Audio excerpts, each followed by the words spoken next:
even with a great lease agreement where it's good for OSEG and it's good for us, there's still not enough seats that impacts the entire business for it to be profitable. It's just not.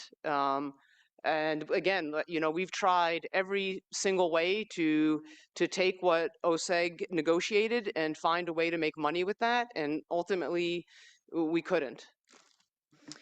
Okay, and so you would say the capacity is the principal goal of the lease negotiation. Well, I had the lease negotiations because you want to negotiate in good faith, and you also want to be hopeful that you'll have a capacity conversation. But ultimately, in the lease negotiations for the new Lansdowne 2.0, we could not get to a point where it was possible for the charge to be profitable. Okay. You've hosted games at the Canadian Tire Centre in both seasons 1 and 2, and I understand that there are none scheduled for season 3. So I'm wondering why you stopped using the larger facility if demand was exceeding Lansdowne's capacity. We hosted one game in season 2. That's it, and it was over 11,000 fans. And I think this year we just decided to really invest in Lansdowne and be in the city and do the best of what we can there. I think our schedule is a little bit favorable this year, more favorable between weekday to weekends. And so we felt, for the interest of our team, to stick with Lansdowne this year. Okay. In terms of profitability, you said, all options are on the table. Mm-hmm. I find it hard to believe CTC would be more profitable to relocate there. Have you run those numbers at all? No. Okay. Again, we just remain hopeful that Lansdowne's our home. Okay. And your paid attendance averaged about 6,300 this past season, but the actual in-seat attendance or drop count was closer to 5,900. Do I have that correct? You do not. And also, I just want to reiterate a bit of what I talked about earlier, is that attendance is context, okay? When we were given the better dates on the weekends, we averaged 8,400 fans a game, okay? That was only 30% of our games. The rest of our games were on weeknights, where we averaged just, I think, about 6,400. And we're proud of that number on the weeknights, because weeknights are harder to sell. But if we were prioritizing given weekend dates, we would have more games at 8,400 fans. So I think when you talk attendance, you need context because days of the week matter. Okay, fair enough. Thank you. So, like some of my colleagues have pointed out, our staff have said that increasing the capacity would cost 80 to 100 million, and an up to 3-year delay. I met with your lobbyist this week, and she said all you're asking for is a couple more weeks to negotiate. So I'm having trouble squaring that circle because obviously we're not going to be able to redesign a new arena in a matter of weeks. So what would the additional few weeks give you? Again, I think just to have a conversation and understand if there is a deal to be made, whether it's at the current building, whether it's a new building, what does that mean? And I'm not sure who's doing sort of the figuring out how much it costs and why there's so many delays, but I've been part of many building rebuilds, and there's always contingency for more money. There's always contingency for more seats. I actually don't understand why this would delay the project for 2 years. But you guys have your process, and that's certainly great. But I think again, just looking to see what is possible versus just shutting everything down. Yeah, I mean, I was gobsmacked to hear you say you'd prefer the project not go ahead at all and stay in the current arena. You wouldn't say it's more important to get a new arena built and put the project in jeopardy? I think that is up to the city to decide what is best for Ottawa. Okay. When Jinsey Rose delegated to us, her delegation cited she was, scared for safety, lack of accessibility, elevators right next to the dressing room, moldy equipment, horrible ice, temporary locker rooms. Have there been any players' union surveys ranking what the charge players think of the facilities at TD Place? Yeah, we frequently survey and ask our players. So every year we do that. And there's no doubt that the players would like a number of those items you just mentioned to be addressed and to be fixed. But we don't ask our players about capacity. I will tell you that they love playing in front of a lot of fans, and I've said this before publicly. I think Ottawa is one of the best places to watch a PWHL game. When it is full, it is loud, the fans are crazy. It's an incredible environment, and that is what our players love about Ottawa. So, yes, they'd love to see the improvements, but they also love to have 8,500 plus fans. Yeah, no, understandable. I mean, I was really encouraged to see dedicated facilities for women's hockey at this arena, purpose-built locker rooms, shared amenities, integrated visibility with the other professional teams. And, you know, as council, we are definitely supporters of the charge and of women's professional hockey. So, you know, I would love to see a facility that is all things to all people. But, you know, as you've heard today, the cost of the project is already controversial, as is, you know, preserving green space. So I think being all things to all people is probably an impossible task that we're faced with. But thank you for being here and answering our questions. Thank you, Vice Chair Kitts. Councillor Leeper. Thank you very much, Mayor, and thank you both for delegating this afternoon. I'm one of those crazy fans. I'm looking forward to my second season's ticket season. I think the puck drops on November 23rd, and I cannot wait. It's the best date night in Ottawa. Can I ask quickly, though? I don't understand the business model for hockey at all. I'm a politician. What is the difference between capacity and seats? Because we've heard a lot about the capacity of the stadium versus the seats. Well, seats are what you sit in. And capacity might include standing room only. And so I do believe this building has about 1,000 standing room only seats, which I think given when you, and you're in our building and you see our audience, we've got a more mature audience. We've also got a lot of families. We are not an SRO kind of audience. And also standing room only seats. I believe I read in one of the reports, email standing room only is also 2 people deep. So for someone like me who's only 5'4", it really would suck being behind you. And so standing room is just, it's a tough pill to swallow, and it doesn't really solve a capacity challenge. And so you have seats that people, we say butts and seats, and then you have SRO, I think, which puts the capacity here at 6,600. But we've sort of written off the standing room only. It's just, I've never seen someone stand and watch a hockey game in my life, and that's been through 40 years of working for teams and leagues. Okay, so what matters is the seats that you can sell as opposed to SROs. So we'll confine our discussions to the number of seats.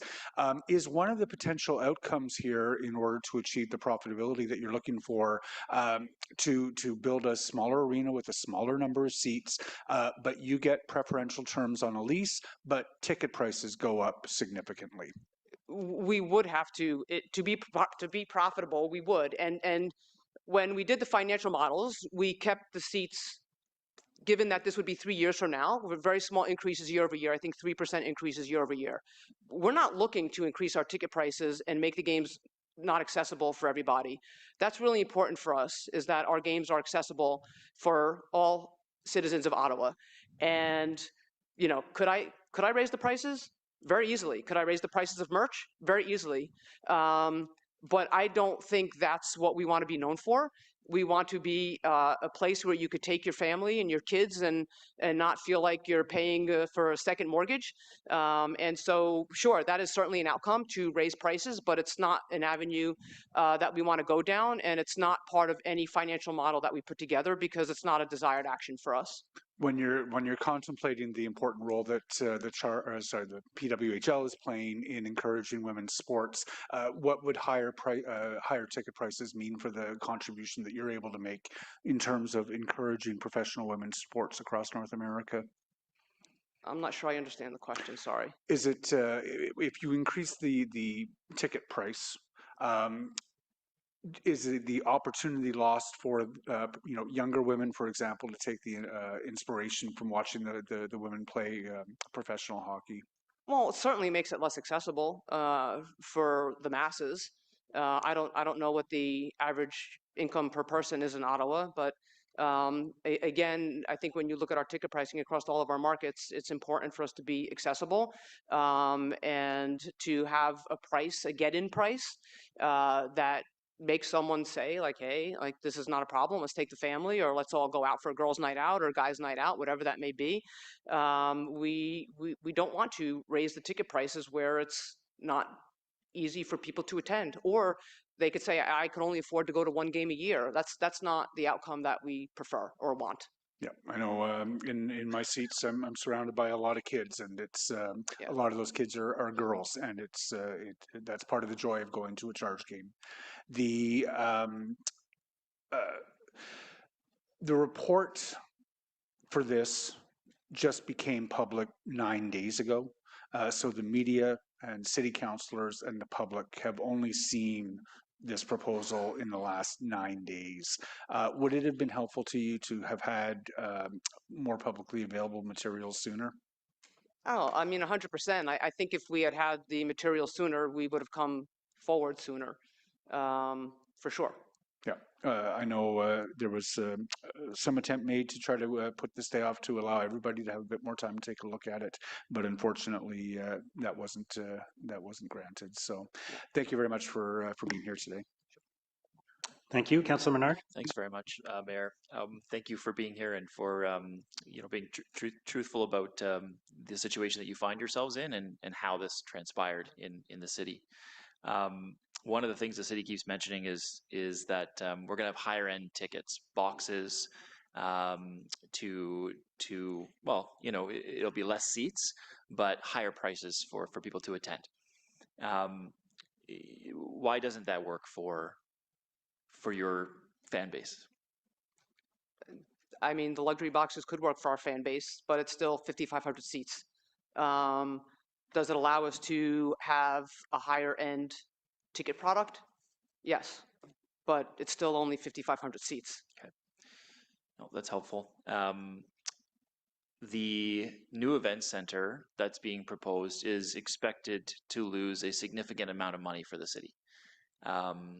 It's about $140 million. I'll have to double check with finance staff, but I think the last time we checked, about $140 million that it was going to lose over the lifetime of the partnership, just from the new event center. The PWHL games were being taken into consideration when they figured out how many events would be coming for Lansdowne 2.0. So they made some of those calculations based on revenue and people going to these events as part of our later on calculations. Is the PWHL looking to extend the schedule to more regular season games as it grows? Is that part of the plan?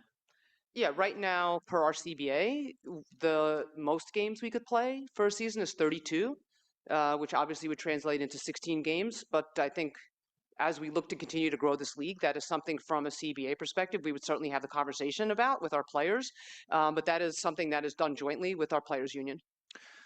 Yeah, and I think that would be so helpful for a place like Lansdowne Park. That's in my ward. Yeah. I have so many people in the ward that love going to the Charge games. They have a huge walk-up crowd because it is such an exhilarating thing to be able to go to that beautiful place, it's a crown jewel in our city, and be able to experience something brand new like what you've brought to the city of Ottawa. And I appreciate what you've done here.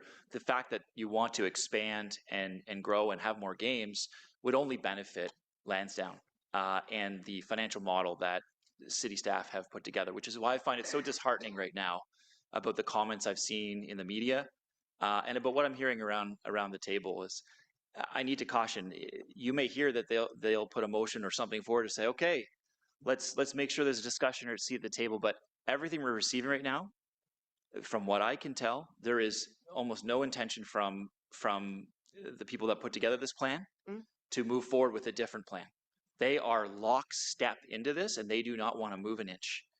And I think that's the wrong decision. I think we should be looking at the buildings that we have, sustaining those buildings, and then ensuring that we have a plan that the public can support moving forward. And that would include, I would hope from my ward anyway, and from my residents who love going to those games, the Charge at Lansdowne Park. So I just wonder your own view of, if we were going to go back and do this and get this right, playing at Lansdowne Park as it is now in that Civic Center, the TD Place Arena, for some more years, continuing that lease, and then coming up with a better plan that can be better supported and less divisive than this plan that's come forward, kind of the least worst option. Would that be something you could get behind in terms of having that seat at the table and those discussions?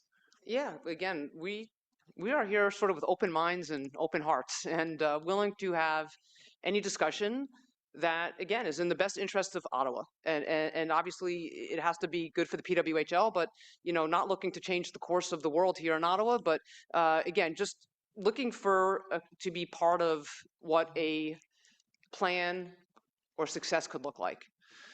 Thank you very much. And last thing I'll just mention, I know people are talking about a billionaire benefiting in this case. I think it's somewhat hypocritical.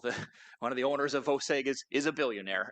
And I think at the end of the day, we're trying to make that OSEG partnership financially sustainable. So I think at the end of the day, people are wanting to go to these games and enjoy this environment that's been built here. And you're a big part of that. And I don't want to lose you. And I know that you have a huge fan base here that does not want to see you go. If the city makes no changes to this, is there a possibility that you leave Lansdowne Park? I think for us, every option is on the table. Okay. Thank you, Mayor. Thank you. Councillor Devine. Thank you, Chair. Well, you're at the table now, huh? I think I'm on the hot seat is what You're I'm on the hot seat. I wasn't sure if it was going to be like a folding table or a banquet table. It's this table, and it's not the first time Ottawa, starts making deals at this table when the deal should have been made, on other tables earlier. So some of my colleagues have made good points about the myopic nature of how this has proceeded. We have been in lockstep with this project ever since it was first conceived, with very little room for variation.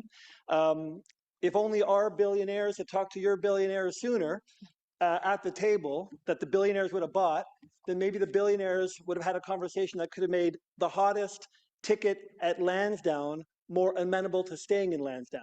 But no, we got set into a way and not a thing has changed. So I very much appreciate hearing from my colleagues that there may be a motion to invite you to the table, but we'll see what comes of it. But I do have a couple things I want to clarify, because now we're picking up part of the deal and we're trying to put something together here. One thing, and it has been odd to hear from some of my colleagues who are very, very pro-business and business-oriented, who would never, ever denigrate somebody from being a billionaire. It's odd to hear comments that speak almost, in the opposite vein of that.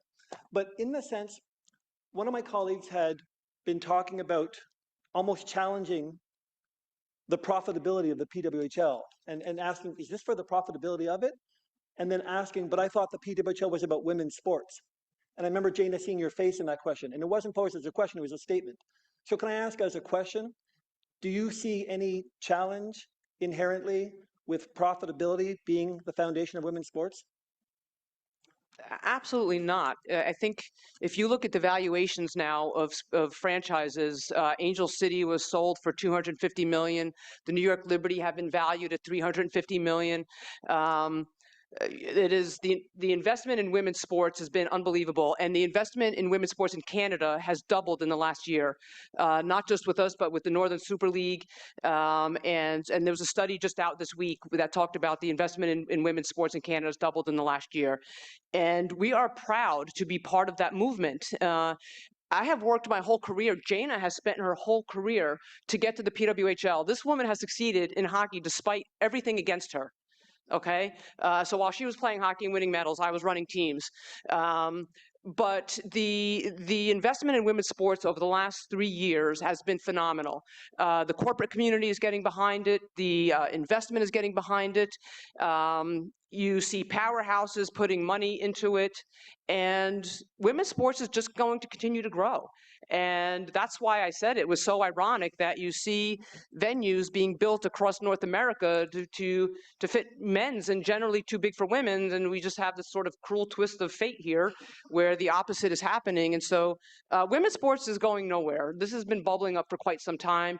And the reason why the PWHL is successful, it is because of the investment being put into it, where you've seen women's leagues come and go. And if you look at the infrastructure of our league, the investment from a money standpoint and the investment from a people standpoint is far beyond what any other startup women's league has had.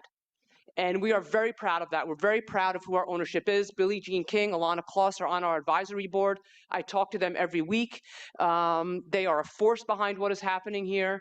And we could not be prouder to come out every day and represent Billie Jean King and all that she has stood for. And sitting here today, it shows us that the fight is still here to be had for equal rights for women. And whether it's a billionaire American owner, whether it's a billionaire Canadian owner, it's the fact that, you know, sports plays a huge role in the growth of young girls, in their maturity, in building their leadership skills, in building their communication skills and having them run companies. All the data says that. And we are here as a sports league, but we are so much more than that. And investment in women's sports is going nowhere. It's only going to continue to grow. And so, long answer, sorry. No, I don't mind at Passionate. all. Appreciate. And in addition to all that you're talking just specifically about women's sports, at the very nut of it, however, what we are talking about is the potential bypassing and obscuring and ignoring of probably one of the most financially viable elements of the entire deal. So I'm glad that we're still talking about options to maybe bring it back to the table. But two specific little questions. Forgive me to wrap this up with two small questions. I heard my colleague make talk about the PWHL CBA, or collective bargaining agreement. When does that come up for renewal? It was an 8-year CBA that was signed in 2023, so 2031. 2031. Okay. And the reason I ask that, because if right now the league is hampered by X number of games per season, and the growth is going to be what it is, I can only imagine that the league would be chomping at the bit, as I hope with the players' union, to see the number of games expand, more profit for everyone. If there is an opportunity for the league itself to manage its own growth, and the CBA allows for more games and therefore more profitability for all players involved, one element of this overall deal that is a risk factor is how limited the terms are for how long the other teams are committed to the city. And so the question I want to ask the league, if the terms were amenable, if the table was properly set and you got what you wanted out of it, and if your billionaire listened to our billionaire and threw money at the table there, would the PWHL be willing to contemplate a longer term commitment to the city of Ottawa that so eagerly wants to have you here for as long as we can? Yeah, what I can commit to today based on the CBA is through the end of the CBA. I don't know when those negotiations happen again, but what I could sit here today and commit to is to 2030, 31, because that's our CBA. All right, so the CBA is holding you back, but I hope if there's a new CBA that there could be a long-term commitment. Yeah. Listen, nobody wants to leave Ottawa. We came here for a specific reason, and certainly not looking to run out the door. Like, this city has embraced us, and I think we've embraced it back. But when you talk about terms, I could only sit here and 100% guarantee you through the end of our CBA. Of course. Thank you. I just want to be transparent. Thank you. Well, that I appreciate. Thank you, Chair. Thank you. Councillor Carr. Thank you very much, City Councillor, and also going into my third season as a season ticket holder, beating Councillor Leeper by one season. So I know the season actually starts on November 22nd and not the 23rd, Councillor Leeper. But I sit behind the bench, the players' bench. It's been hard to give up those seats, even though I've been looking forward to the renovation because I actually can't see the ice and I have to watch the TV from where I sit. So I was hopeful for a rebuild. I just want to clarify, a couple of my colleagues mentioned Jinsey Rose delegating in 2024, early 2024. And you mentioned, I believe, that Jinsey Rose as a player wouldn't know anything about capacity and that wouldn't have been included in her delegation. Did I understand that correctly? I didn't quite hear what you said about Jinsey Rose and... Yeah, sorry. Somebody asked about Jinsey Rose and why she didn't mention capacity, and I thought the answer was because she was a player and wouldn't be somebody to speak to capacity. Is that correct? Yeah, that's correct. But at the same time, Chris Burkett, who worked for our league, was here and addressed capacity. So I listened to that delegation, and what I heard in that delegation is that the top priority was a professional environment. The league has been thrilled with the response from the city and community. The players are deserving of a modern facility. The facility is manageable in the short term. The long term, there is an urgency in moving to a facility that provides a level of professionalism that a modern athlete deserves and allows them to reach their potential. And talked about being proud to be in Ottawa, and I didn't hear anything about capacity. Maybe I'll have to go back and listen to it again, but you remember that being addressed? Yeah, I go back to the fact that we were told that they needed our support at that time, and that capacity would be discussed at a later date. And so we took that for what it was worth. And so, and yes, the players do deserve all of that, but they also deserve to play in an arena that actually fits the amount of fans who want to watch them. Okay, so I'm just a little bit, obviously this is a conversation that we didn't anticipate as a council having, given what had occurred previously. Is there anything, and I hate to be in this sort of game of he said, she said, do you have anything in writing that you can provide us as councillors making this decision in the past 2 years about these capacity concerns? I mean, we went back through our emails, we went back through all of our phone records, and we've got a timeline of all of the conversations that we've had. I could go back and look at what we've got in writing, but I know most of our conversations were via the phone, a little bit old school, but that's what we've done. You can take it for what it's worth. So you don't have any minutes or anything of the meeting or anything that you could provide us? I mean, I can't speak for anybody else, but I don't take minutes for my meetings. I have a notepad that I'm happy if I could read it when the meeting's over, taking notes. But, I've got notes from my meeting on June 21st in a notebook sitting in my apartment. I'm sure we all have meetings from a notebook that were part of the conversations. I mean, we sat and went back across all of our emails and our phone logs through all of the people that were pertinent to this conversation. And I'm sitting here with 3 sheets of a timeline or 2 sheets of a timeline. And again, these are the facts. You could take it for what it's worth. Okay, thanks. I'm hopeful that if I understand now we're hearing that capacity is critical to the business. Like, I'm hopeful that if you can find any emails or provide anything to us through your lobbyist, that would be appreciated, because certainly, I went back and listened to it. I mean, the charge is important to me. I bought seasons tickets early on because, growing up with a younger sister that had to pay ringette in rural Alberta, we remember my family driving her all around because there was no hockey for her. So, anything you could provide us would be really, really helpful, I think, to this conversation. Thank you very much for coming here today. Thank you, Councillor Carr. Councillor Leeper.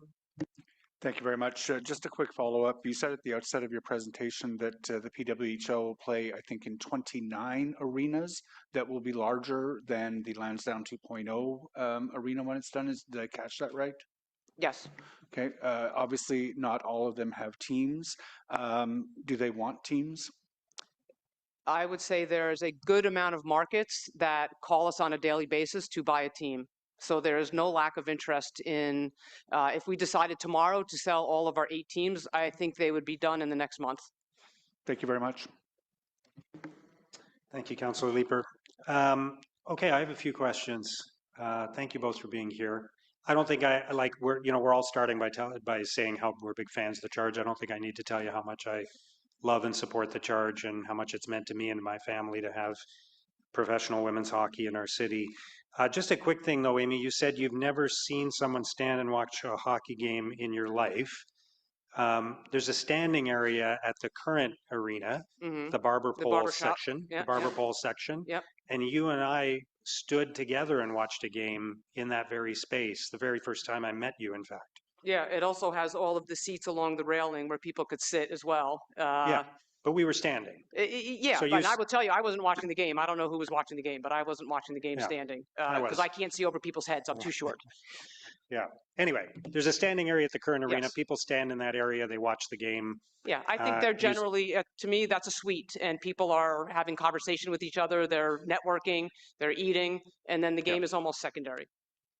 Also, it's been said that nothing has changed since April 2024, but at that time, the capacity for the arena, as I understand it, was under 5,000 seats with a total capacity of 5,500. Now we're talking about total capacity of 6,600 for hockey. I know it's not as much as you would like, but to say that nothing has changed in since April 2024 is not true, because in fact the capacity has increased. We didn't say nothing has changed. I think that was some of the counselors who said Okay. that. What we said Fair was enough. that we didn't have a seat at the table. Fair enough. But, and again, I keep hearing this expression, seat at the table, but you have been negotiating with OSEG on a lease for the arena as described in the Lansdowne 2.0 project for several months. Yep. So you've been going back and forth on the Yep. financial terms for that lease. Yeah, and honestly, like Adrian's been great, but at the end of the day, based on everything that we've negotiated and putting it into financial models, it does not work for us to be profitable. So while OSEG has been wonderful in the conversations, we've not been able to get to a point where we are in the black. And so while I would love for that to be the scenario, it just hasn't been able to get there. So I wanted to negotiate, and I think I have negotiated in good faith, and we just couldn't cross the finish line. My hope was that it could work out. Because again, we want to be here, but we just could not cross the finish line in a place where we were profitable. How far apart were you? I mean, I think for us, probably $1 million off. $1 million a year? Yeah. Okay. So if you could get $1 million a year more somehow, you could play in the arena as designed for Lansdowne? I think it's something that I'd go back to the board for us to consider, for sure. Okay. So it is a matter of dollars and cents. Well, capacity equals dollars and cents. Yeah. So it is a matter of dollars and cents. And I just want to be clear, we're just like every business person in this universe. We're here to make money. We're not a not-for-profit. Yeah. I mean, currently a not-for-profit, but you'd like to get to the point of making money. Yeah. And I'm looking at an email here that was shared with me from one of the representatives of OSEG, where it's from October 14th, and you say the challenge here is that we need to find a bigger chunk of change to move the needle here, hence the request for the revenue share. Yeah. So what did you mean by a revenue share? So what I had asked for in a negotiation was a revenue share of naming rights and sponsorships that are sold to the building equal to the percentage of our games there. So if you have 100 events at TD Place, then we would get 13% of the revenue that is brought in from a sponsorship and or naming rights place. And I think that that would help us from a revenue standpoint get to a point where we're comfortable and make up for the lack of capacity. So that's the kind of additional revenue that would allow it to work in the event center that's being proposed in Lansdowne 2.0. Yeah, potentially. I was trying to find solutions outside of seats and the traditional sort of food and beverage and parking and all the other things that are typical. So I was trying to find solutions. I had offered up that perhaps we could help you sell, get a commission on what we sell. So I was just trying to put forth solutions so that we can find an end game. Right. And those negotiations are not over, right? Those negotiations didn't end. Well, the last email I sent was that based on the current terms, we could not accept these, but open to further conversation, and I've not heard back. And then the next thing I heard was, this is done. But you weren't negotiating about capacity, you were negotiating about revenue. Because capacity wasn't going to change from my understanding, and the lease agreement was being negotiated on 5,500 seats, not bigger. And so sitting at the table with Adrian, I was having good faith negotiations based on that capacity to find a way to cross the finish line. And so the last conversation was, without the revenue share and understanding what that could look like, we could not accept the lease extension at those terms. So at that point, your understanding from OSEG was that it was a done deal, 5,500 seats, 6,600 capacity. Yeah. Okay. So you were not surprised then when the final report came out? I was surprised to hear the words final. Okay. But you knew you were negotiating with OSEG on that basis. Yeah. And if there were ways to generate more revenue for the charge within the current plan for Lansdowne 2.0, that might be a way of bridging the gap to make it viable. Yeah, again, I think we're open to what a possible deal could be. I don't think at any point there was a walk away from the table. I kept offering solutions, and Adrian, to his credit, was offering solutions as well. but we just couldn't find enough to cross the finish line where we would be in the black. So I want to look at this from another angle, which is you mentioned some of the other arenas you play in Vancouver, in Seattle, and in Minnesota. I believe you said roughly the capacity of those arenas was 18,000. Yeah, they're NHL buildings. Right. Mhm. I think the one in Vancouver is a former A NHL former building. NHL building, yeah.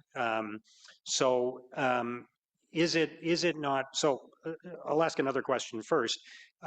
You're saying if you got a lot of weekend games at Lansdowne Park, you would probably draw next season 8,500 fans a game. Is that realistic? I think it's realistic, yeah. Yeah. And then with growth, presumably you'd be looking the following year, the year after that, at 10,000 fans a game, 11,000 fans a game. Maybe, that maybe realistic? not. Maybe. I mean, listen, like, do we want to continue to grow? Yeah. And what could that look like? I don't know. But I can't imagine that we're going to get 13 weekend games. But we'll take as many as we could get and sell as many tickets as we can get. And I think as an organization, what you start to do then is you start to look for ways to make revenue outside of the arena. So how many camps, clinics can we do? What are the other ways we can make money outside the building? And so that's what you start to look at once you get to capacity. Sure. But realistically, if you continue to grow, you'll be looking, you'll be going beyond 8,500 fans. You'll be looking at 10,000 fans, 11,000 fans. I mean, you drew 11,000 fans to a game at the Canadian Tire Center already. So it's not unrealistic to think if you had a great schedule, you could be drawing 11,000 fans, 12,000 fans a game. In which case, you wouldn't fit in an 8,400, 8,500 seat facility anyway, right? If we get there, that would be great for women's sports. But I think we've also committed that we want to be in Lansdowne and we want to be in the city. But there is another arena in Ottawa that There has certainly is. 18,000 seats, just like the arena in Vancouver, just like the arena in Seattle, just like the arena in Minnesota. Yeah. So that would be an option at some point, I would think. And as you probably heard, there's talk of building a new arena downtown. Yep. That would be probably 17,000 seats, something in that range. But they're talking about it being smaller than their current arena too, interestingly enough. But so that would be a realistic option for you at some point if the team was successful, right? Yeah, it's certainly possible. Yeah. And again, you said a moment ago, you can't commit to a long-term lease that would go beyond 2031. Is that right? That's correct. I Yeah. could lie, but I prefer not to. Appreciate that. Yeah. So realistically, if we were to spend as a city a whole lot more money to build a bigger arena with, let's say, 8,500 seats or 8,500 capacity instead of 6,600 capacity, there's a chance you could outgrow that arena, number one. And number two, you would not be able to commit to being in that arena past 2031. As of today, I could not, based on our CBA. And the current schedule would be for us to move into that arena in 2028. So we would be looking at 3 seasons of the Charge playing in that new arena before the lease ran out, and we'd have spent the money on a bigger arena, and we wouldn't know if the Charge were going to play another game after that in that arena. Well, I think there are things to be negotiated. What does the mechanism to stay in the building look like after the CBA is done? What does it look like based on attendance? I think, again, it's a very black and white picture, and I think when you negotiate deals, there's a lot of nuance involved. And I think what you're talking is very black and white versus what are mechanisms, what are things within a deal that keep the marriage lasting. Sure, but you're not able to. You've said you're not able to commit past 2031. No, not today. Sure. But that doesn't mean an agreement can't allude to something should the circumstances happen. Okay, but again, I guess what I take from this is, there's been a negotiation that's been going on. You were something like $1 million apart in that negotiation. It's a big number. Acknowledge that, but there might be a way forward. That on a financial basis, if there were other revenue streams for you, or if there were other ways, we might be able to make it work. And maybe through some combination over the next few years, if you're playing some games at Lansdowne, some games at Canadian Tire Center, the team would be viable in Ottawa.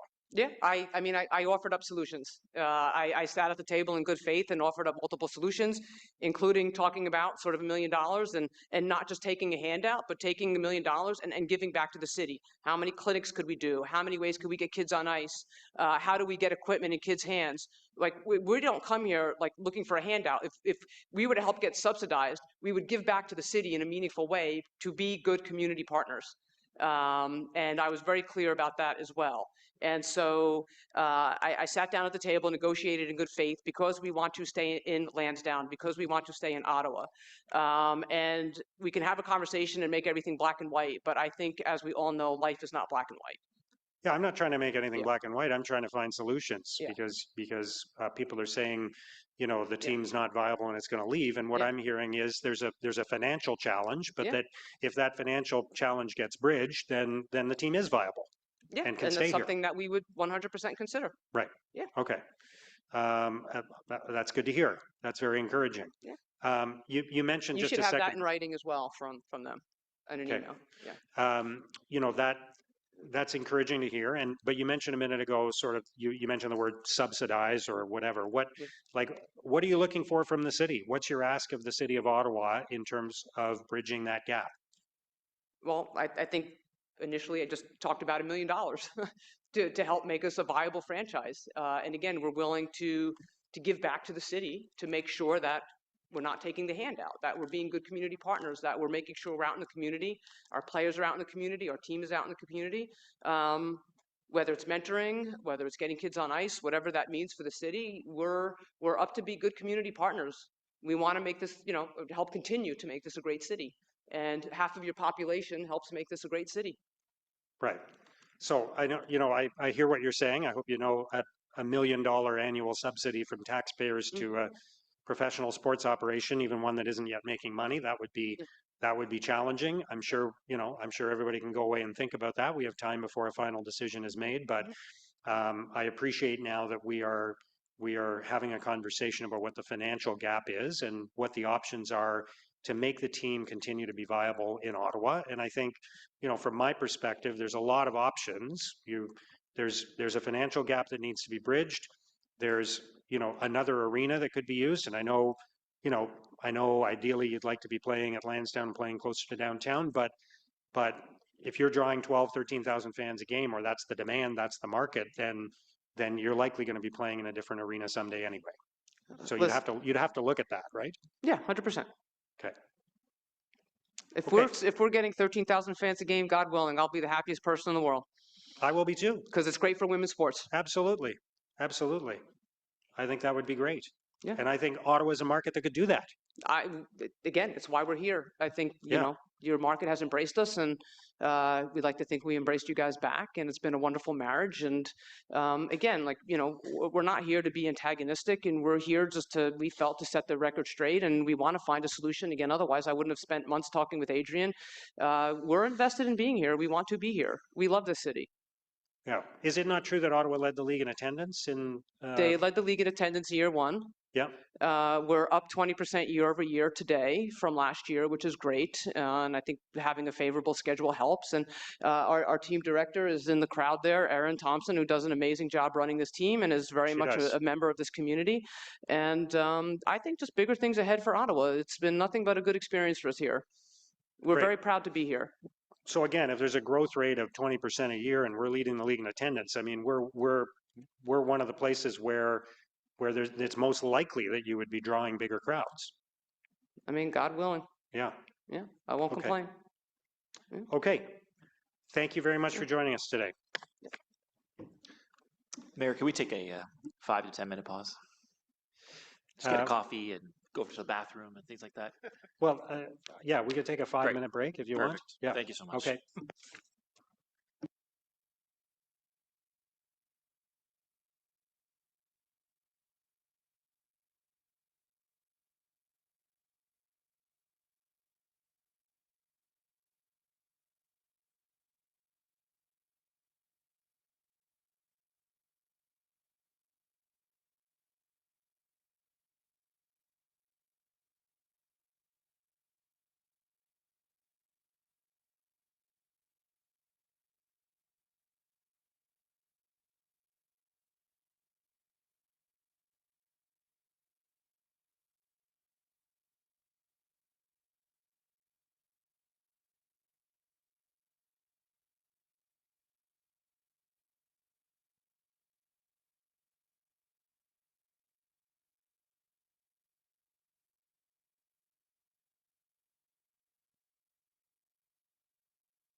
Alrighty, we are going to get started again. I know that was a short break. So if staff could take their seats. Our next delegation is Aaron Benjamin.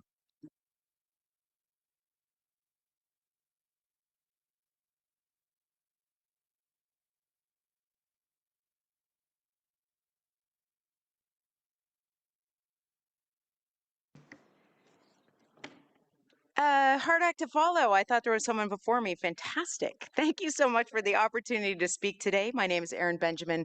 I am the president and CEO of the Canadian Live Music Association, and I am a very proud Ottawa resident. I'm here to share some domestic and international data and information from Canada's live music sector as you consider the future of Lansdowne.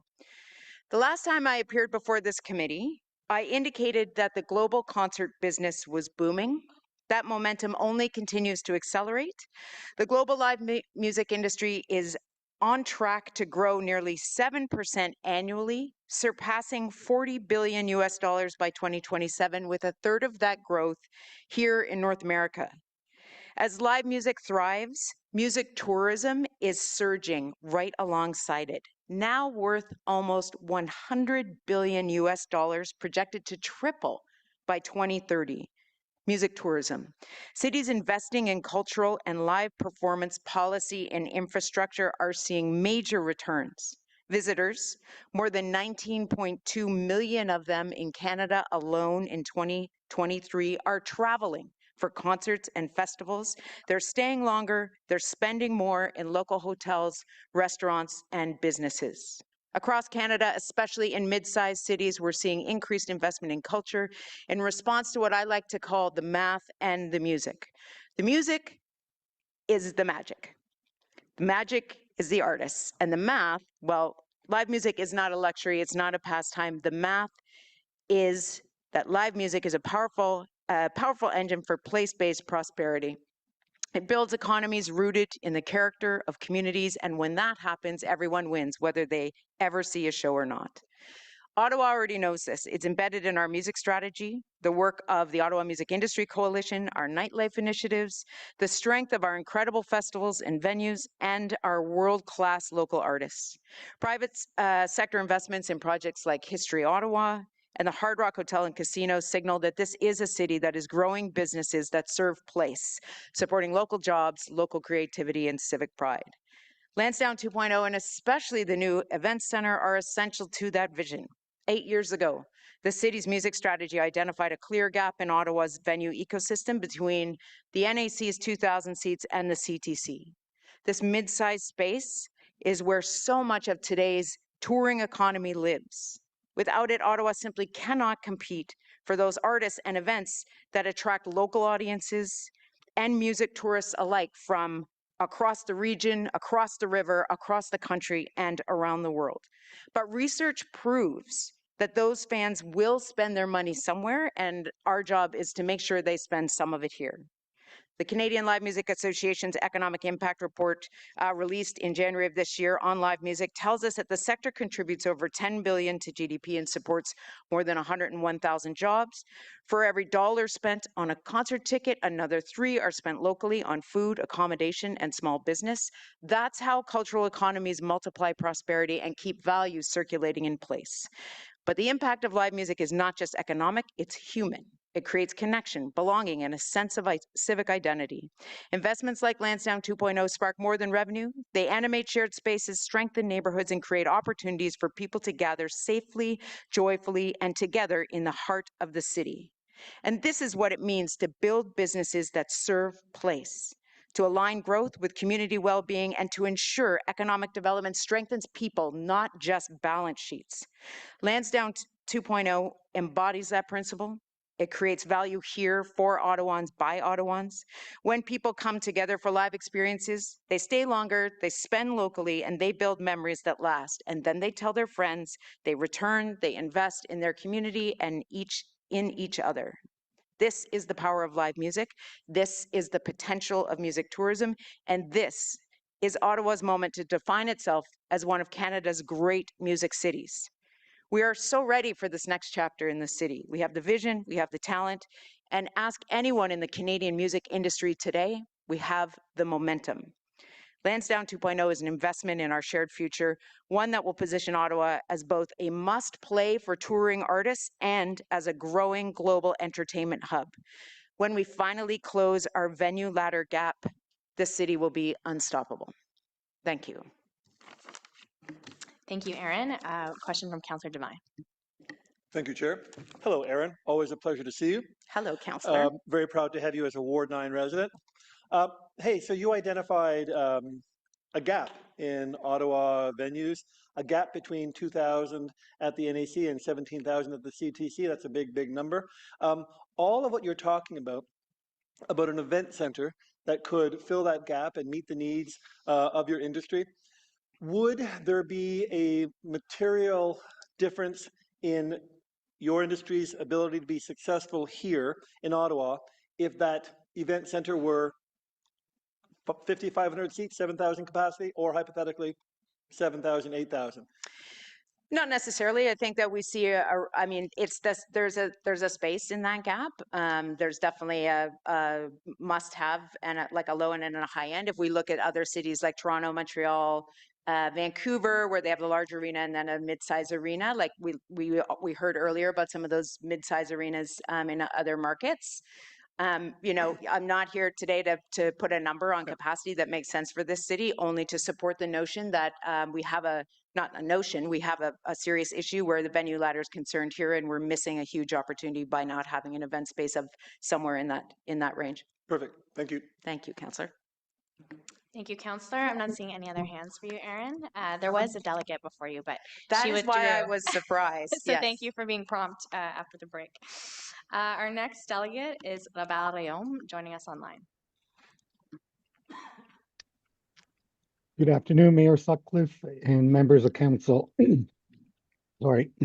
Thank you for the opportunity to speak to you today on this important project. My name is Robert Rayom. I spent my entire 40-plus year career here in Ottawa and retired as a managing partner of BDO Canada, one of the largest accounting and advisory firm in the country. I've also had the privilege of serving for 9 years on the board of the Ottawa Board of Trade. More importantly, I'm proud of this city. As a father, a grandfather, and someone who cares deeply about Ottawa's future, I want to see it flourish for generations to come. Like many of you, I've spent lots of time at Lansdowne. I still remember as a university grad going to see the Rough Riders. So I've attended Red Blacks games, watched 67s games, Atletico, I've watched rugby matches, attended concerts, and countless other events like the World Curling Championships and World Junior Hockey Championships. Lansdowne has become the go-to destination for our city. It's a place that brings Ottawa to life. Volunteering and giving back to the community has always been deeply important to me. I love this city, and I want to do everything I can to help it thrive and be the best it can be for everyone, for families, for businesses, and for future generations. That's why having professional sports teams like the Red Blacks, 67s, Atletico, Blackjacks, Rapid, and Charge playing here matters so much. These teams are more than just entertainment. They are active participants in our community, supporting charitable cause, inspiring young people, and giving back in countless ways. But that impact is only possible when they have a modern facilities to call home. Facilities where they can perform at their best, host fans, and engage with the city. Modernizing Lansdowne is essential to keeping these teams and events in Ottawa, so they can continue to thrive and give back to our community in meaningful ways. When you're at Lansdowne, it's impossible not to notice that parts of it, particularly the arena and the north side stands, are nearly 60 years old. After decades of use, they are showing their age and are in dire need of replacement. A patchwork repair job isn't going to cut it this time. It's time for real, long-term solutions. I've seen firsthand how important Lansdowne is to our community as a gathering place for sports, concert, and countless events that bring people together. Supporting Lansdowne 2.0 is about ensuring that Ottawa continues to have a vibrant, modern destination that serves our city, strengthens our local team, and benefit families for years to come. For every dollar the city invests, it receives $3 in value. With Lansdowne, the city is covering only 1/3 of the total cost, unlike most public projects, which are typically fully funded by taxpayers. This is a good investment for Ottawa. That's why I, along with my colleagues of the Ottawa Board of Trade, Ottawa Tourism, and Invest Ottawa, signed a joint letter in support of Lansdowne 2.0. The project isn't just about upholding old municipal infrastructure. It's about investing in the kind of city we want Ottawa to be: vibrant, competitive, and full of opportunity. Lansdowne 2.0 will create jobs, attract visitors, and strengthen our local economy. Benefits that will be felt well beyond Lansdowne itself. The project is important for the national capital city of a G7 country, our city. A thriving Ottawa will attract students, talent, investors, and tourists, all catalysts to a strong economy. Around the world, cities are defining their future by investing boldly in places that bring people together. Lansdowne 2.0 is exactly that kind of project, an investment in community, in culture, in our collective future. It will modernize one of Ottawa's most iconic destinations, support our local teams, attract new events and visitors, and strengthen our city's reputation as a great place to live, work, and visit. To me, this is about leadership and legacy.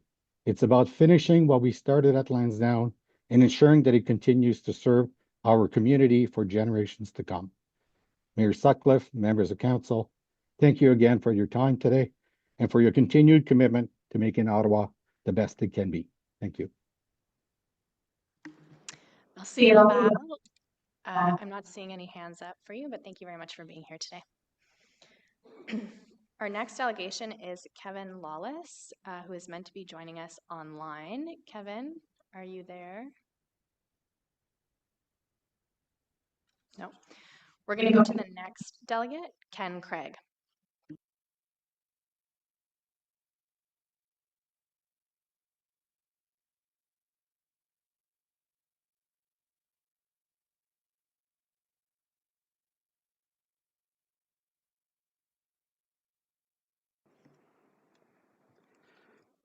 Hello. Thank you very much for having me here today. It's my pleasure actually to be in this hall that 1 year ago, almost to the day, I was honored to receive the Order of Ottawa, and very proud of that. And I'd like to say I received the Order of Ottawa probably because 50% of my career is because of Lansdowne Park. I have done so many shows there since I started in 1979, aging myself, but started at the bottom, worked all the way up, and I've done all the stadium shows on the football field. There isn't one stadium show that was not mine. And excuse me for my voice. And but I'm in the support of Lansdowne, and my main support is because of the new arena. It's very important right now in the industry, 44 years in the industry now, that we really are in need of a 7,000 seat concert venue. There's so many different types of artists that can fill the national art centers of the 2,023 seats of Southern Hall, the new theater at the Hard Rock, which is 1,900. Which I had a lot to do with, because at one point the theater was only going to be 1,000 seats, and I was influential in making it to 1,900. Because right now, for example, I do Jerry Seinfeld. I have Jerry Seinfeld in Kingston on November 15th. It's the perfect venue for Jerry, 5,000 people. And I do Jerry, as some you may know, I had Jerry Seinfeld and Jim Gaffigan here at the Canadian Tire Centre January 11th. Did 14,000 people. But when Jerry does his own show just on his own, he just likes the 5,000 to 8,000 seat arenas.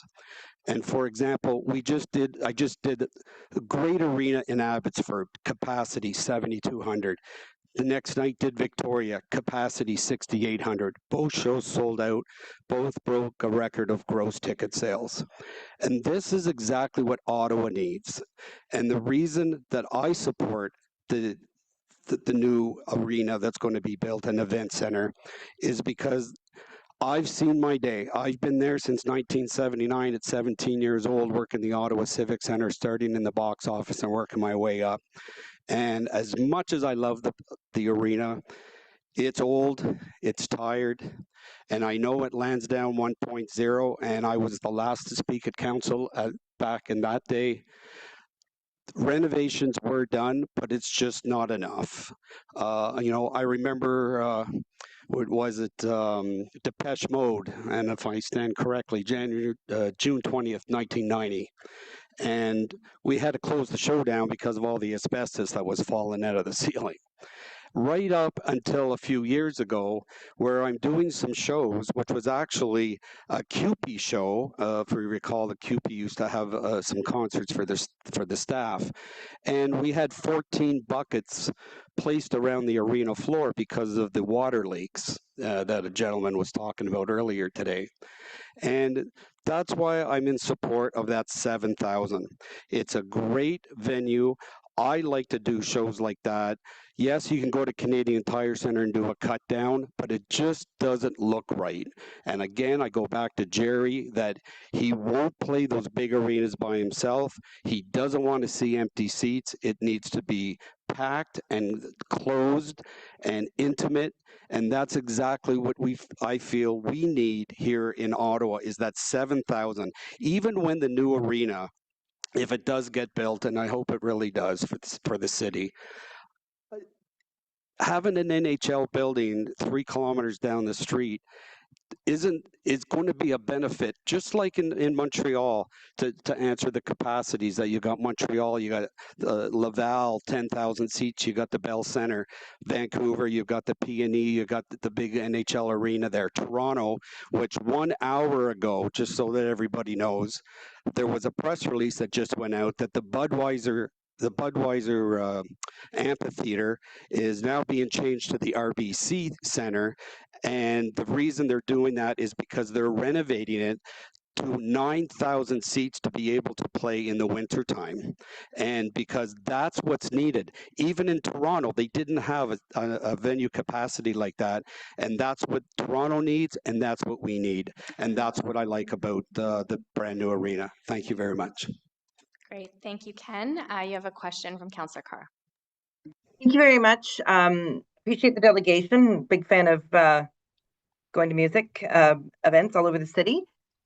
So your anticipation is that with this newer event center that we'll be able to attract more music acts to this venue at the smaller 7,000 size than we are currently with what, I don't know what the music capacity is right now at the current arena, but 10,000 or so.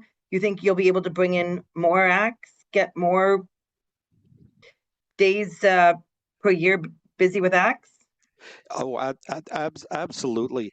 The situation that you're seeing now, and that's been happening pretty well over the last 10 or 15 years, is it's not just the new artists that people think, oh, they're new, they can only attract 5, 6, 7,000 people. It's actually the older artists. One of the nice things that I've been able to do in the last 10 or 15 years, for example, you take Elton John. Elton John in 2010 decided that he just wanted to go out and do a bunch of arenas in Canada to cities that he's never played before, and he wanted to do anything from 5 to 8,000 seat arenas. So we did a tour. When we went out there over 2 years, Oshawa, Kingston, Prince George, British Columbia, Sudbury, Ontario, which it's probably one of the oldest arenas right now in North America. And that's, of course, they're also announcing a brand new arena that they're building. And so you get Elton John, and we did it also with Bob Dylan. I did it also with Carlos Santana, Jackson Brown.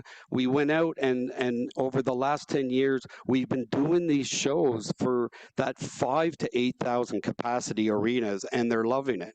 So it's not just the brand new artists that you can come along and get these artists in to do the arenas. It's the old classic rock people too that just want to go out because, well, let's be honest, a lot of them aren't selling the 15,000 seats like at the NHL arenas anymore, but they are still selling that 5,000 to 8,000, and that's where they want to be because it looks like it looks like it's sold out and intimate.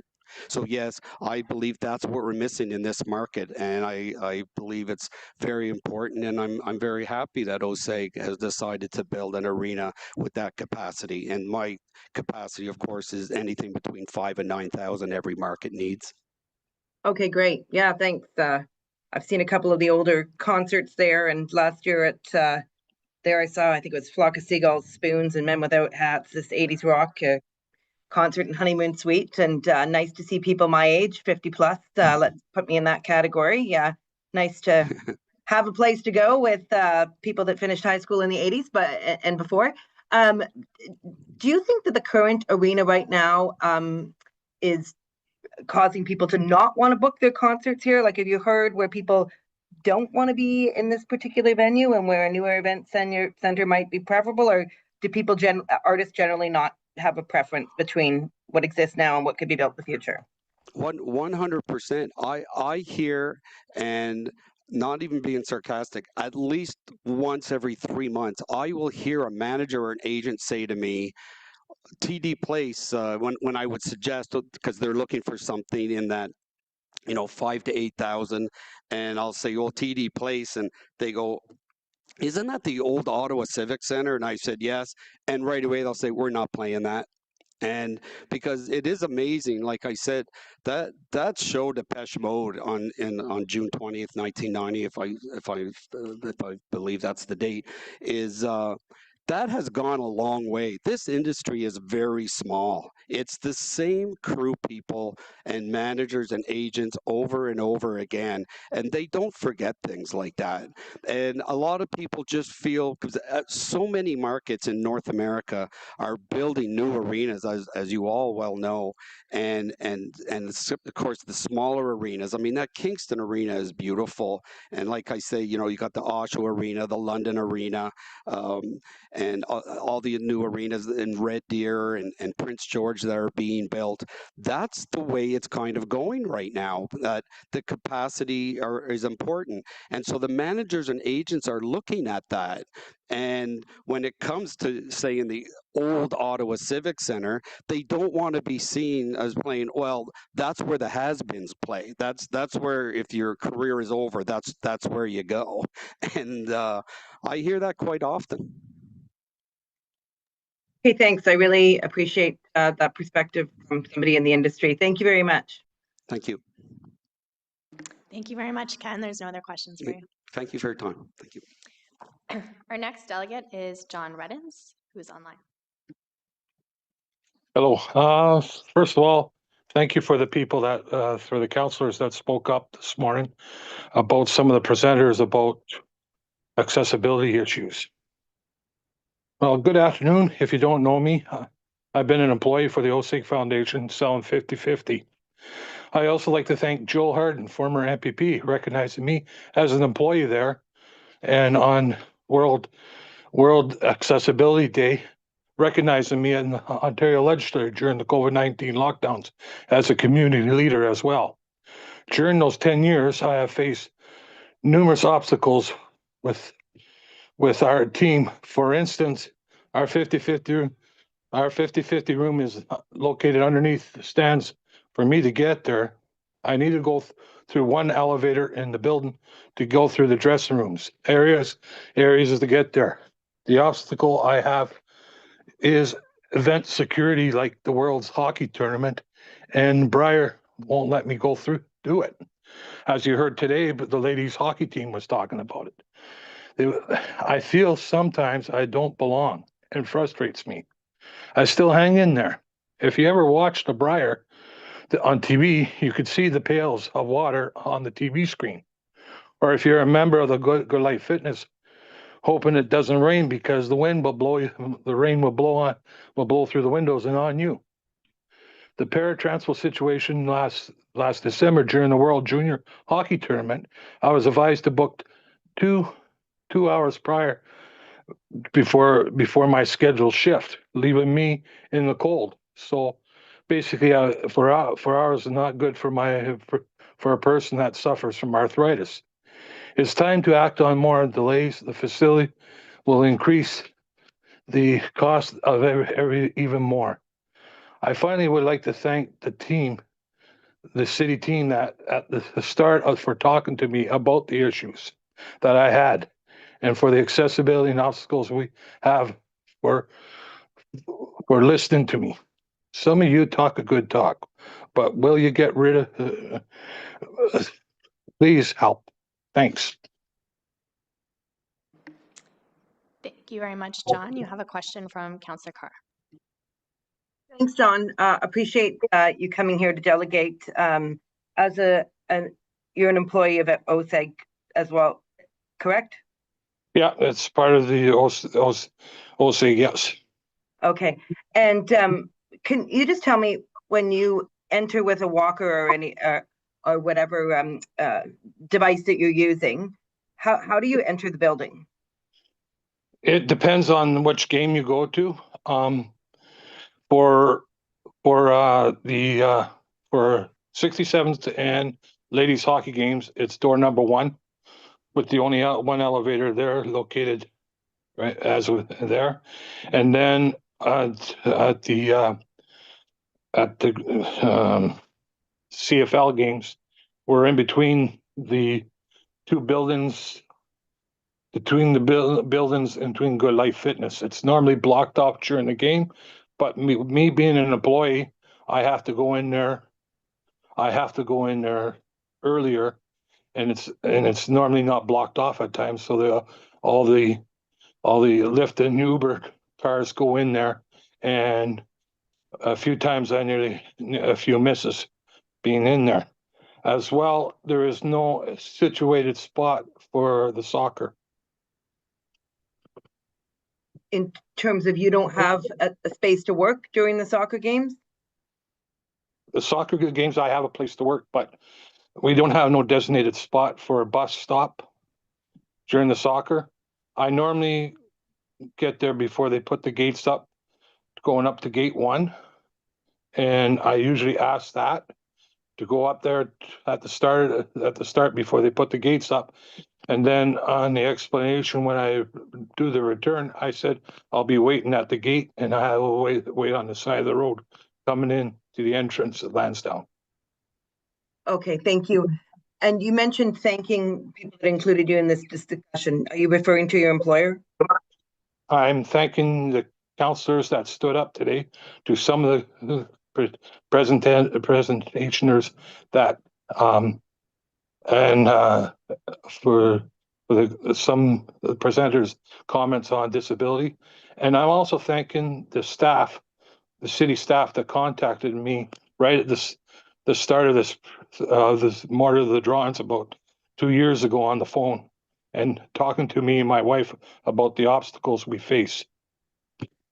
Okay, thank you. Have you ever been engaged? I know you're a pretty big advocate. We see you often around City Hall.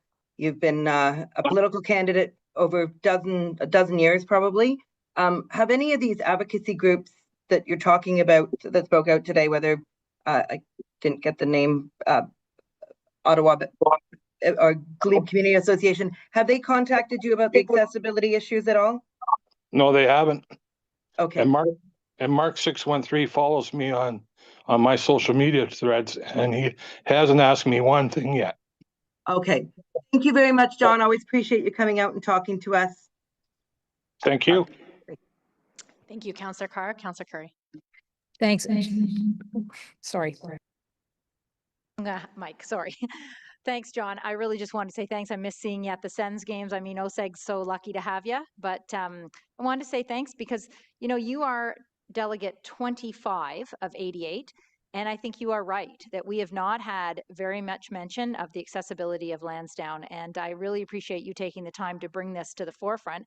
And I'm hopeful that of the next, you know, 50 plus delegations, that more people actually mention this. I've heard lots of comments about how, you know, the Lansdowne Arena just needs a few little upgrades here, there, wherever. I'm hoping that people really heard what you had to say, and I really appreciate you being here to make sure people are paying attention. Even this morning, I was scheduled to go to City Hall. My booking was at 9, at 8:30, and my return was at 2. I canceled it because I knew that in the past that transit meetings went on forever and ever, and that's why I'm here. And I also want to congratulate the new counselor that's probably sitting on the side listening to this debate. Thank you for waiting and for making sure you got here for your delegation in one way or another. Thanks, John. Have a good day, everyone. Thank you, John. Thanks for being here. Our next delegate is Adam Malberg. Thank you so much for having me. My name is Adam Malberg. I'm one of the founding partners with Dunrobin Distilleries, and I've been fortunate to be a vendor and business partner with the Ottawa Sports and Entertainment Group for the past 5 years. And to say that it's been life-changing would be modest. Not only has Lansdowne been a privilege to go to with me and my family for the past 10 years, but it's been a place for us to operate as a small business in this community and really grow. When Matt Bennett and that team first let us become part of this community with OSAG and the Red Black 67s, Blackjacks, and everything else that it does, it really kind of took us a little bit by surprise that they take a shot on a little company like us. And now we've been able to grow with much success because of that partnership with OSAG. OSAG is not just a place that holds sporting events. OSAG is a place that holds experiences and core memories. I can say that from my past experiences, growing up, being part of the old Southside stands and everything, to now this new development, first part with Lansdowne 1.0, and hopefully going into Lansdowne 2.0. It's an essential part of the city's development to have this construction done, not just for us today, but for my kids and future generations to participate and have not only a facility that showcases first-class sports entertainment in Ontario, but I truly believe there will be one of the ones that showcases first-class sports entertainment and hospitality in Canada.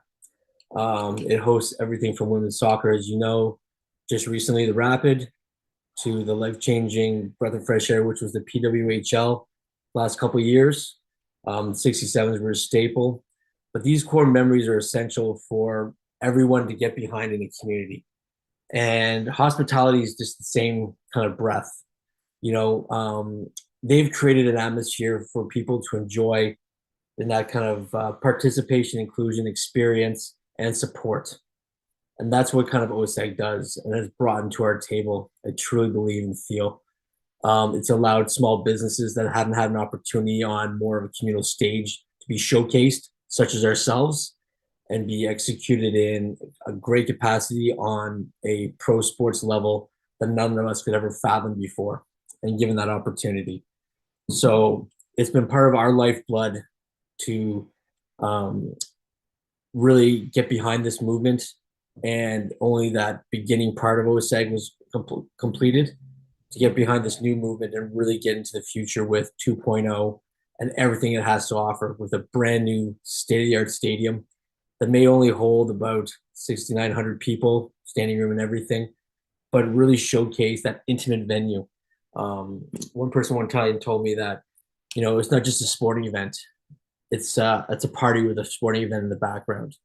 And I truly believe that, because people go there to forget their day, to make memories, make new friends, and have a great time.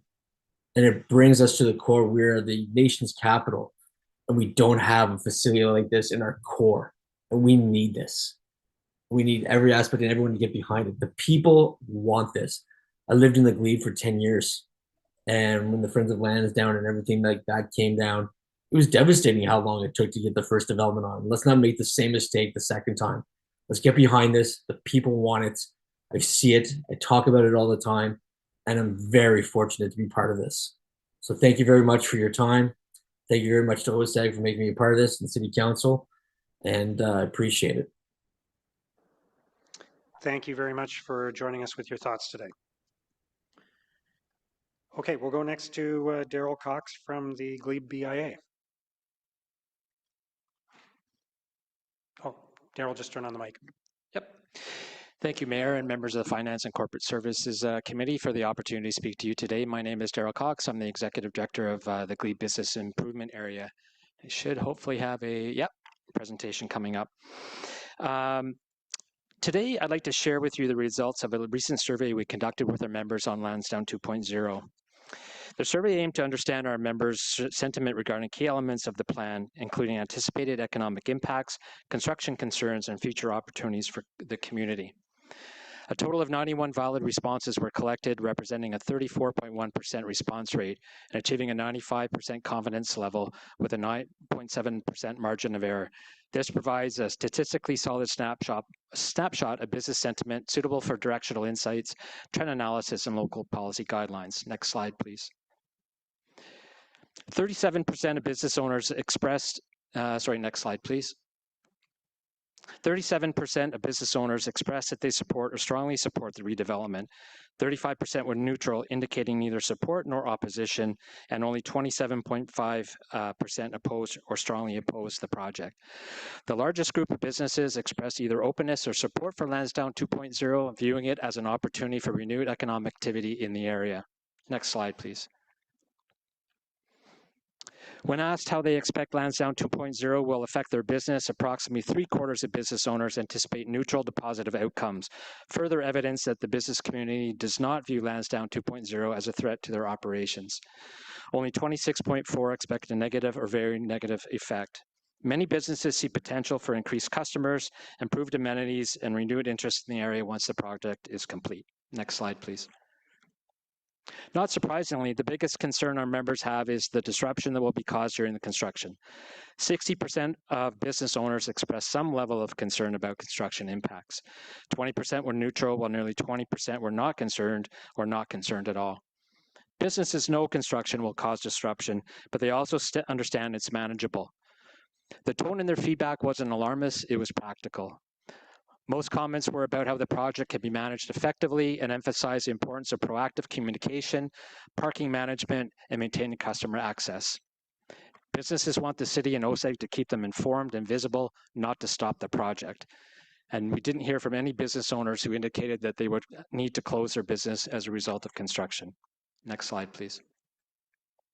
A clear majority of business owners at 89% expect the addition of new residential units to have a neutral or positive effect on their operations.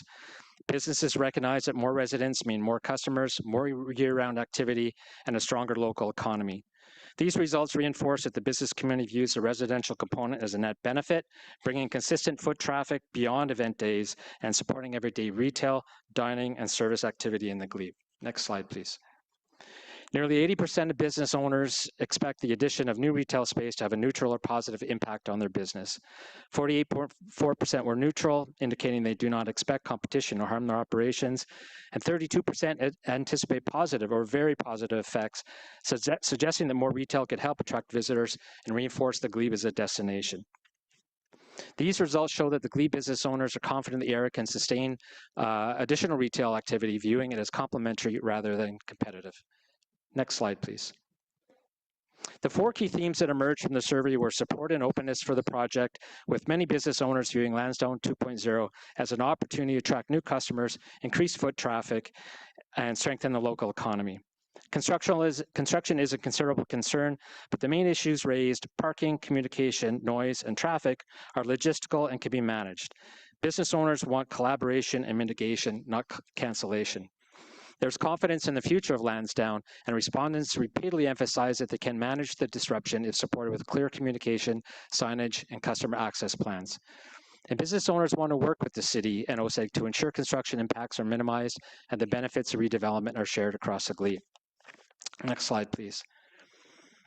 What you're seeing here are direct quotes from glebe business owners, and they tell a very clear story. Many businesses recognize that the events hosted at Lansdowne Park generate a significant increase in foot traffic in the glebe, creating the opportunity for increased sales and awareness of their business.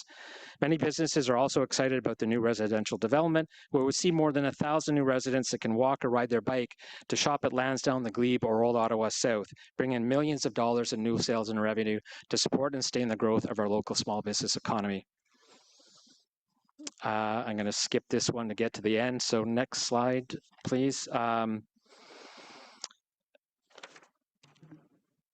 end here. The Glebe BI looks forward to continuing to collaborate with city staff, councillors, and OSEG to ensure their decisions around Lansdowne strengthen, not strain, the health of our local Main Street. Thank you for the opportunity to share our members' perspectives. Thank you, Daryl. Councillor Menard. Thank you very much, Daryl. Daryl, for your presentation. Great to see you. Thanks for being here. I wanted to just talk a little bit about some of the, I guess, mitigation that's needed for some of the businesses here.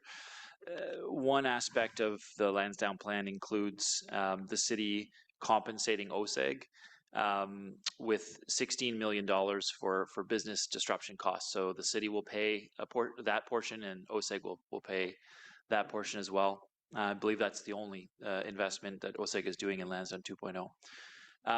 Have any offers been made to you for Bank Street businesses, other small businesses, the businesses in the J Block, anything like that for compensation for business disruption costs? Not to this point, Councillor, and thank you for the question. We see, I think the most significant impacts are going to be obviously in Lansdowne Park when the construction is occurring. As many councillors will be aware, 2011, I believe, to 13, there was the major reconstruction of Bank Street. We've been speaking with many of our businesses and board members who have been around during that time. Many of them did not see a significant impact at that time. Most of those businesses are still around, endured that construction where the street was dug up. Similar to what we're seeing, Councillor, in your ward further south with along Billings Bridge and what's been happening there. But my understanding, speaking with staff and understanding the project, we'll be seeing heavy equipment going through the glebe, but it certainly won't be to the same impact that was 2011-13 with the street being dug up. So our businesses, as I said, they're really looking forward to working with the city, working with OSEG. In particular, I'm sure you're going to ask this question later on as well around the traffic management. They're concerned about that, about parking, but certainly there hasn't been any conversation yet in terms of any financial compensation if there are losses. Okay, no, appreciate that. I guess the difference this time around versus Lansdowne 1.0, which was large, kind of a parking lot, a lot of asphalt there. Now we have an active site, lots of pedestrians through there, a lot of folks visiting, your businesses on Bank Street. A different environment for that 9 to 10 years of heavy construction, and this is a big concern of mine is the finished product and what we're getting to at the end of it, and that 9 to 10 years going to really hurt the environment there and the events there, and a difficult time to recover. So we'll have to work together definitely if this goes forward, because I am concerned about that. On the businesses in the J Block, the Good Life, Bean Again Cafe, Cigar Man, Cinnaholic, like there's the ticket office there too. What's happening with those businesses? Do you know where the Good Life is going, for example? Are those businesses just out of the fold until 2035 when there's a new retail podium created, or? Yes, thank you for the question, Councillor. I have not yet had, was waiting for the appropriate time we get through this process to start having those conversations. Our goal will be, if we know it's going to go through, is we have those conversations with the business owners. We have a very active commercial real estate brokers in our community.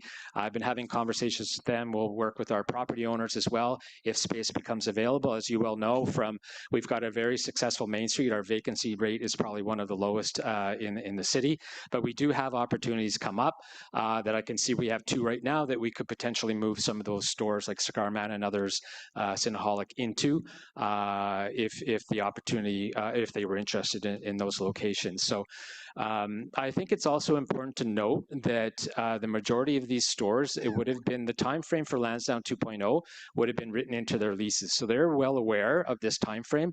So it's not like it's catching them off guard. So they would have had time to prepare for this time frame, and if they needed to move out of that location. Yeah, I just worry. I know there's been talk about citing the Good Life somewhere on Lansdowne or at the horticulture building, which is, well, that would be a big concern if it was in Hort. And just want to make sure that anything, if it goes forward, is managed appropriately. Those are some of the only smaller businesses at Lansdowne, and obviously we want to keep that type of environment there. On the transportation side, we've previously had discussions with OSEG and the BIA about expanding low or no cost transit, free transit, and shuttle service along Bank Street to help support both the nearby businesses and the congestion that we're seeing in getting to Lansdowne. Is that something that you still support? And well, I'll ask the same to OSEG when they're up, but is that something you folks support? Anything that will improve transportation and makes it more attractive to people to get to the games, I think we would be on side to supporting. Obviously, the financial model would be, for OSEG and / city to decide. But, we've been making some good headway, Councillor, as you're well aware, with the Bank Street Active Transportation and Transit Priority Study. And, your idea of having and staff's idea of having that lane, bus-only lanes being put in, I think is really going to help in terms of before and after major events at Lansdowne. And certainly, the dedicated bus lane areas at Bank and Fifth are certainly going to help, move traffic through the glebe as well.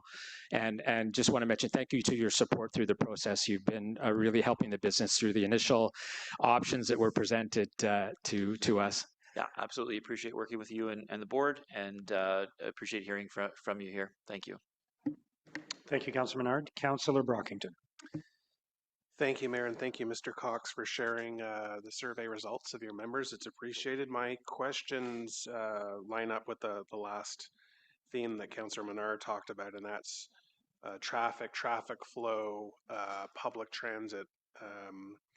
What's the current situation like on Bank Street in particular, in the opinion of your members? I know different times of day are more challenging than others, but if you could summarize and describe it for the committee now, traffic flow, transit options, the frequency of transit, that'd be appreciated. Okay, so thank you for the question, Councillor.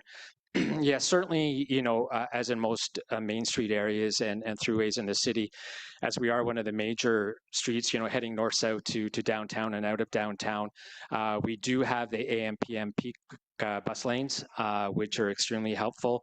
Those time frames are obviously busy for traffic getting in and out of leaving. The one area that is causing disruption actually is south on the Bank Street Bridge because of when the bike lane was put in, which is now narrowing that from 2 lanes. So we've got the inside lane, outside lane, which is no parking and peak time, but then it channels into 1 lane. So I park at Lansdowne and I head south, and that's typically where I get stuck.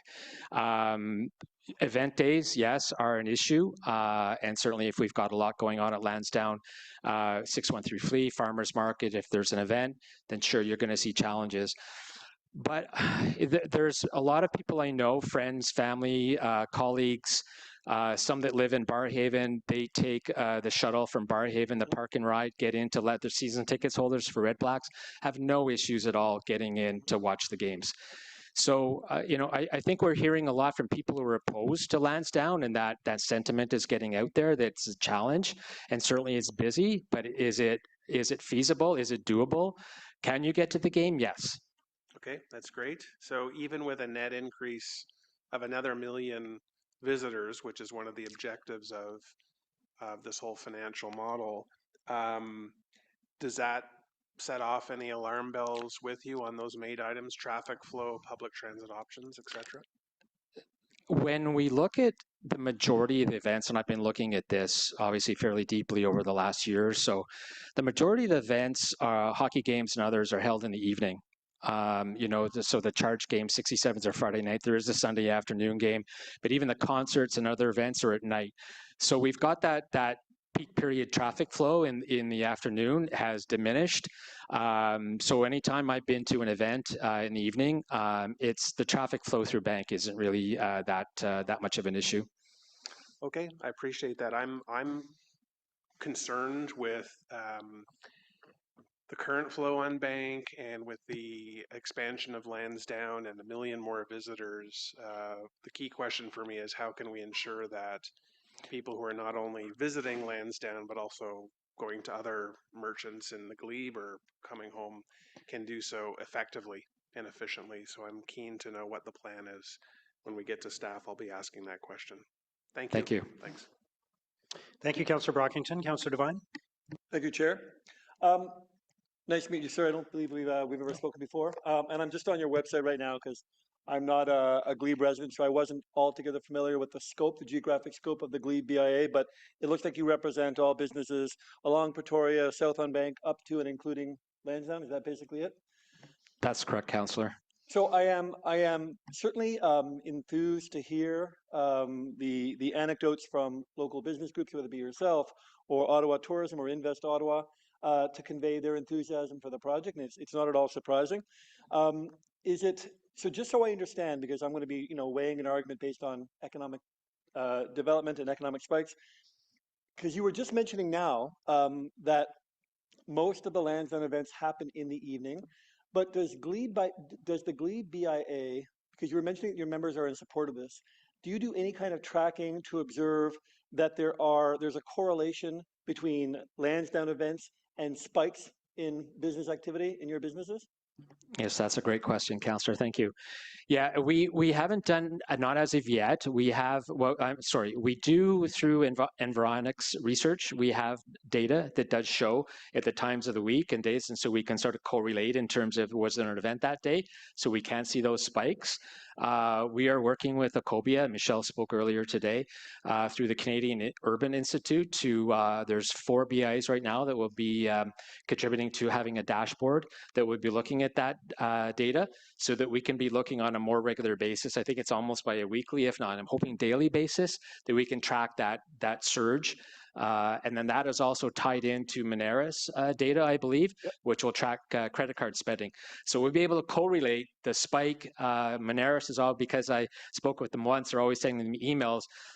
Blue Jays right now, we can say in the area surrounding the stadium, here's how sales have peaked because of the Blue Jays game. So.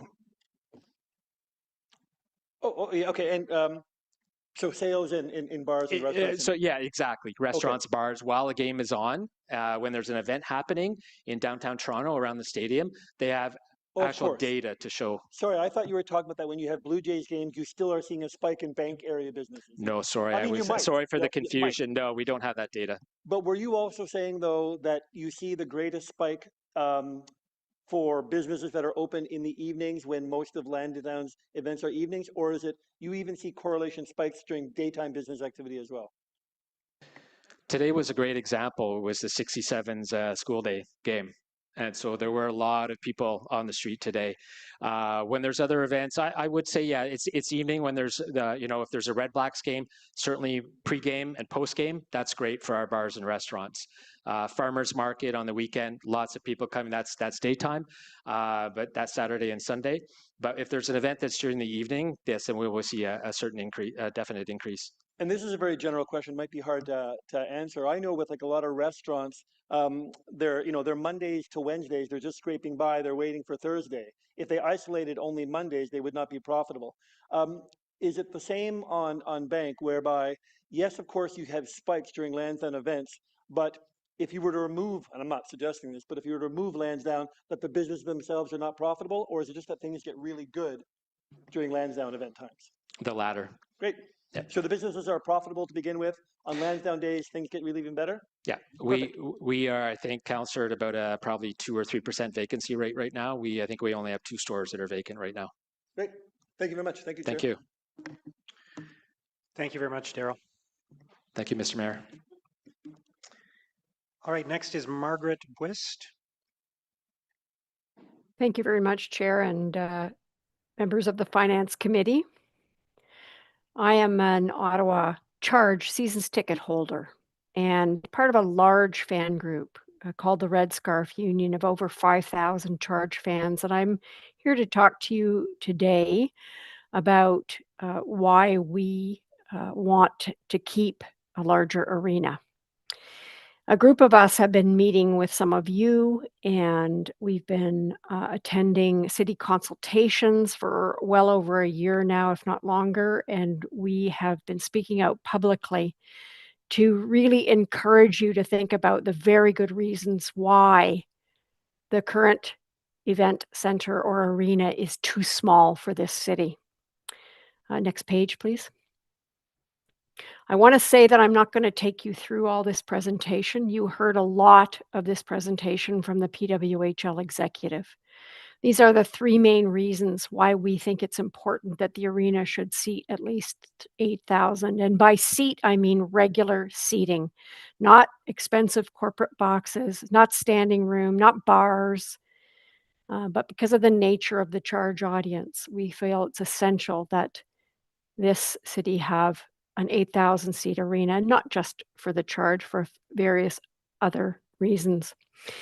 You heard very loudly and clearly today from the PWHL executive that 5,500 seat, or in actual fact, I've got the numbers from city staff, it's 5,050 regular seats, is not enough. It's not enough financially. It's not enough for us as fans.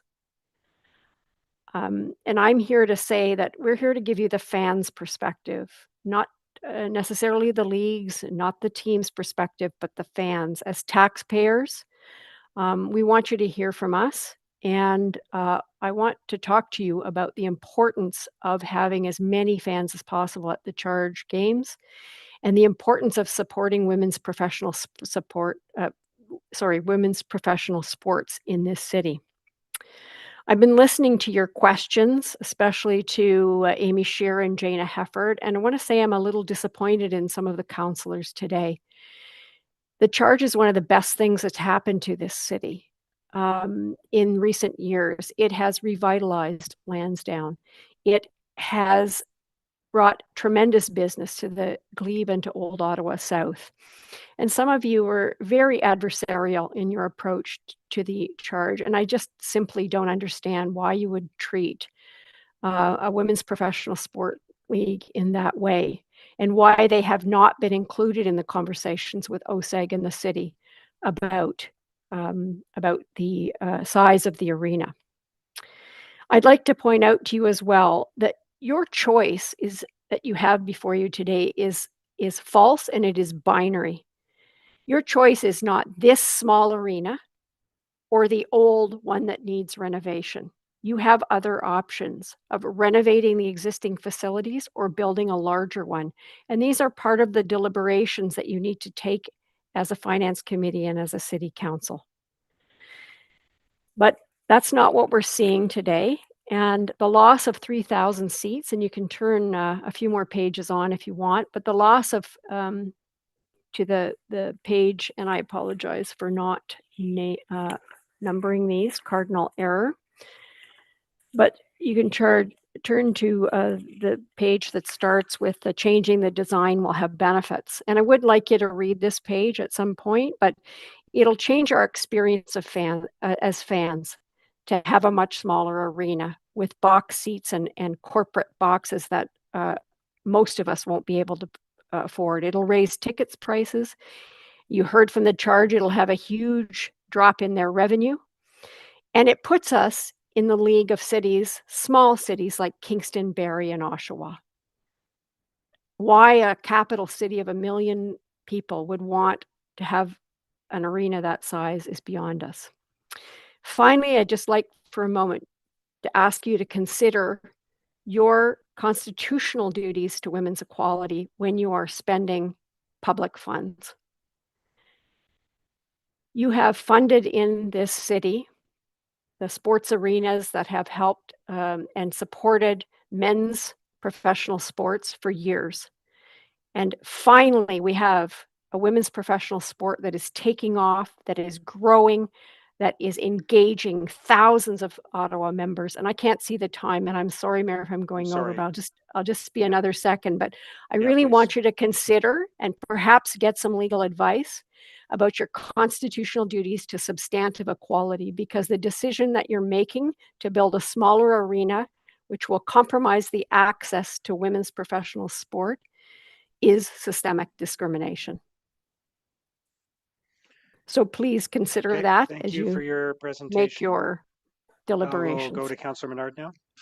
Thank you very much, Margaret, for your presentation. I noticed that one of the slides there indicated that TD Place now is a perfect size and location for the charge.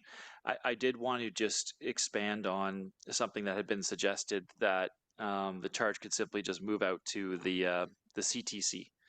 What do you make of that suggestion? That's certainly not what the fans want, and you heard that that's not what the league wants. Everyone wants to be downtown, and everyone wants to have the access to the area of Lansdowne. And the size of CTC is too big right now for a growing league. It's 2 years old. And yes, I agree with Amy Shear. We would all love, as the mayor has suggested, to be able to fill a 19,000 seat arena, but that's a long way off for a new league, and it's not realistic at all. But 8,000 seats is realistic, and we've repeatedly filled 8,000 seats. 5,500 is going to shut a lot of us out of charge games, and it's really going to negatively impact the fan experience. And shutting women out, as I said earlier, Councillor Menard, is something I really want you all to think about. Why you would build something that shuts women out and shuts women's professional sports out.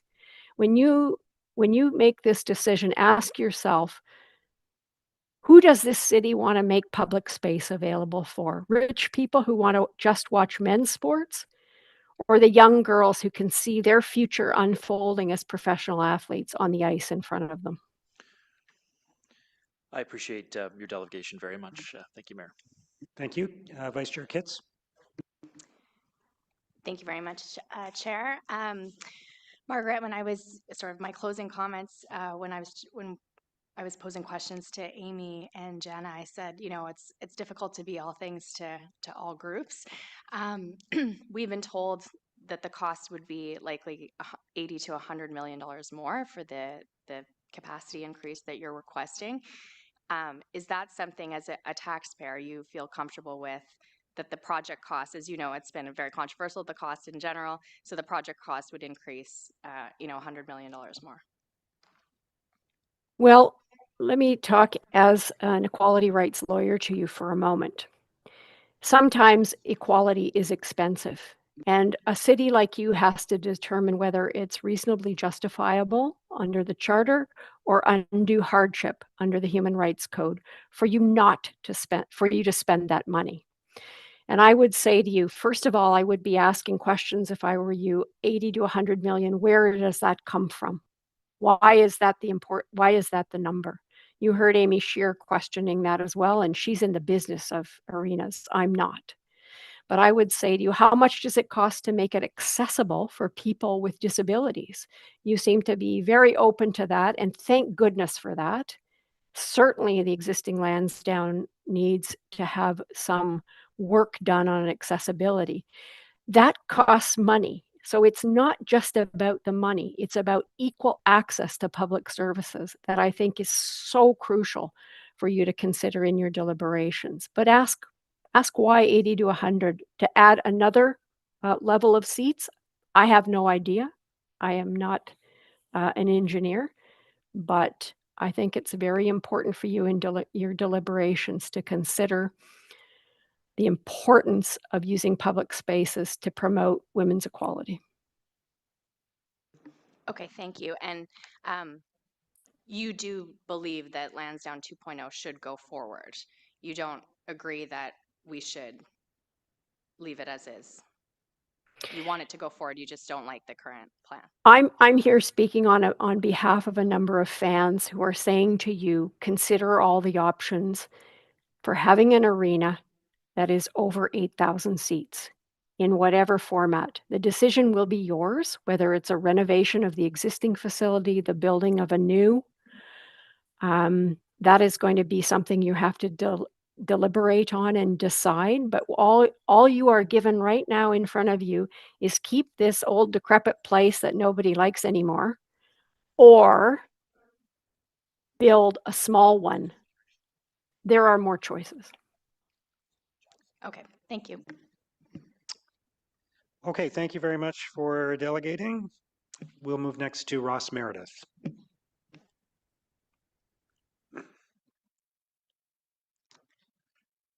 Good afternoon, Ross.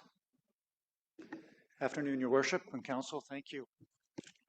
My name is Ross Meredith. I'm the dual general manager of the Westin Ottawa and the Delta Ottawa.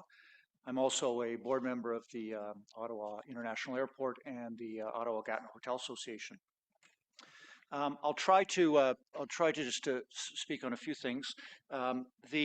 Earlier today, I listened to Michael Crockett's presentation, which I thought was strong and appropriate, and Aaron's this afternoon, and they're speaking about the importance of quality venues. And in my role as the leader at the Westin in particular, you know, we book more group guest rooms than any other hotel in the city, threefold, connected to the convention center. We book events, groups, and functions years out.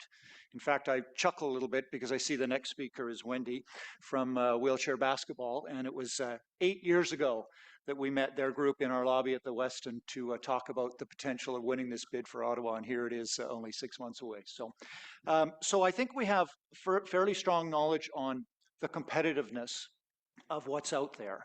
And when we see bids or RFPs from other cities or to our city, we're seeing a list of who we're competing against.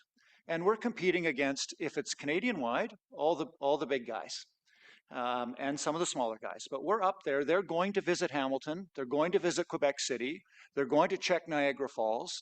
They're going to visit Calgary and Edmonton, and they're going to explore their options for where to bring their event. And without a doubt, the quality, location, suitability, pricing of the venue they're selecting is probably the single biggest driver of their decision. I'd like to think it's hotel rooms and how pretty they are, but it's probably not.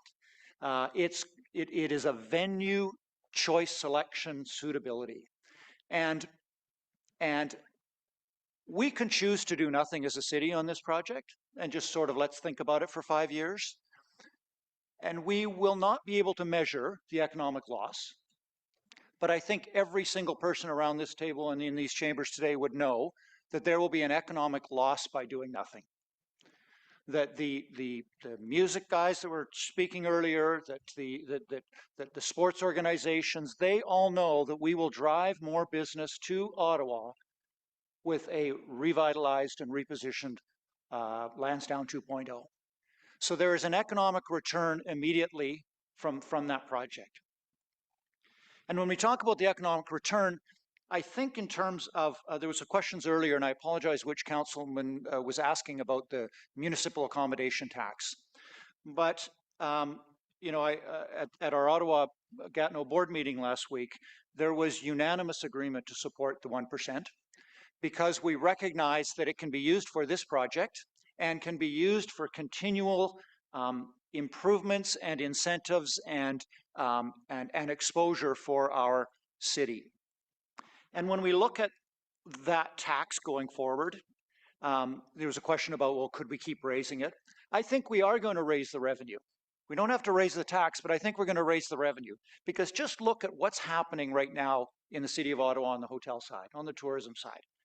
The Andaz expansion down in Byward Market, a beautiful new Renaissance being built by Marriott, the AC Hotel that just opened, the Hard Rock expansion and investment, the Moxie Hotel that's opening in March, and then finally the new at the airport in-terminal Alt Hotel. Just think of the increased tourism mat revenues that are going to be generated for and by the city and for Ottawa tourism without raising another percentage on top of what we're going to do, but just in conjunction with it. So we hire 35,000, we have 35,000 associates working in our industry. 750 of them work at the Westin and the Delta. Unionized jobs, benefits, pension plans. These are the kind of things that are the economic drivers that we feel strongly that support our city. So this project will allow us to continue the economic growth in our industry. As we know, there is an enormous amount of spread of the dollars when someone comes to town. It's the gas station, it's the movie theater, it's the retail stores. It's much broader than just the tourism attraction. And I think the owners and investors that are piling capital money or dollars into these hotel projects will appreciate and be pleased to know that the City of Ottawa Council supports their tourism ambition with support of this project. Thank you. Sorry. That's Councillor Leeper?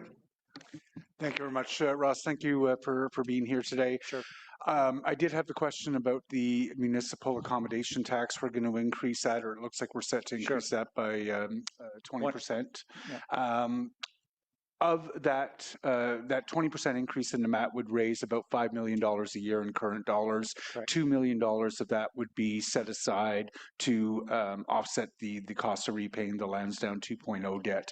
Over time, that $5 million is going to be $20 million, will be $80 million. This is going through until 2075. Would you have any objection to seeing that $2 million a year that is allocated to the Lansdowne 2.0 repayment indexed with some sort of inflation? Not at all, because I think it would reinforce the idea that that there is tourism growth, and as we see that grow, it's a reminder that the project's working and effective, and that there is performance. So when we see, as we did in the month of August, the highest municipal tax revenue collection in the history of Ottawa happened this year. It's partly because we're adding new inventory, adding new choices, but I think it's also just that the city's growing and expanding. And so I think supporting the infrastructure projects, whether it be this one and or other ones in the future, through a portion of the municipal accommodation tax, I think is appropriate as we're helping grow and expand our industry. So okay, I'll be giving some thought to that overnight. The second question, I just want to make sure the municipal accommodation tax, we're going to increase that by 20%. We know that I think it's the Association of Hotels are aware of this and support it. Right. Do you know what kind of consultation, though, they did with their individual members? So Steve is here, I think, later today or tomorrow, probably tomorrow, the president of the association, so he can speak even more accurately. But as a board, which represents 70% of the hotel's size, scope, and number of keys, so I can speak to the 70% communication. It's been extremely clear and relevant. Can I share that a smaller property on the edge of town has been fully versed? I'm not sure, but certainly anything of size and scope has been made well aware of, and as you said, we had unanimous support at our meeting last week. So wonderful. Good. Thanks for being here. Thank you. Thank you. Councillor Brockington. Thank you, Mayor. So I had asked the question this morning about what's our reservation price, or what's the ceiling for this municipal accommodation tax? Because when you add it with the HST, visitors will be paying 19% tax. Is that a concern at all for you? So I raised it, interestingly enough, I raised it around our board table just to say, where do we fit within our competitive set? Because as I shared earlier, those same organizations that are considering Halifax or Quebec City or Niagara Falls or Ottawa, they're looking at the total cost. And if we're out of line on that, then we're at risk. And so we did an analysis, and we sit clearly with the additional 1 point. We sit clearly in the middle. We're not out of line. We're not the lowest, we're not the highest. And so it felt like it wasn't going to be a material deciding factor that would hurt our business. Now, do we want to add another % next year? Probably not.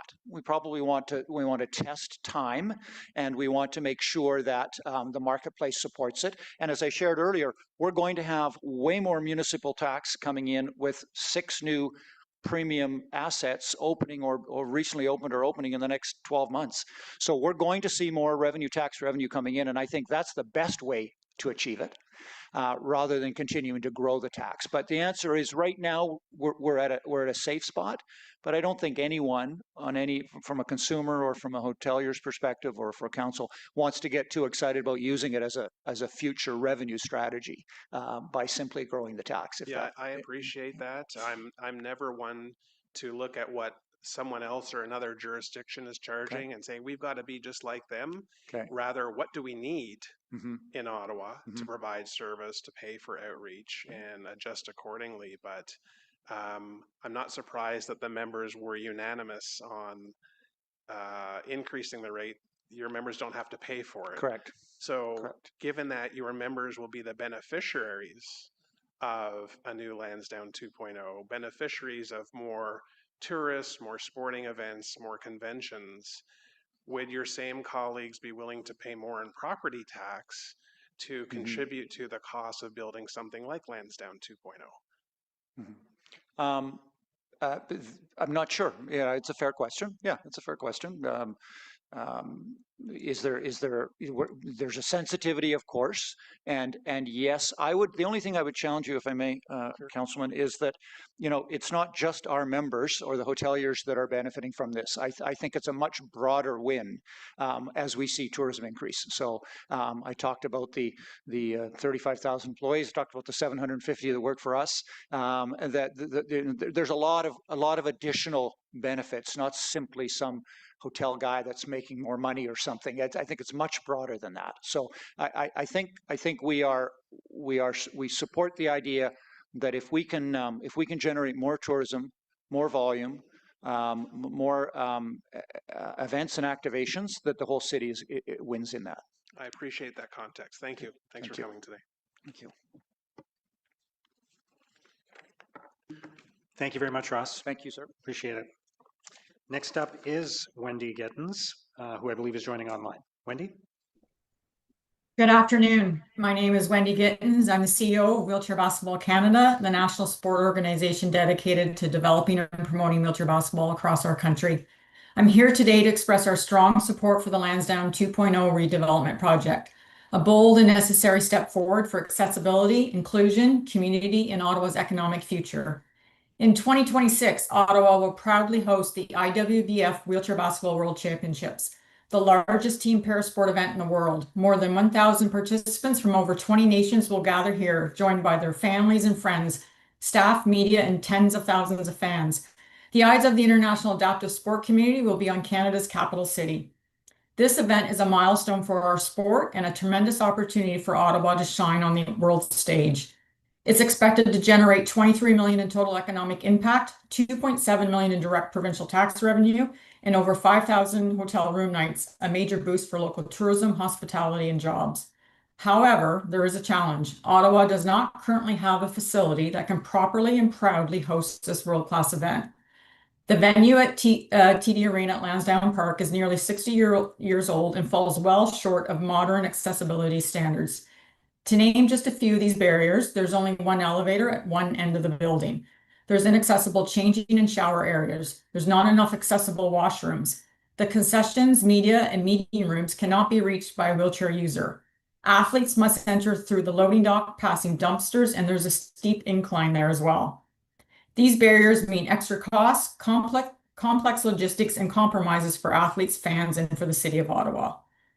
Our partners at OSEG have been outstanding in helping us find creative workarounds. But let me be clear, that approach is not sustainable. We cannot continue to rely on temporary fixes and band-aid solutions if Ottawa truly wants to be seen as a leader in hosting inclusive international sporting events. While we are fully committed to delivering an exceptional World Championships, this cannot be the standard going forward. That is why Lansdowne 2.0 is absolutely vital. It's an opportunity to build a modern, world-class, inclusive, and fully accessible venue in the heart of our city. With its central location, public transit access, and proximity to restaurants, hotels, and shopping, it's the ideal hub for major events and community gatherings alike. Most importantly, accessibility will be built in from the start, not added as an afterthought. A new Lansdowne facility will allow Ottawa to attract high-caliber national and international events for years to come, driving economic growth, tourism, and civic pride. The 2026 championships alone will engage over 500 volunteers, leave behind legacy basketball courts for community use, and introduce inclusive sport programming into local schools. With the right infrastructure, these kinds of legacies can continue for decades to come. But without a modern, accessible venue, Ottawa will simply miss out on future hosting opportunities. Other cities are investing in inclusive state-of-the-art facilities because they understand that sport tourism is an economic driver and a community builder. As Canada's capital, Ottawa should reflect the best of who we are as a nation: innovative, inclusive, welcoming, and ambitious. A world-class city deserves a world-class accessible venue. Event hosting is a strategic priority for governments, tourism, and for Wheelchair Basketball Canada. We are already planning for future international events beyond 2026. And with Lansdowne 2.0, Ottawa would be the perfect destination. This isn't just about sport. It's about community, culture, accessibility, and economic development. It's about building a city where everyone belongs and where everyone can access and experience the power of sport.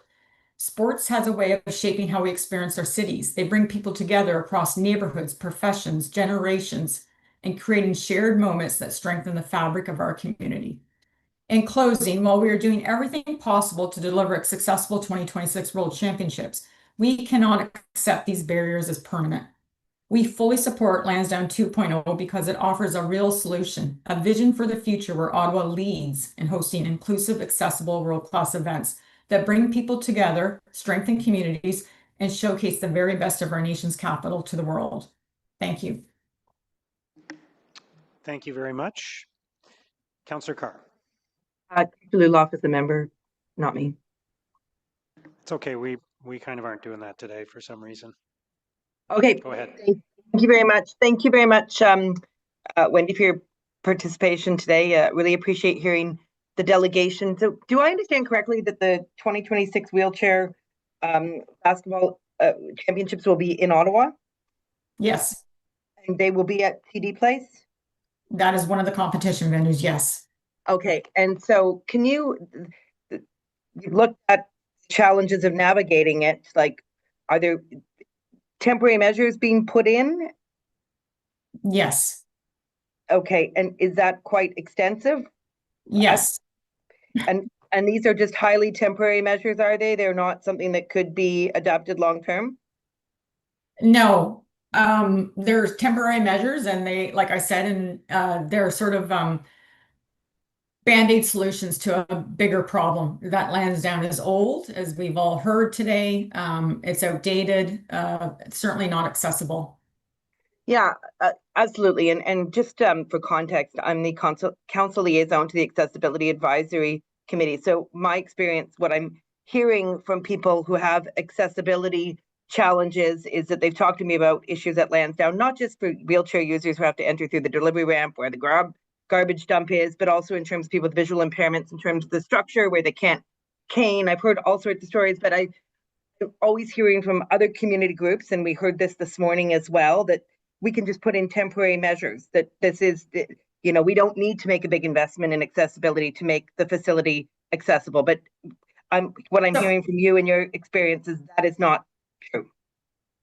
I would ask you, would you ask Sidney Crosby to come in and have temporary measures to play on the ice at, you know, TD Arena as a Olympic athlete or, you know, Team Canada athlete? These are Team Canada athletes. They're para-athletes. They're world-class athletes. They're elite at their highest level of competition. They're professional athletes as well. And so to ask them to be okay with temporary fixes and Band-Aid solutions and coming into a facility like that is not acceptable whatsoever and extremely disrespectful. Yeah, I 100% agree with you. Absolutely. I really enjoyed having you here as a delegate and hearing that. Thank you very much. Thank you. Thank you, Councillor Carr. Councillor Luloff. Thank you very much for coming today, Wendy. We really appreciate it very much. You know, Ottawa has the unique distinction of being home to more Canadian veterans than any other Canadian city, and the Invictus Games provides an opportunity that allows wounded veterans a shot at competing at the highest level. Sports like wheelchair basketball, sledge hockey, seated volleyball, and the like. As an expert in inclusive games, do you think that Ottawa could even put in a bid to host the Invictus Games without Lansdowne 2.0? Thanks for the question. No, I actually don't. I think Lansdowne currently, the TD Arena, you actually lose out on international events and multi-sport events and inclusive games like the Invictus Games because of the lack of facility here in Ottawa. So with a new facility, those types of events and bids would be much more viable to obtain. And including for our own sport, for wheelchair basketball, we have multiple opportunities to host international events. Our calendar is very, very full. The city of Ottawa is a great location to host events. People want to come to Ottawa. We've heard that loud and clear from our membership and from our international counterparts. It's a safe, welcoming city. The barrier is the lack of a facility. Thank you very much. Thank you, Councillor Luloff, and thank you. Thank you very much for your presentation, and good luck. Thank you. Mayor, just before we keep going, on the delegations, are you going to let people know who's Yes, tomorrow, I was just maybe? about to speak to that. Hey, look at that. I was time. just Good. about to speak to that, Councillor. Thank you for that question. So we're going to advise anybody who is at number 60 or higher on the list that they will definitely be tomorrow. And then we'll keep going for a while and see if we want to release more people after that, but we'll keep pushing through for the next little while. Yeah. Yeah. So 60 is a lot. What are we at right now? We're at 31, but 31. We had a 1-hour presentation and we had a couple of delegates that were, where the conversations were long. And so we're hard stopping at what time? So I don't have a specific time in mind. We can decide that later. Can I put a motion that we hard stop at 6 tonight, just given how? Well, I'd rather keep going, and personally, and I've heard that from others. I think we should go. We are, with meetings like this, we're scheduled to go to at least 7. Okay. So I think hard stop. It needs to be. Well, there's a motion required to go past 7 o'clock. Okay. So we'll see where we are when we get closer to that number. Thank you. Okay, next is Jesse Card from Youth Ottawa.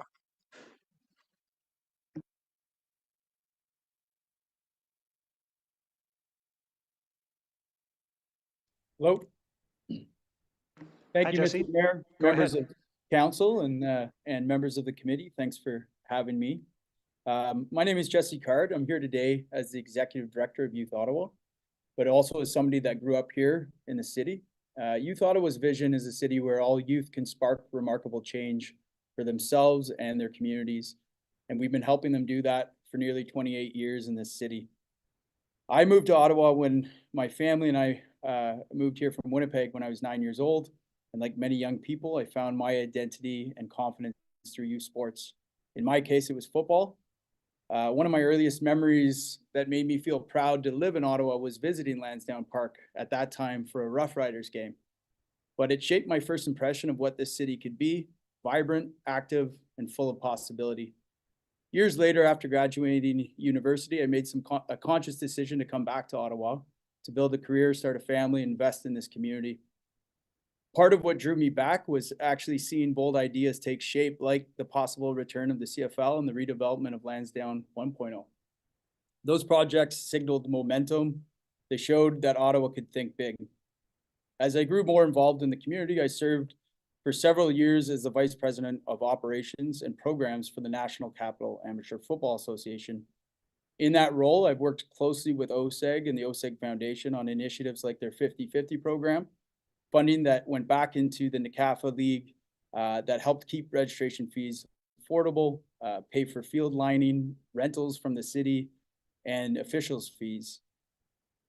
We've improved services for athletes and improved the attractiveness of playing sports as young people. That partnership made a tangible difference in tens of thousands of kids over the last 10 years. Today, through Youth Ottawa, we continue to collaborate with Lansdowne, bringing youth from across the city to games, connecting with them, finding employment opportunities, training opportunities, and helping them see an Ottawa that has a future worth getting excited about. I understand and appreciate that there are many perspectives on Lansdowne 2.0, and that careful consideration, transparency, and fiscal responsibility are essential. Those conversations are healthy and they show that our city is being thoughtful about its future. I understand the caution that's been expressed today, but I also believe in balance, and that vision must be part of the equation. From my vantage point, though, what's clear after listening to everyone today, that Lansdowne really matters. It's not just as a set of buildings, but as a symbol of how we see ourselves. Projects like Lansdowne 2.0 are exactly the kind of civic investment that define what it feels to live in a great city. So yes, it's important to get the details right, but it's important that we don't lose the courage to act. Lansdowne 2.0 needs to happen, and when it does, it needs to be spectacular. We cannot take half measures. My worry is, and I say this with great respect, is just that if the project doesn't go through, it may never happen at all. And I think that that's the type of inaction that can drive young talent out of this city. I trust that council will make the right decision, one that balances prudence with boldness and ensures that when Lansdowne 2.0 moves forward, it represents the best of what Ottawa can be. Thank you. That's all I'll say. Thank you for your leadership and courage to shape a city that's worthy of the next generation. Thank you very much, Jesse. We'll go next to Liam O'Brien. Good afternoon. Good afternoon, and thank you for being here for so long. I truly appreciate it. I feel your pain. So I live on the other side of downtown from here, and I wanted to focus on just 2 points. So I really like Lansdowne, and I like attending events there, be it sports or the market, etc. But I have a couple of concerns. So the first one is the transportation side. I don't see a lot of progress on that front. Given my proximity to Lansdowne, I should be able to get there really easily by transit. I looked it up just before this. It would take 40 minutes to go 3.7 kilometers. And 10 of that is because I'm waiting longer because you voted to reduce the frequency of the LRT. For $1.6 million, which is really not a lot compared to this project. I also wanted to express concern about the speed of buses. If there's no dedicated bus lanes along Bank Street, they're going to get clogged up in the traffic. Cars are a really inefficient way to get around. Yesterday, I biked by Lansdowne because I shop there often, and I almost got hit by a car. So it's really actually offensive to me when I hear about how people that have to drive to work there are slowed down by the bike lanes. Well, those are saving my life potentially. So that's the transportation side. But I also wanted to express bigger concern. In Ottawa, I've been here for about 15 years. We've seen some pretty big scandals. I don't have to name all of them, but we just saw Taywin get pushed through, all because of potentially, $10,000 worth of donations to elections. We saw big issues with the LRT. The judge that evaluated the case said this conduct irreparably compromised the legal oversight ability of council and raises serious concerns about whether the city of Ottawa can properly complete significant infrastructure projects. So I think to cast doubt over the volunteers that have come here today who've scrutinized the numbers is really damaging. We owe them, a huge thanks, because I don't see that scrutiny happening in the room necessarily. So I'm really appreciative that we are having that level of scrutiny, because the unveiling of the plan to me seemed a little bit like what I'd expect if I went into a used car lot. You don't need to read the fine print, just sign here. If you don't sign today, the price is going to go up. I mean, of course I'm exaggerating, but that's the sort of tone we're seeing. We shouldn't be rushing this process. I want to see something improve more than anyone, maybe not anyone. But my point is, let's not rush. The fact that it's being rushed honestly brings a lot of questions up. I've talked to many people who probably wouldn't have noticed this except for the level of rush that they're seeing, because that raises a lot of questions. It's kind of like if you're trying to convince a woman to marry you and you rush it along, like take time. So in closing, for me, the process is disappointing. It's not that I don't want to see something go through, but please don't rush. I think council's reputation has been tarnished in the past, and I don't see an improvement in this process, to be honest. If we rush things through, who's to say that we can't replace LRT with Lansdowne 2.0 and the reports we just saw? Because the writing I see about LRT, I could see that coming through in a few years about Lansdowne 2.0 as it's been pushed through. Thank you. Thank you. Councillor Menard. Thanks very much, Mayor.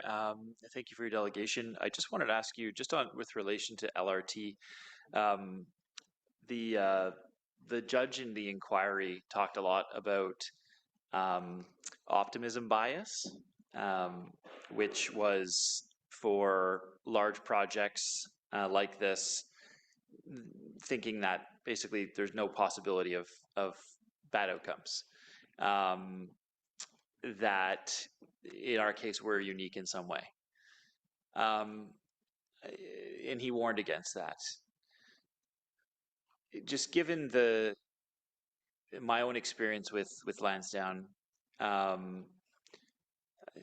tend to see that a lot in this project. There's so much positivity and not a lot of risk, I guess, concern that we see from our I guess authority or executives in the city. It tends to be sell the project as much as possible because we think it's going to be good, and that's fair position that they think it's going to be good. But the opposite is also true, that you need to make sure that there are critics of that so that you make things as clear and transparent to the public as possible. So I suppose the question, I guess, to you is, do you see some echoes of what happened in the LRT public inquiry and the concerns that Justice Horgan outlined in his final publication in this project, and what could we do to, I guess, ameliorate that optimism bias and uniqueness that we feel this project may bring? I would like to see the way this project is represented as being fair, and that means presenting all of the facts. I mean, I understand the report is long, and I don't have time to read 130 pages, but when I see our mayor respectfully coming out ahead of the report and trying to control the narrative, those sorts of maneuvers really take my trust away, and I know I'm not alone on that. So in my field of work, or in my research, one of the things we do is Monte Carlo analysis, which fairly looks at different probabilities, the upside and the downside. But to me, this seems like there's a lot of stars that need to align, and I hope they do, but it makes me very nervous to see those potentially minute possibilities that all of the stars align, because I do think there's optimism, and I'm guilty of this in my own, research proposals and so on, but it's still problematic. Okay, thank you very much. Thanks, Mayor. Thank you. We'll go next to Patrick McKechnie.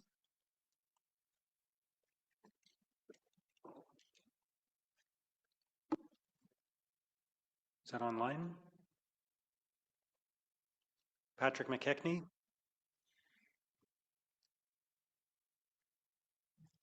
Okay. Next is Jim Merson. Welcome. Good afternoon.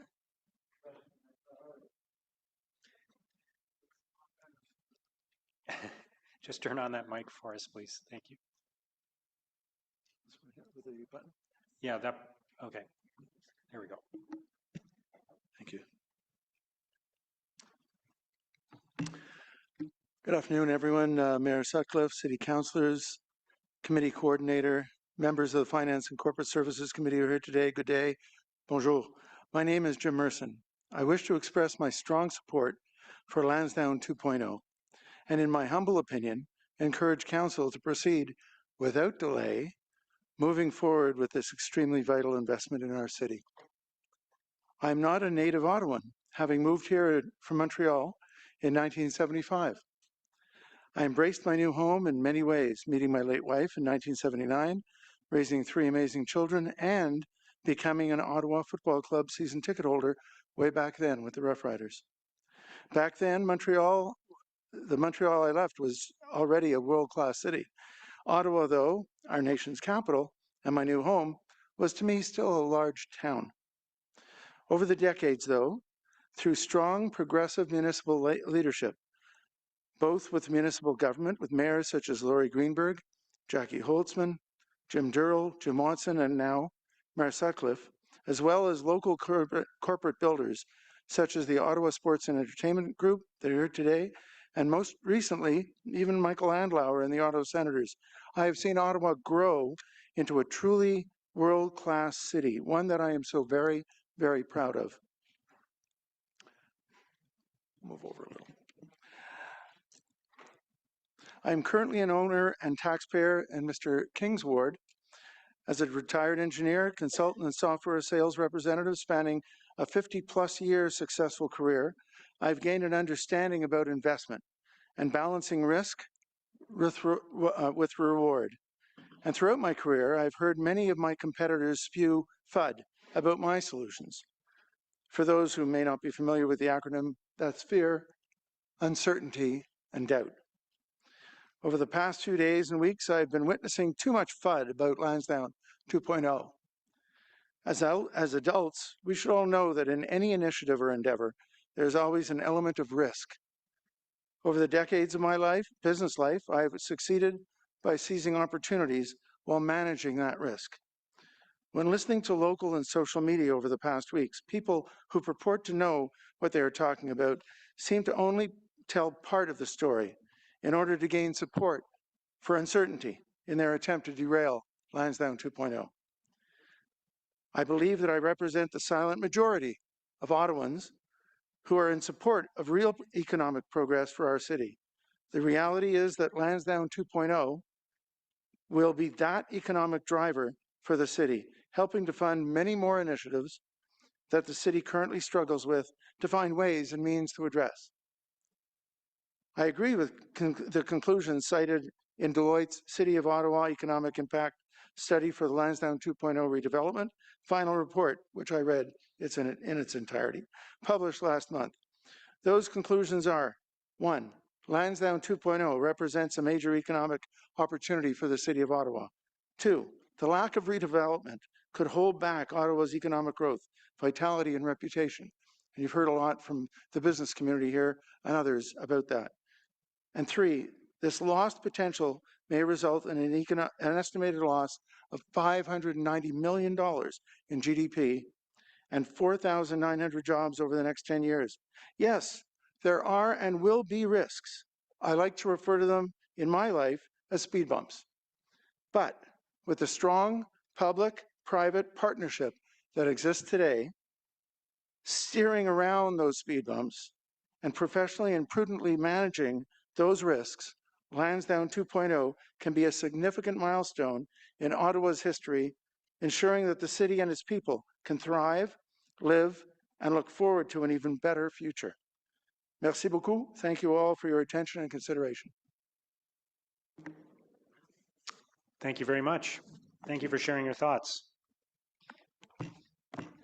We will go next to Joanne Polak.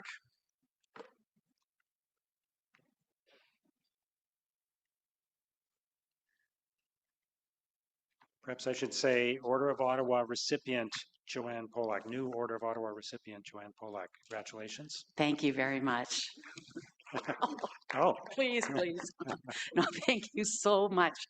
Thank you for that, Mark. I just wanted to say that I'm so grateful for being inducted into the Order of Ottawa for the class of 2025. This incredible honor is even more special because it's following on being inducted into the Ottawa Sports Hall of Fame this past May. So it's been a great year for this old gal. But this city means the world to me, and it's given me so much. And at this stage in my life, to receive recognition like that, Mark, and the Hall of Fame is humbling beyond words. And of course, woven into my entire Ottawa story has been Lansdowne Park, my absolute favorite place in the world. And anybody who doubts me doesn't know me. Mr. Mayor, members of the committee, I'm here today to urge you to support the city staff report and approve Lansdowne 2.0. Please, let's get on with replacing the aging municipal facilities so we can realize the full potential of this remarkable place, which is the heart of this remarkable city. I sit before you today with a very different perspective than I have had in the past. I've recently been appointed chair of the board of Football Canada. The position has sharpened my take on the sport that I love and amateur sports in general. First, I know many of you view football as a legacy sport. I know it because I've heard you talking about it. Perhaps one that is more anchored in the past than in the future. I can tell you unequivocally that nothing could be farther from the truth. In fact, men and women's flag football will make their Olympic debut at the 2028 Olympic Games in Los Angeles. If somebody had told me back in the late 80s that women would be playing football and they would be playing it in the Olympics, I never would have believed it. Flag football is capturing the attention and imagination of a whole new generation. It's affordable, it's safe, and it's perfect for girls and women. As a result, more and more girls are participating in a sport that was traditionally completely dominated by men. Amateur sports has never been more important in our society. I know all of you are concerned about a generation lost to excessive amounts of isolated screen time. Sports gets kids outside and connected with each other in person as opposed to character interaction and some gaming online. Now, not every child's an athlete, but in this day and age, there is a place for everyone, and we need to invest in the future of our young people now more than ever. Now, how does this relate to Lansdowne 2.0? There's two specific areas I'd like to talk about. Number one, amateur sports requires gathering places, not just neighborhood facilities, but larger professional facilities where championships can be played and experienced. OSEG makes our Lansdowne facilities available to young men and women. Their support of amateur football through foundation funding and through access to facilities is substantial.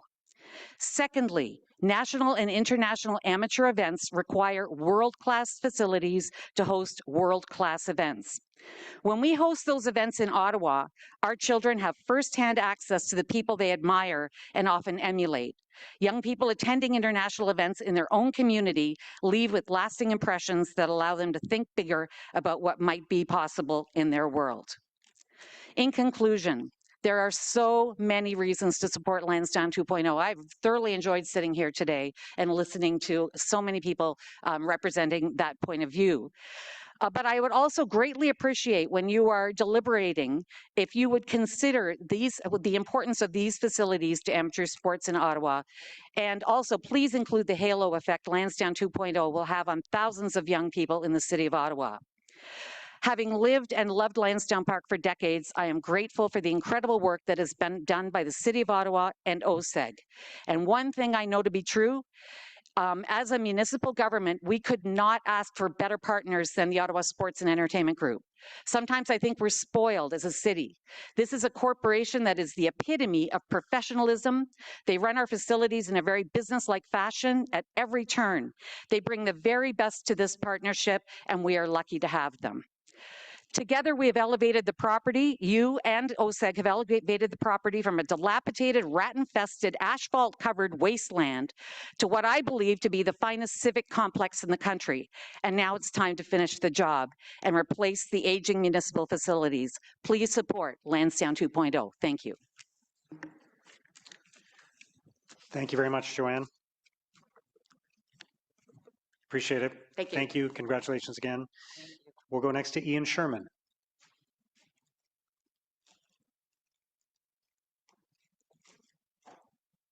Good afternoon, Ian. Good afternoon.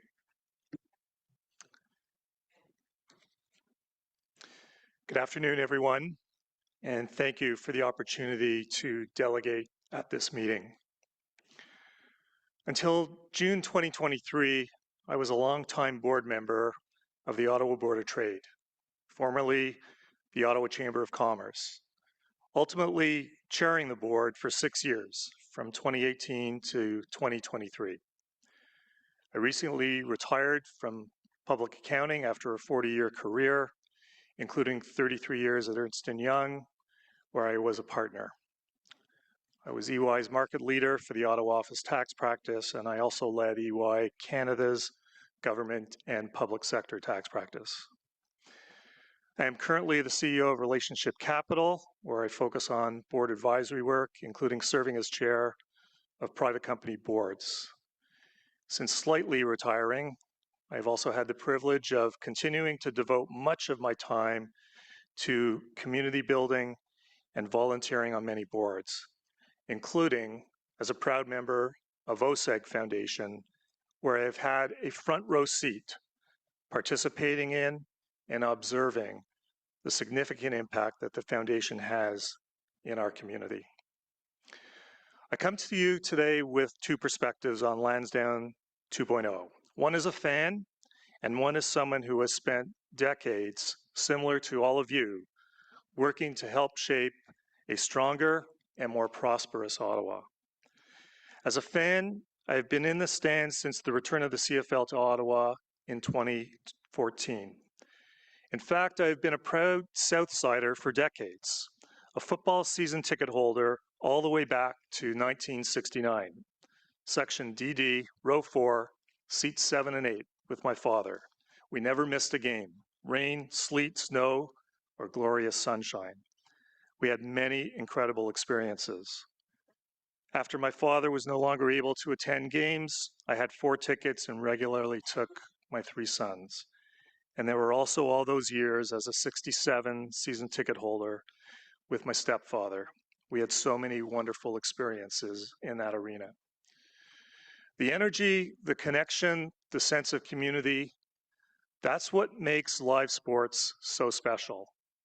However, even as a proud Southsider, and our famous chant to Northsiders, which I won't repeat in this chamber, I have also seen that other side of the stadium.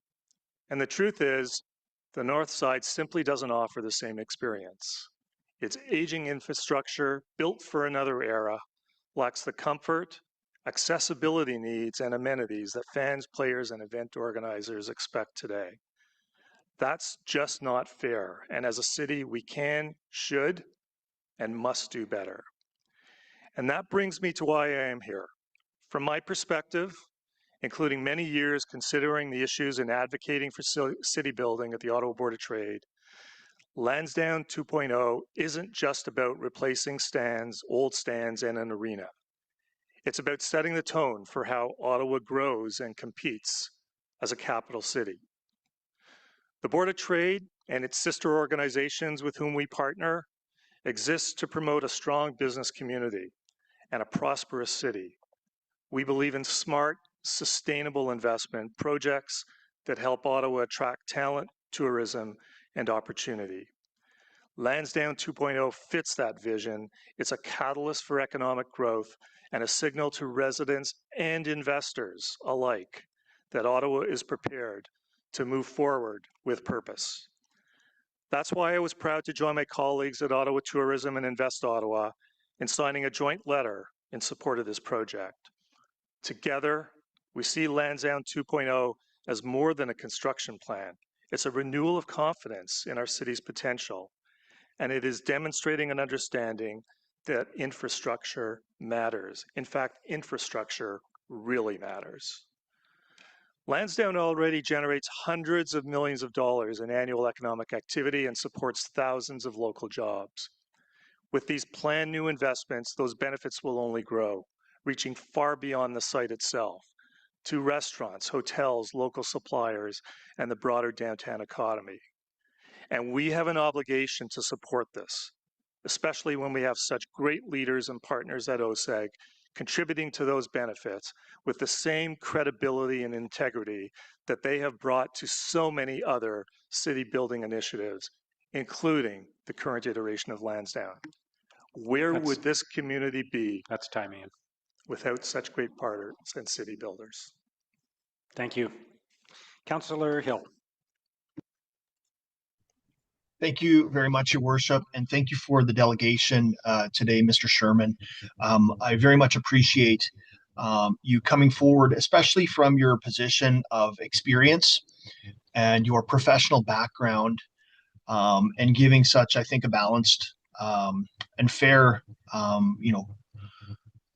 anecdote, both of your family experience as a season ticket holder and your experiences there, but also from a financial and a corporate perspective, for you to come forward and make those comments. We have heard from others today who have cited similar academic and skill backgrounds who have had a different perspective to the values of progressing as a city with this investment. And I just really wanted to say thank you for coming forward and giving that balanced appreciation of Lansdowne 2.0 from your perspective. So thank you for taking the time to wait in line to delegate on this important issue, Mr. Sherman. Thank you. Thank you, Councillor Hill. Councillor Menard. Thanks. Thanks very much, Mayor. I do have some questions for you, and appreciate you being here and delegating to us. I do wonder if you're aware of the current replacement value of the Civic Center of the North Side stands. It's $140 million. The retail built in 2014, just 10 years ago, is valued at over $12 million. And the roof repairs that we made to the north side, the steel structure roof for the arena, was a $23 million debt that we took out just a few years ago that we're still paying off today. I wonder your views about stranding those assets, the value or replacement value of those assets, and proceeding with this plan. I think it would be fair to say that I have a reasonable understanding of those costs, stranded costs as you refer to them. I also have an appreciation, I think it's a deep appreciation of what the alternatives might be if we don't proceed with Lansdowne 2.0. And I don't like the cost of those alternatives either, which leave the taxpayers stranded with those costs. We have willing, able, capable partners in OSEG with credibility, integrity, and the values of city building that I, as a taxpayer, and I believe that many others as taxpayers, feel that we should stand behind in this project. What do you believe the costs are of not proceeding? My understanding is that they could be as significant as $50 million a year that we're left stranded. I'll just, the city staff numbers haven't been there. They have said it could be up to $8 million a year that based on the cash flow losses that we're having year after year. Now EY has said that we're going to look at cash flow positivity as of 2027 and then 2030 and beyond. So the concerns, I think, were more for OSEG and their equity going forward, certainly. I wonder your views of, you think the debt that we're taking on of $331 million, that is worth it to move forward with this plan in your view? Yes. In my view, it's worth it to move on. Okay.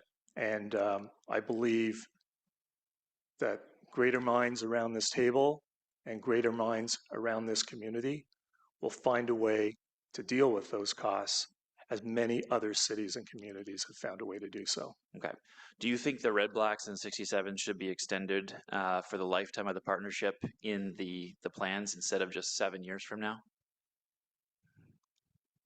Can you rephrase that question for me, please? Yeah, just the guarantee that we've got for the Red Blacks and the 67s right now on paper, signed deal that would continue with Lansdowne 2 currently in the LPP is to 2032 for both of those teams to continue until, after which there is no I guess, potential default from not running those teams. So I guess you could say there's a guarantee that they're here for the next 7 years. After that, it's not guaranteed, and they could be sold or leave or not operated. I'm not a party to those contracts, so I don't think it would be appropriate for me to comment on that. What I will say is I believe in those organizations. I believe in the principles behind those organizations, and I believe that they have demonstrated the quality and merit for this community that we should believe in their ability to proceed. The deal is back end loaded, so it's a 50-year deal to 2075. Most of those revenues come after 2052. Do you think that that balances our risk ratio in proceeding, or do you think that we need to not extend a deal so long into the future because of the risks it may hold with another P3 contract for the City of Ottawa?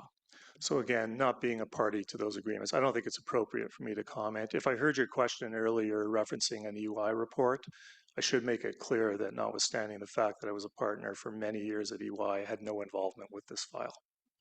I appreciated EY's report very much in their analysis of the risk in the plan, and just want to thank you for being here and engaging in conversation. Thank you. Thank you. Thank you, Mayor. Okay, Ian, thank you. Thank you very much. We're going to go back to Patrick McKechnie, who I believe is online now. Sorry for any technical issues. Go ahead whenever you're ready. Oh, thank you, Mr. Mayor, and hello, councillors. My name is Patrick McKechnie, and I'm here today not just as a sports fan, but as a proud father of two and a lifelong member of the Ottawa community living in Alta Vista, who believes in the power of shared spaces to bring people together. I've been a season seat member to the Red Blacks for the last decade, and like Ian, I'm a Southsider and won't begin our famous chant with the North Side today. Lansdowne Park's been a landmark and a gathering place in Ottawa for over 150 years. It's where we celebrated victories, we gather for festivals, shop locally, and connect with one another. Generations of Ottawans have made memories here, from football games to farmers markets, concerts, and community events. But today, Lansdowne's really showing its age. The infrastructure is outdated, accessibility is limited, and the facilities no longer reflect the values of a modern, inclusive city. Lansdowne 2.0 is our opportunity to change that. For sports fans, this redevelopment means a revitalized experience. A new event center will replace the aging TD Place Arena, offering better seating, improved sightlines, and full accessibility. It will be a home worthy to our Red Blacks, 67s, Atletico Ottawa, and our newest professional women's sports teams, the Ottawa Charge and Ottawa Rapid FC. And critically, it'll include gender-neutral facilities, from inclusive dressing rooms to equitable training spaces. As a girl dad, this is the kind of stuff I want to see. These upgrades aren't just about comfort, they're about dignity, representation, and ensuring that all athletes and fans feel welcome and respected. But Lansdowne 2.0 isn't just for fans like me in jerseys. This project also offers a year-round cultural and social hub for non-sports fans. Exhibition Way will feature local shops, dining, and modern concert venues. And the Great Lawn will host gatherings, farmers markets, and community events, ensuring a welcoming space for all.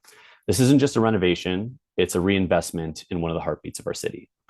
So I ask you today to support Lansdowne 2.0, not just for the fans, but for families like mine, small businesses, artists, and everyone who calls Ottawa home. Let's build a Lansdowne that reflects who we are and who we aspire to be: inclusive, vibrant, and future ready.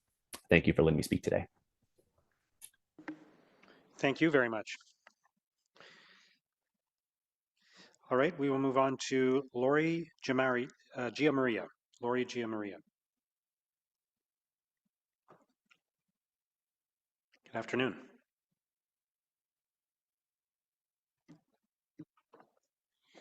Good afternoon, Mayor Sutcliffe, members of the council, fellow delegates, and attendees. Thank you for providing me with this opportunity to share some of my experiences working at Lansdowne. This is out of my comfort zone. I have not done this before, so please bear with me. I'd like to show why building the new facility is of utmost importance to get started sooner than later. Proud to say I've spent my working years involved in the local music scene, local festival circuit, hospitality, and service industries. For the last 11 years since day one, when we reopened again, I've worked at Lansdowne for Levy Canada, We provide and create the food and drink menus for the diverse guests, fans, and players. The bar I work at for 67s games, for the charge games, and anything that happens on the arena side has been named Gia's Bar. It's a great rinkside hangout where people are there not only to watch the game, but socialize. And I take pride in the fact that I have many regulars. From 2 months old wearing little Ottawa 67s jerseys or charge jerseys to age 93 years of age. Generations of fans come to experience a game and make memories. It's truly something special. A fair number of the regulars at the 67s games have some form of a disability. The lack of elevators in the President's Stadium is therefore unacceptable. There is one floor for the fans who have mobility issues, as well as the catering staff and for the delivery of stock to the lower level concessions and bars. One elevator. Furthermore, the windows in the building aren't weather tight. Gates 1 and 2, at times in the winter, staff are wearing their toques, jackets, and gloves as, excuse me, during the winter months. The employee entrance is not accessible, and some staff do have mobility issues. Lastly, the rainwater, melting snow, leaks from the ceiling and forms puddles. Sorry, could I actually get my slide up? I forgot to ask, sorry. Yes, sorry. The one of two. Oh, it is, sorry. Again, sorry guys.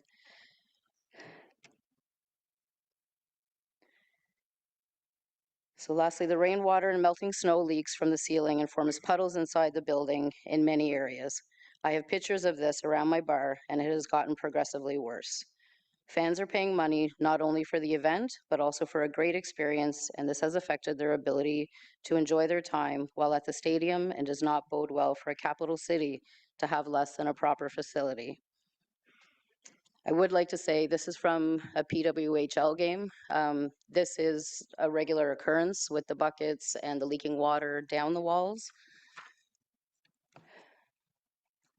I feel that it's important to state, this is in regards to my slide, I feel that it's important to state that over 200 employees are hired every summer season just by Levy Canada alone to give the folks in Ottawa an awesome night out.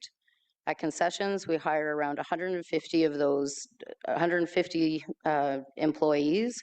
Culinary team makes up the rest to give us our 200 employees for the season. We've partnered with Lionhearts. They're a company that takes potential food waste, redistributes to people in our city in the greatest of needs. We have students that have been with us studying abroad, come back home for the summer, and work with us for the season, making enough money at their part-time jobs to not have to go out and get student loans.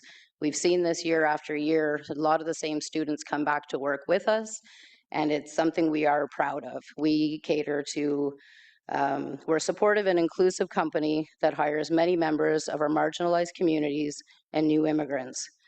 Students from our local colleges come to gain experience in this industry with us. There's a job position for many segments of our ever-growing diverse city. Many people have to supplement their incomes, and through Lansdowne 2.0, we'll be able to provide them with the opportunity to do so. For years now, we've worked with Live, Work, Play, and we partnered with them to bring in extra employees to give them an opportunity to shine in a position that may not have been available to them without this stadium. In closing, not only do I support what OSEG, its partners, community business members, and along with city staff are trying to accomplish for our city, I applaud them for the vision and sticking with it. Our great fans deserve an accessible, comfortable environment when they come to our place to continue to make memories and have a nice time with their friends and families. Our city deserves a world-class municipal facility for its employees to thrive, and this is being represented by postponing what is needed for our city. I'd also just like to say, very quickly. Last night we had Foreigner. They had a bunch of students on stage for a choir, speaking about how some of these programs are taken away in our schools. my first thought was it's very sad that these kids had to be jammed into all the change rooms and everything Right. and not experience the proper experience. Am I out of Okay. time? Yeah, thank you. I apologize. That's Thank don't you. apologize. Thank you. Thank you for doing this. Councillor Menard? I just want to say thank you for your delegation and coming out and speaking to all of us. You did well in your presentation. I wanted to just ask about the leaks in the buckets, because we're hearing this from people. There's leaks in the building, and of course the city spent $23 million at one point to help repair the corroded steel roof not too long ago. But the leaks are separate. It's an open air stadium, and then of course the arena's underneath it. OSEG is responsible for maintaining the building. Do they ever talk to you about why those leaks continue to occur and whether or not they can be fixed? You're asking if OSEG has spoken to me about fixing leaks? In your great role that you play there and the experience that you give to people, has there been discussion at all in why those continue to happen and why I they think aren't we're all addressed? pretty familiar with a 60-year-old building, and this is what inevitably is going to end up happening. I definitely hear it quite often from my fans, my patrons, with again, I apologize on the visuals. That is there anytime it rains. So to say that it's not discussed, absolutely it's discussed.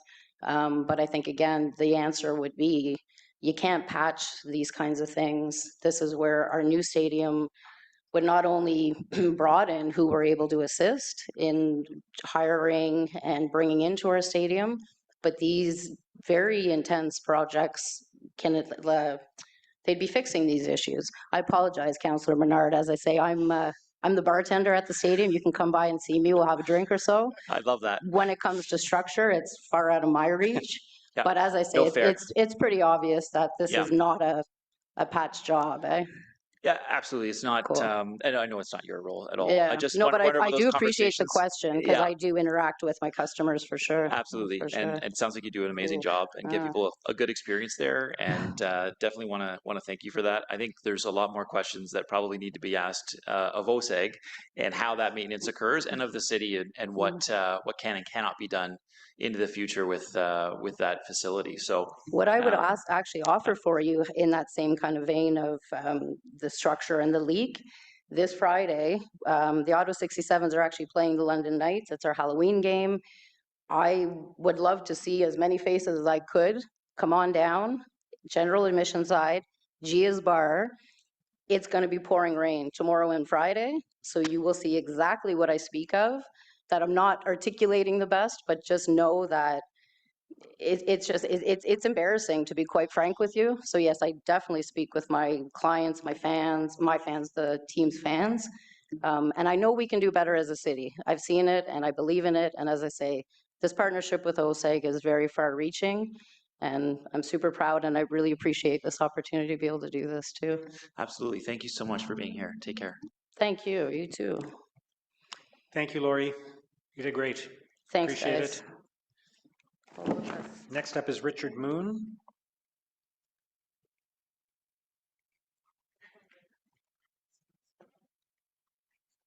Welcome. Good afternoon. Thank you, Mayor, councillors, city staff, and the public. My name is Richard Moon, and I'm a taxpayer in Westboro. Thank you for this opportunity. At the outset, I'd like to be very clear that I'm not anti-development. I'm not anti-investment. I do support responsible, transparent, and fiscally minded development. Before I get into the body of my text, I would like to comment on the both passionate and informed delegations that we've heard today on both sides of the fence. And I think that's going to be the challenge for this committee to make a recommendation, given those passionate and informed speakers. I'd like to move this conversation away from the all or nothing narrative toward one of public accountability, transparency, and openness to genuine public engagement with civil society. I have 4 brief points. Number 1, Lansdowne is a public asset. Now, if this were truly a good public deal, the full business case would be open for scrutiny. Instead, we've seen secrecy around contracts, limited collaborative community engagement, minimal affordable housing, loss of green space and internationally acclaimed artwork, and serious questions about another sports venue downtown. I'm going to repeat something that's already been said last week. I was shocked, as many were, at a press release that was done by the mayor on the virtues of the Lansdowne project, well before the release of any official documents, trying to steer the narrative in advance. But even worse was the chastisement of public dissent. That public represents a part of Ottawa's civil society. Citizens who are linked together to common interests, and they're concerned. I think that those folks need an apology. Then, not to make things worse, at council, a request was to have more time to review the revised deal with voluminous files, but that was voted down. Those who supported transparency and due diligence showed sound judgment. Thank you. And those that didn't, constituents will take note in your voting records. Let me go to point number 2. The economic impacts are likely overstated. The Auditor General already warned that Lansdowne projections exaggerate benefits and downplay long-term costs. They continue under this newly revised plan, where it sounds like meaningful revenues don't start until 2052 or beyond. Let me point out the Deloitte report, briefly mentioned by staff, relied on both the city and OSEG numbers and their own assumptions. And the report even cautioned that its analysis was based on today's business conditions and no verifiable consideration of future conditions. I'd ask you to please read Deloitte's disclaimer on page 29. Optimism isn't a business plan. Thirdly, sense of false urgency. We've heard the claims of waiting will cost $750 million later. This appears to be more of a sales argument than a sound rationale. The figure assumes a complete rebuild overlooking phased or lower cost alternatives that have not been fully explored, or for that matter, not even requested from city staff. The city's experience with the LRT, the public-private partnership, demonstrates risks. That's already been, in fact, identified. Responsibility here is on your shoulders. I'd like to also comment that Lansdowne 2 is dividing councillors, communities, and civic groups, not because people oppose development, but because many see a lack of openness, fiscal prudence, and community priorities and value. It's not too late to look at other options. I would urge you to consider looking at a more independent financial review, and based on that, phase the project appropriately. In so many words, Ottawa's civil society is watching and listening, and we don't have short members. Thank you. Thank you for your presentation, Councillor Menard. Thanks very much, Mayor. Thank you for being here and for looking into this and for reading through the detail. I just wanted to touch base on that, on the Deloitte report, because I had read the same thing about some of the I guess asterisks at the end around what this does and doesn't show. I think one of the biggest ones, and correct me if I'm wrong, was that there was no analysis of spending this money on, say, another priority. The cost-benefit analysis also wasn't completed.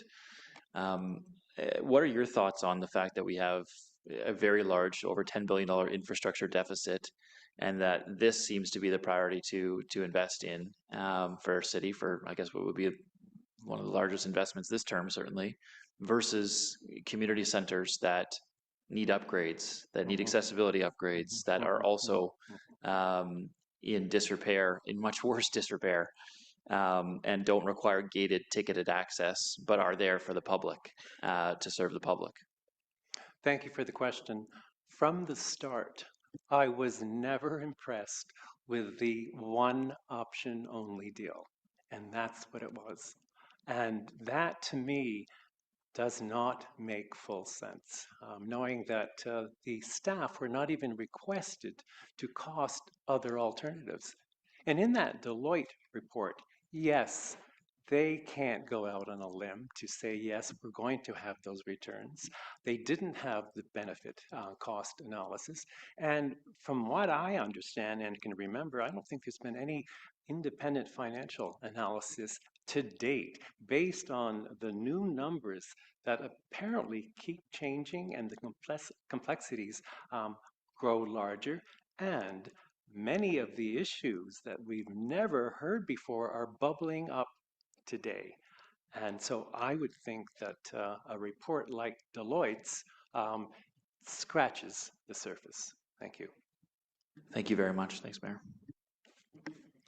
Thank you, sir. Next is Aaron Gessler from Football Ontario, who is online. Go ahead. Good afternoon. Good afternoon, Mayor Sutcliffe and members of council. So my name is Aaron Giesler, and I'm the CEO of Football Ontario, the governing body for amateur football in this province. Each year, we serve more than 30,000 participants through over 100 associations across Ontario, representing athletes, coaches, officials, and volunteers who make the game possible. Nearly 1/3 of those participants, more than 9,000 athletes across 17 associations, are right here in Ottawa and the surrounding region, including another 4,000 recreational participants, coaches, officials, and volunteers just out in the community, making Ottawa one of the most active, if not the most active, complete football markets in the country. Our mission at Football Ontario is pretty simple but powerful, to provide football for all through leadership, promotion, and development. Our vision is to be recognized as a leader in the Canadian football community. We live those goals through 6 core values: innovation, alignment, excellence, wellness, community, and inclusion. We believe those values align directly with the spirit of the City of Ottawa and the opportunities created through the Lansdowne and the Lansdowne 2.0 initiative. Ottawa represents what football can be at its best. It's the home to the National Capital Amateur Football Association and CAFA, which is the oldest and largest youth football league in Canada, with over 6,000 young athletes participating annually in both tackle and flag football, as well as some other non-contact variations. The city is home to 2 universities, Carleton and U-Ottawa, whose Panda game, which I'm sure most, if not all, have engaged with at some point at Lansdowne, is one of the largest amateur sporting events in the country. It's home to thriving high school and junior programs. It's home to 6 new women's tackle programs, which is a part of our new Ontario Women's Tackle Football League that stems across 22 associations now provincially within the past 3 years. As well as a massively growing flag and touch football participation base that has stemmed through a history of touch football and flag football across the city of Ottawa, which is the future of our sport. It's inclusive, accessible, and it's very community driven. Few cities in Canada can match the scale and diversity of Ottawa's football community. The addition of flag football to the 2028 Olympic Games has created unprecedented momentum across schools, clubs, and recreations programs. We're seeing exponential growth, especially among women, girls, and new Canadians. Ottawa is already a leader in this space and is positioned to become the national hub for international pre-Olympic flag football events, world qualifiers, and major national showcases. With the right infrastructure and support, Lansdowne can serve as the flagship venue for these events, helping bring the world to Ottawa and showcasing the city as a destination of sport and community engagement, and specifically for Canadian football. At the same time, tackle football remains deeply rooted in Ottawa's culture and identity. The city's high school and junior systems continue to produce outstanding athletes, and the Ottawa Red Blacks stand as the pinnacle of the player pathway, a professional organization that inspires the next generation and connects the community from grassroots to the pros. Having coached myself in Panda Games and working with athletes across all levels, I've seen firsthand how these experiences shape young people. When kids can watch a Red Black game or see a university rivalry at Lansdowne, it gives them something to strive for, a tangible example of where hard work and community support can take them. On a personal level, my own family has enjoyed countless moments at Lansdowne, whether attending games, community events, or spending time there during the holidays. You know, we love the big Christmas tree. The kids love the lights. It's a place that holds memories for thousands of Ottawa families, a place where sport and community come together naturally. That's what makes it so important to the identity of the city. It's not just a stadium, it's a gathering place that reflects Ottawa's values. Ottawa has produced an incredible list of homegrown players who have made impact nationally and internationally in the sport of football. They started on local fields, and now they carry Ottawa's name proudly on CFL and NFL fields across North America. That's the legacy of community-driven football, and it's a legacy worth protecting and growing. Investing in Lansdowne isn't just about enhancing a venue, it's about reinforcing a network that supports physical wellness, social inclusion, and civic pride. It's about creating opportunities for youth, empowering local associations, and positioning Ottawa as both a leader in participation and a destination for global football events. Football Ontario proudly supports this project and stands ready to collaborate with the city, OSEG, and our community partners to continue to grow the game from flag to tackle, from grassroots to elite, and from local competition to international stages. Appreciate the time. Okay, thank you very much, Aaron. We will go next to Stuart Johnson, the Commissioner of the Canadian Football League. Thank you, Mayor Sutcliffe. I'm just trying to get my camera going.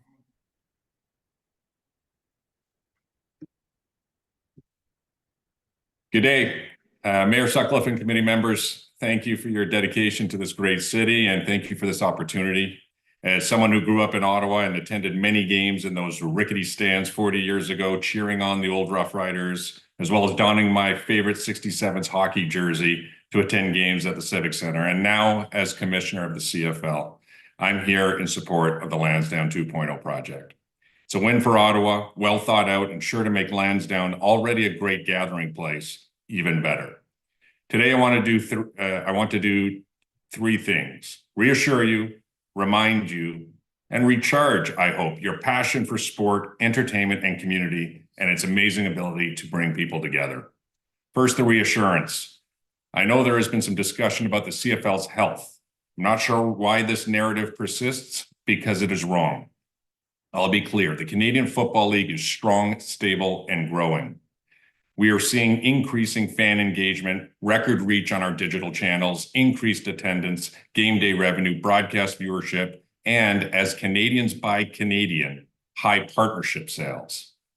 One of the main reasons for our strength is our group of owners, people with deep commitments to the CFL and their communities, and frankly, pockets to match. People who see a CFL franchise as a rising asset. People who know CFL teams not only elevate their personal brands, they also make their communities stronger. There are no better examples of this than the people behind Ottawa Sports and Entertainment Group. They are pillars in this city, people who drive economic growth, generate revenue for the city, and give back to Ottawa through a wide range of charitable endeavors. The OSEG Foundation is just one sterling example. People often ask me, when the forestry students saw a chip off a log when the Red Blacks get a TD, what happens to the chip?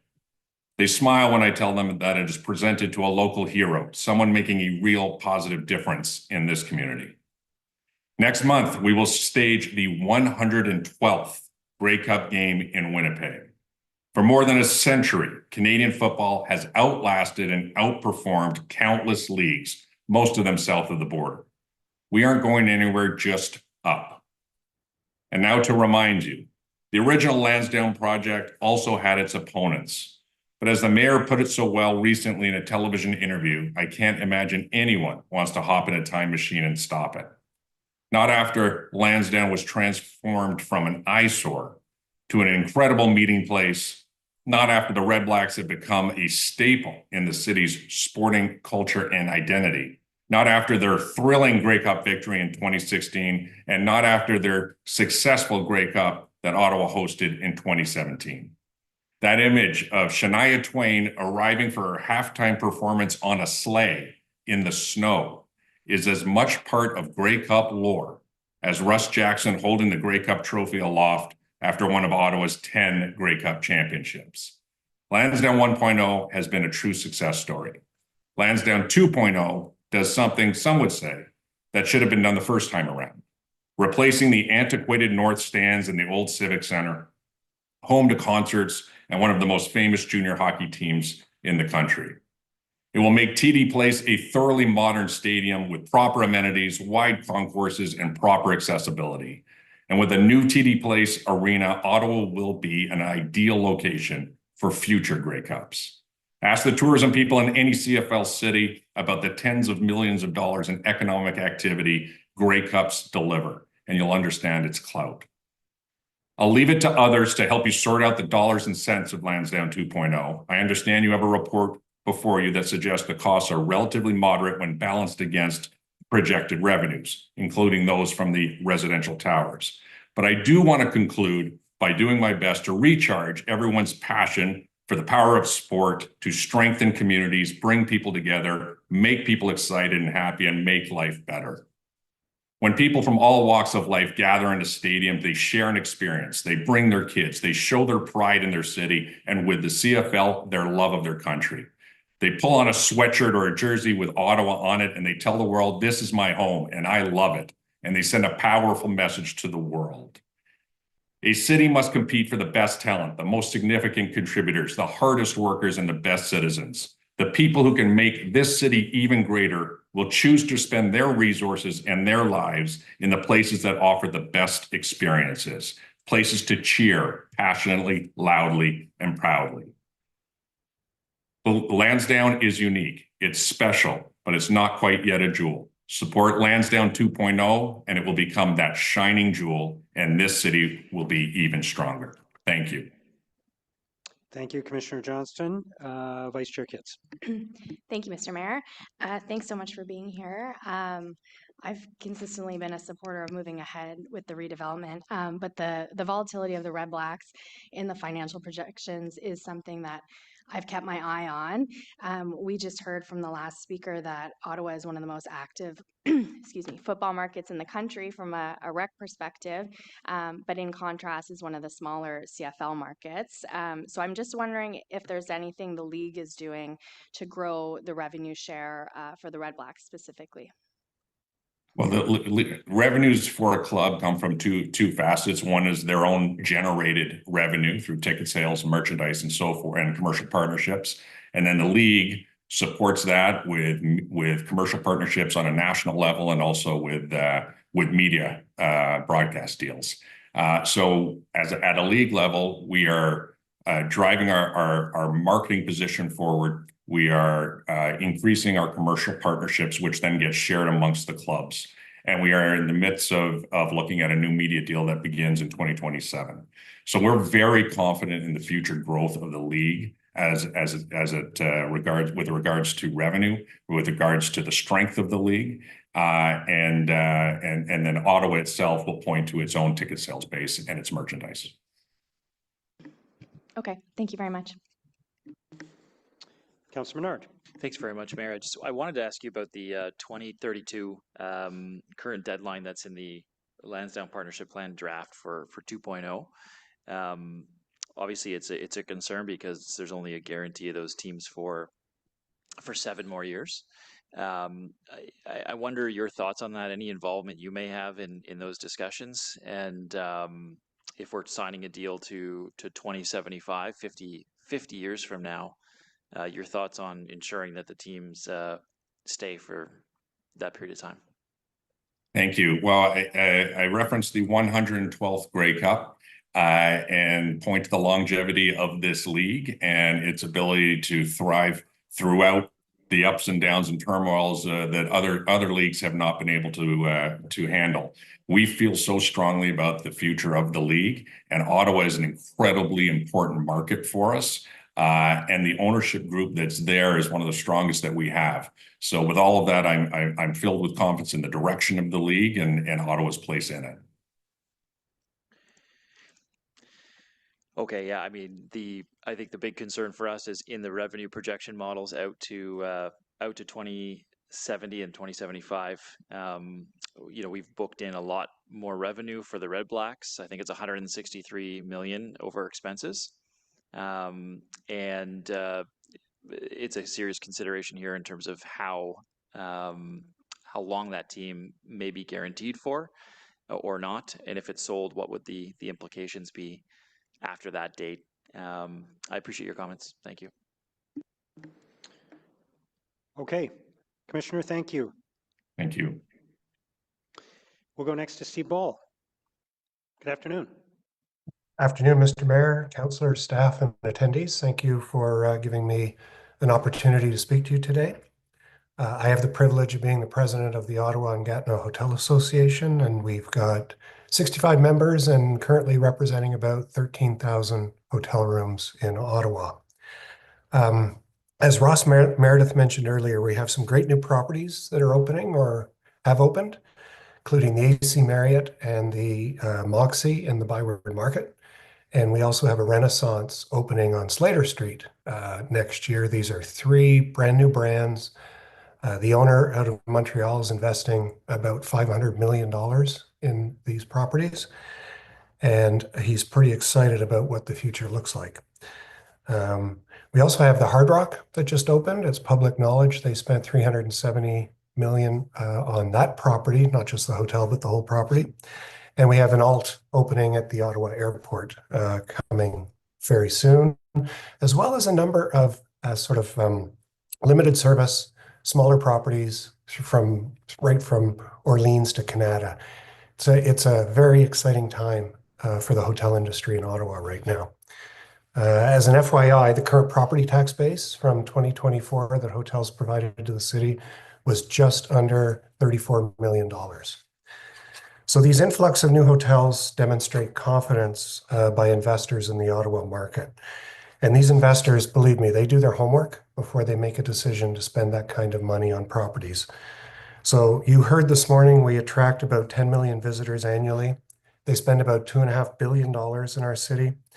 And I think it's important to highlight that the revenue generated from the visitor market ultimately helps to reduce the tax burden that would otherwise be placed on local taxpayers. For a city facility that attracts large sporting and entertainment events, we feel the city has an obligation with Lansdowne to provide safe, modern, and an accommodating facility. I don't pretend to know or advise you on what the final product needs to look like. There's experts that do that. But I can say quite confidently that without these improvements, tour and the hotels I represent will feel the effects, especially when we're adding all of these new hotel rooms. Also, please consider in your deliberations the financial returns from a project will come from far beyond just what the facility and OSAG are going to generate in this partnership. There's a huge indirect economic benefit to the community business that takes down, and we can't discount the value of this economic windfall. As an example, the wheelchair basketball tournament that Wendy referenced earlier is forecasted to return about $23 million to our community. So OGHA, along with other major business associations, supports the move towards keeping Lansdowne Park competitive and some community grow and thrive for years in the future. And I'll close by repeating what Russ said earlier. At our September board meeting, the OG board united in favor of increasing the MAT to 6%. And surprisingly to me, they agreed that we wanted to start it in January and not necessarily what was suggested as 27 or 28. I think this demonstrates confidence by the industry and how a city in Ottawa tourism will use additional for tourism growth, as well as trusting the governance structure with which our partnership operates under. So with that, thank you for having the opportunity to speak, and I saved you all 1 minute. Thank you for that, Steve. Councillor Leeper. Thank you very much, Steve. The Matt is set to go up by 20% from a 5% rate to a 6% rate. I think we heard from Ross that the board was unanimous in approving that, and that the board represents somewhere around 70% of the hotel rooms in Ottawa.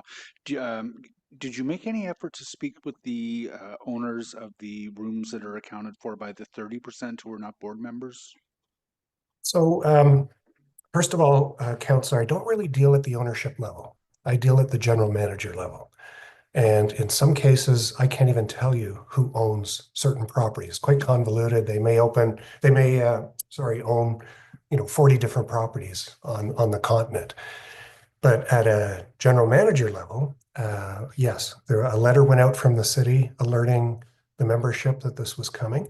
It explained that final approval of this wouldn't happen until council voted on it in December, but that the expectation is that this would go through and that they should prepare their systems and their staffing and their future sales team to account for the extra increase.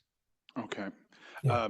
If my math is not wrong, I think the amount of the MAT that would be going to Lansdowne repayment in that first year would be 6.7%. So 2/3 of the new 1% or the $5 million, 2 out of $5 million. I don't know if you're in a position to say today, but if we fixed the amount of the MAT going to Lansdowne repayment at 6.7% so that it would grow as MAT receipts grew, do you anticipate that that would be controversial with the board? No, not at all. In fact, what's great about this relationship, and trust me when I tell you that it's revered across the country, where the envy across the country is the nature of the partnership. And the way it's going forward and starting 2026 is the 1% that's being filtered through to the city is really under the purview of the city to determine how they wish to invest that money. Although the legislation that was drafted by the province at the time, Richard McKinnell, Terry Mundell, and I, outlines that it should be targeted for visitor-related activities, whether it's the portion that ends up at the DMO or the portion that ends up at the city.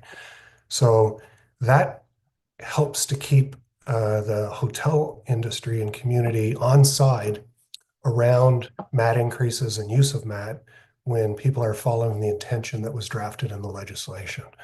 How you stick handle the amounts, that's up to you and council to talk about when you see fit to do so. Okay. Steve, thank you. Thank you, You're Mayor. welcome. Thank you, Councillor Leeper. Steve, thank you. Yep. We'll go next to John Sinden.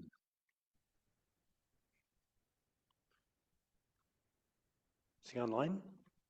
Okay. Good afternoon, John. Yes, good afternoon, Mayor. Almost good evening, Mayor. And hello to everyone, City Council. Thank you, Mr. Mayor and City Council for hosting this important discussion. And special thank you to all the delegates for sharing their voice today. My name is John Sinden. I'm an entrepreneur, a consultant, and storyteller based here in Ottawa. I live steps away from TD Place in Lansdowne in Old Ottawa South. I've worked in marketing the past 20 plus years with some of the biggest and smallest sports teams in the country, including the Toronto Raptors, Toronto FC, and a Toronto hockey team who shall not be named in an Ottawa City Council meeting. For the past 5 years, my company, 9 Brains and 3 Hearts, has worked with many sports orgs, including national sports organizations or NSOs, and local teams, including acting as Chief Operating Officer and Chief Marketing Officer of Atletico Ottawa professional soccer team here in Ottawa. Basically, I work alongside sports and entertainment properties, helping them connect with 2 main groups, fans and corporate partners. The first part of that being the most important part. Sports franchises or live event venues of any kind are nothing without fans. They are the lifeblood, and that's the lens I'm looking through this discussion, through the fan lens. We need to modernize this arena, and we need it now more than ever for the fans. The young girl who sees herself in a member of the Ottawa Rapids professional soccer team or the Canadian women's rugby team. The family of new Canadians who speak the language of soccer and use the beautiful game to find their people. Sports is more of a community connector than most people realize. And don't we need this now more than ever? There are many challenges that face our city council, and most of them cost money to solve. It's a tough job you all have. But Lansdowne 2.0 is not just a place where some events happen.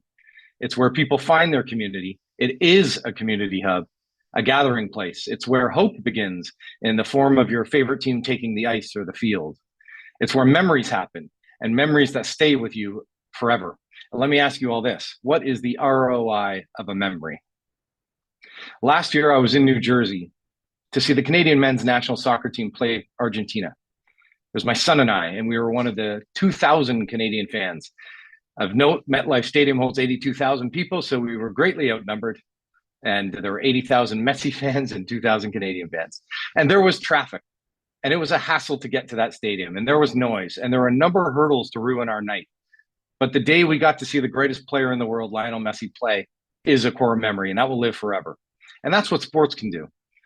Maybe I'm a dreamer, and maybe I think sports can create positive change in this world, creating bridges to make connections that will lead to common ground. It's a universal language for community members and tourists alike.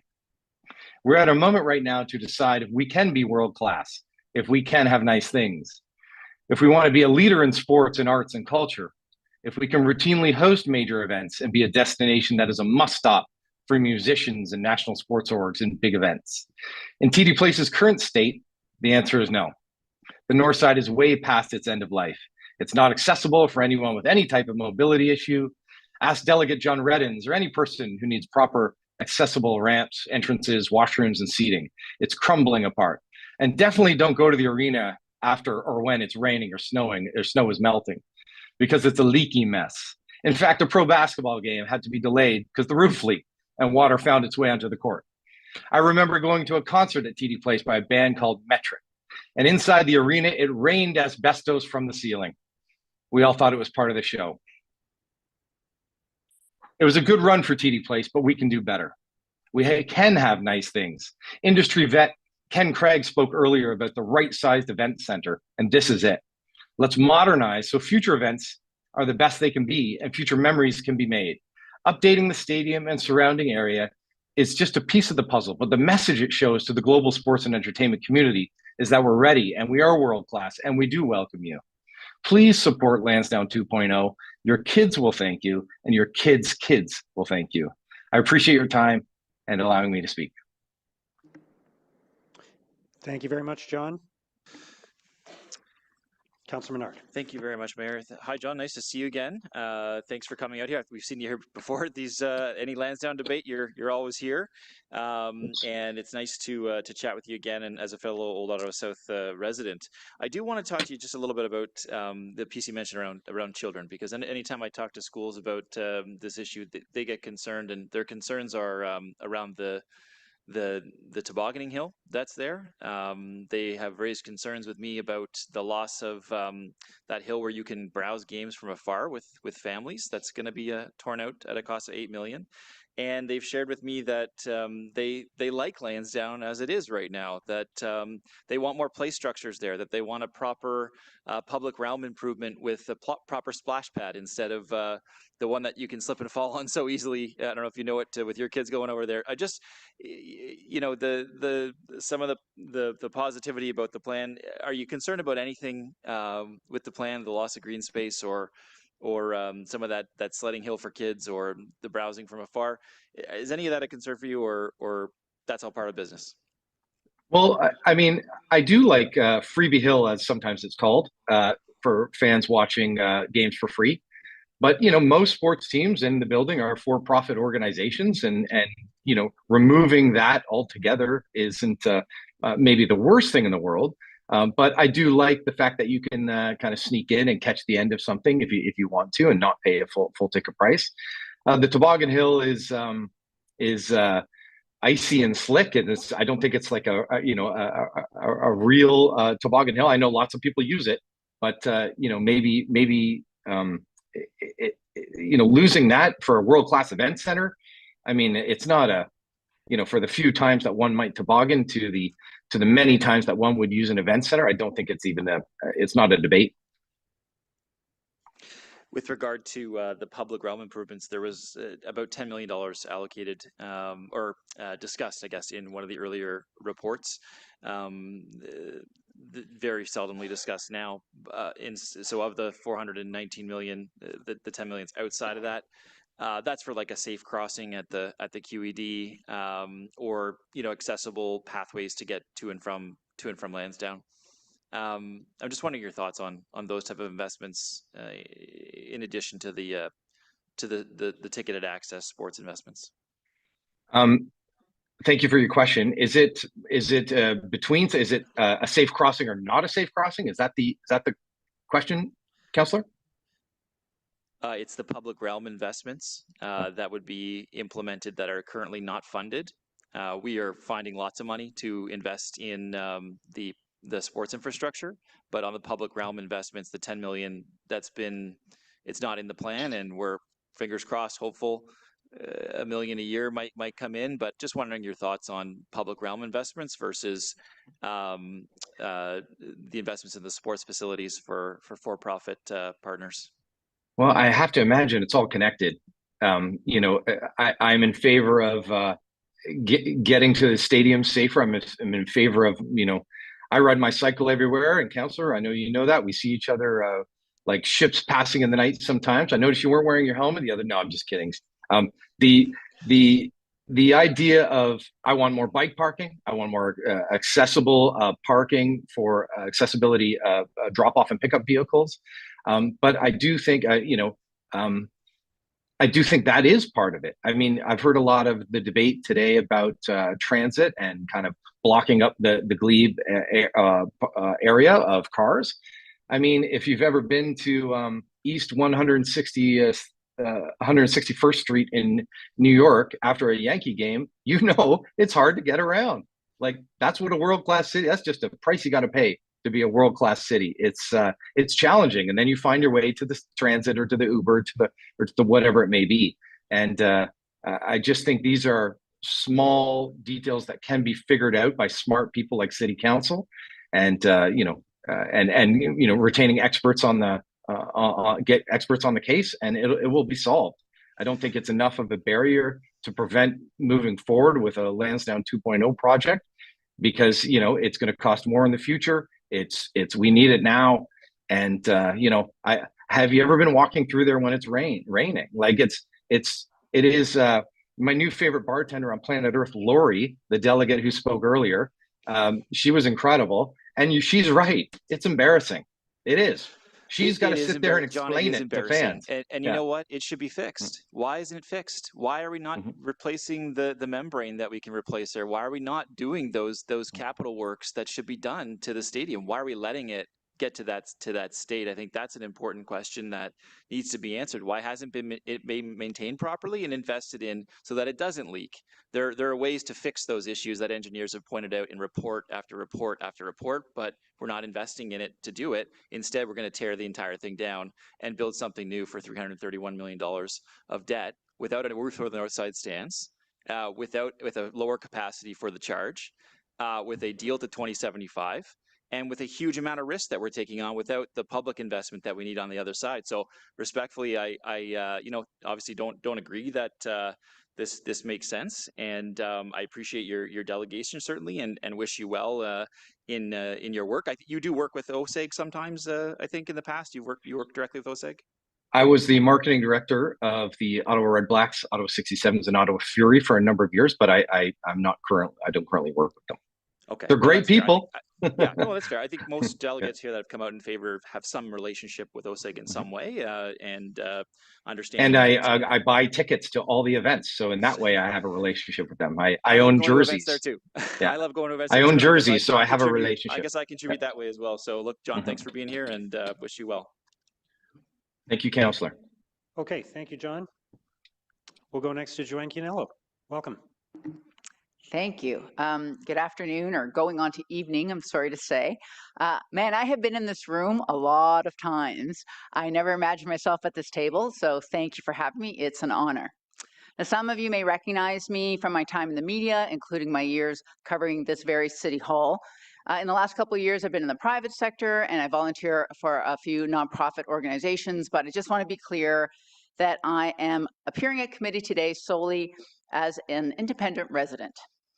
Now, I'm actually not here to speak for or against Lansdowne 2.0, because there are a lot of other people doing that. But I am here to speak about something I've been passionate about for a long time: transparency. We all know that public distrust in government is growing, and the way this project has rolled out has not really helped. The details in the staff report before you are, frankly, hard to understand for most residents. Look, I know staff's working really hard. I get that this is a complicated deal with a lot of moving parts. But while the mayor says it's not the public's job to exhaustively go through the information, it is our right to understand what's being done with our money. Look, just this weekend, I was at a bunch of, community events for Halloween, and people told me flat out they don't understand the deal and that they don't trust, quote, the city. And that's dangerous for democracy. Now, I do not think this deal is a scam or that anyone is corrupt. That kind of language is unfair and unhelpful and untrue. But I also don't think it's obvious that this is automatically a great deal for taxpayers, not when the big risks and the what ifs are not being openly discussed. Pretending there's no downside, ignoring the huge assumptions that are baked into the project is just as dangerous as those other accusations that are being thrown around. This is a complex file.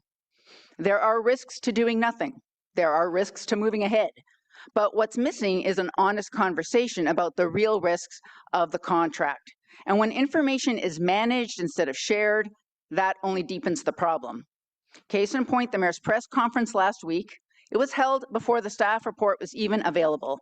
He doled out selective facts and figures and made his pitch and suggested there's nothing to worry about. Reporters were left to ask questions without the full picture, which isn't transparent, and it makes it impossible for them to hold anyone to account. Now, I have a lot of unanswered questions in this proposal. I'm going to focus on just two. First, back in April 2024, staff recommended, and you all agreed, that the RFP documents for the arena and the stadium would be posted publicly in their entirety when the bid was tendered. Well, that was months ago. So where are the documents? I asked about it on Friday. I was told they'd be released after the contract was awarded, which was not that helpful. I pushed back, and on Monday, the city told me that council members would get the documentation this week. I hope you have it. But for the members of the public, we won't see them until after you voted. So that's not transparent. It's not what council promised, and it gives the impression you've got something to hide, even if you don't. Now, second, the report talks about a fixed price bid for the new event center and the north side stands. But it also says the city and not the builder is responsible for any cost overruns. And there are always cost overruns. Just look at the Confederation line, a $2.1 billion fixed price project. And you know how that's going. Actually, I mean that literally. You actually know how that's going because you're meeting about it in camera. I don't know how it's going, but that is another story. Look, if taxpayers are on the hook for overruns, then it's not really a fixed price. It's more of a fixed promise. When the public hears that phrase, they think that the cost is locked in. And so when the cost is higher later, and we're paying for it, they become cynical. That difference really matters. Despite what's been said over the past week, the final decision on Lansdowne 2.0 wasn't made in 2023. It'll be made when you vote on November 7th. Transparency and accountability are not luxuries. They're the bare minimum for public trust. So I'm asking you to take the steps necessary to make sure that residents can see the documents, understand risks, and have confidence that you've examined this deal with rigor and responsibility that your office demands. Because it won't matter what decision you make if the people don't trust how you made it. Thank you. Thank you, Councillor Devine. Thank you, Chair. Joanne, thank you for delegating, and thank you for speaking to the issue of transparency. I know that is something that I've been consistently concerned about. When we as the City of Ottawa, when we make mistakes, as we have in the past, and we are told to be wary of making those mistakes again for fear of further eroding public trust, that's something that I think that, you know, we all have to take into account. And I have heard from my own constituents, you know, the rumblings of, look, there's Ottawa doing it again. Now, to the point you made about how where people in the city said that the residents themselves don't need to read and understand the report. While technically that is true, I benefit from residents being able to have free access to these reports because quite often, Ottawa being the highly educated city that it is, with experts way beyond my level of expertise, people are able to communicate things that I might miss. And so when you were talking about, so a question, when you were talking about, you'll have to remind me, but our April 2024 commitment to making the RFP documents public, and that they then weren't, and then you pushed back and asked about them. So can you remind me, what had we as council, or what had city staff stated about releasing the RFP documents back in? Okay, I was worried someone was going to ask me. So it's a council meeting of April 13th, 2024, page 10. If council adopts the recommended procurement approach to ensure transparency, the solicitation documents will be posted publicly in their entirety when the construction tender is issued in Q2 or Q3 of 2025. And then that is supposed to be the P3 policy, which had been updated. And frankly, it was updated after the SNC-Lavalin LRT2 procurement debacle. So when people did not see the RFP there, it would cause some problems. I mean, it also says that, you know, there might be some of it that might be blacked out, that not, you know, shared for reasons of confidentiality, but certainly they were supposed to be available to the public. And so, yes, I asked about that. I sent this little blurb to city staff. They're very nice. They wrote back saying, well, it's going to be released after the contract. That kind of doesn't help, right? It doesn't help you to make a decision about exactly what are the details of this deal that you will be approving. As well, so I heard back Monday that council members, that staff are working to make the RFP documents available to council members this week. Maybe they're still working on that. I'd leave it to you. But that the public won't get to see them until 30 days after the contract is awarded. Well, it's one thing that the public not be made aware of him, but if at the same time... I disagree, but okay. No, I think we're on the same page. Yes. It is concerning if the public is not necessarily made aware of them, but I suppose with my duty of oversight, it's more concerning if those documents are not made readily available to myself, to my council colleagues in a timely manner. So thank you for that, for reminding me of that. And I guess when we get questions to staff, I'll bring it to staff. But thank you. Sure. Thank you, Councillor Menard. Thanks very much, Mayor. Thanks so much for your delegation. It was a great first delegation. I would like to commend all people who come to delegate. It's so nerve-wracking. And I've talked in a lot of microphones, and it's very nerving. So thank you. You did really well, and I wanted to thank you for your service as well in you know, the award-winning reporting that was done on LRT in particular. That deal was a 27. It depends on the deal, but there was a 30-year deal signed. There was a 27-year deal signed for LRT, long-term into the future, with the same contractors. I'm wondering your thoughts around this long-term deal. It's 50 years from today. We're extending it to 2075. Your discussion talked about, you talked about transparency. There are a lot of documents. I've gone in and seen confidential documents that we've got. They're thick, and that's not even all of them. There's a lot more that are coming, that are there. I wonder your thoughts around these kind of very, very long-term deals with predictions into the future, and I guess the transparency for the public around how we manage those. Yeah, I'm not sure about that. I mean, LRT is a public service, like it's a public transit system, and this is a very different deal. So I'm not sure that as deals they're comparable. But I would also say that, you know, with LRT there are lots of risks. But we were told, for example, on Confederation Line, the whole P3 bidding, if the consortium was going to also be the maintainer, then they would be they would have a lot of incentive to build a really good system, because then they would make a lot of money on their 30-year maintenance deal. And that didn't work out that way. And, you know, I was actually in the, I spent I covered every single minute of the public inquiry from the LRT, and I'm still not sure why that didn't happen, right? So there are always lots of questions, and there's also lots of risks. I'm not suggesting that you wait for a deal that has no risks, you do nothing ever, right? But I am concerned that we don't understand all of them. For example, the amount that the revenue stream that we're going to use to pay our debt, for example, or yes, pay down our debt, it doesn't come until the last 20 years of our 40-year deal. I think that's important to understand because we don't know what's going to happen in 20 years. You know, Lansdowne 1.0, that didn't work out for us there. So I think it's important that we have some discussion around that, I would say. Well, I appreciate your voice and being here on this. The last question I have is for you is Councillor Lowe had a motion to extend the time to consider this. It didn't even make it on the floor.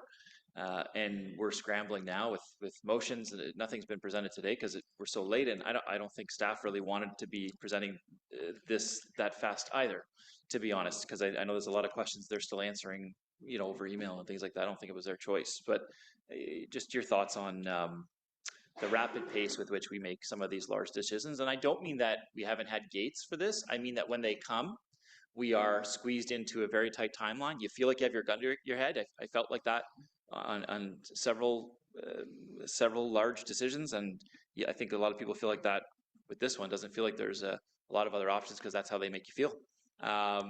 So I guess your thoughts on the time that we've had to consider this. Look, I always like more time.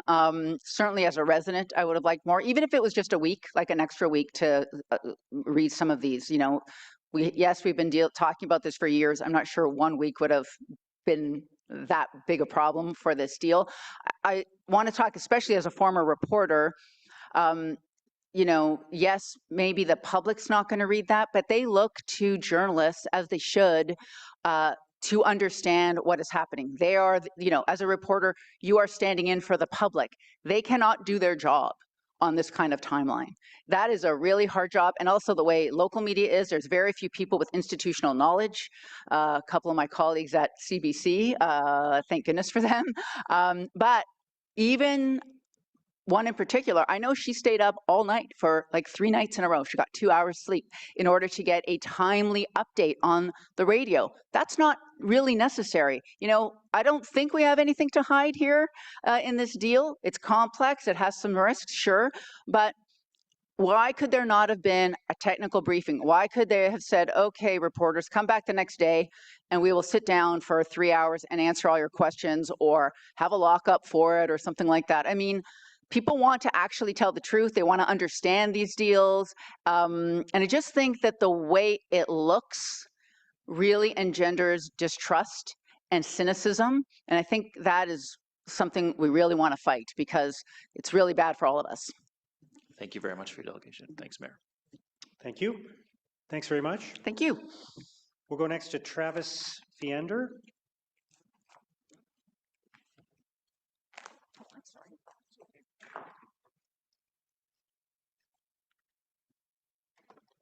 Welcome, sir. Thank you, Mayor. Thank you, Council, for the opportunity to delegate. This is my first chance, so here we go.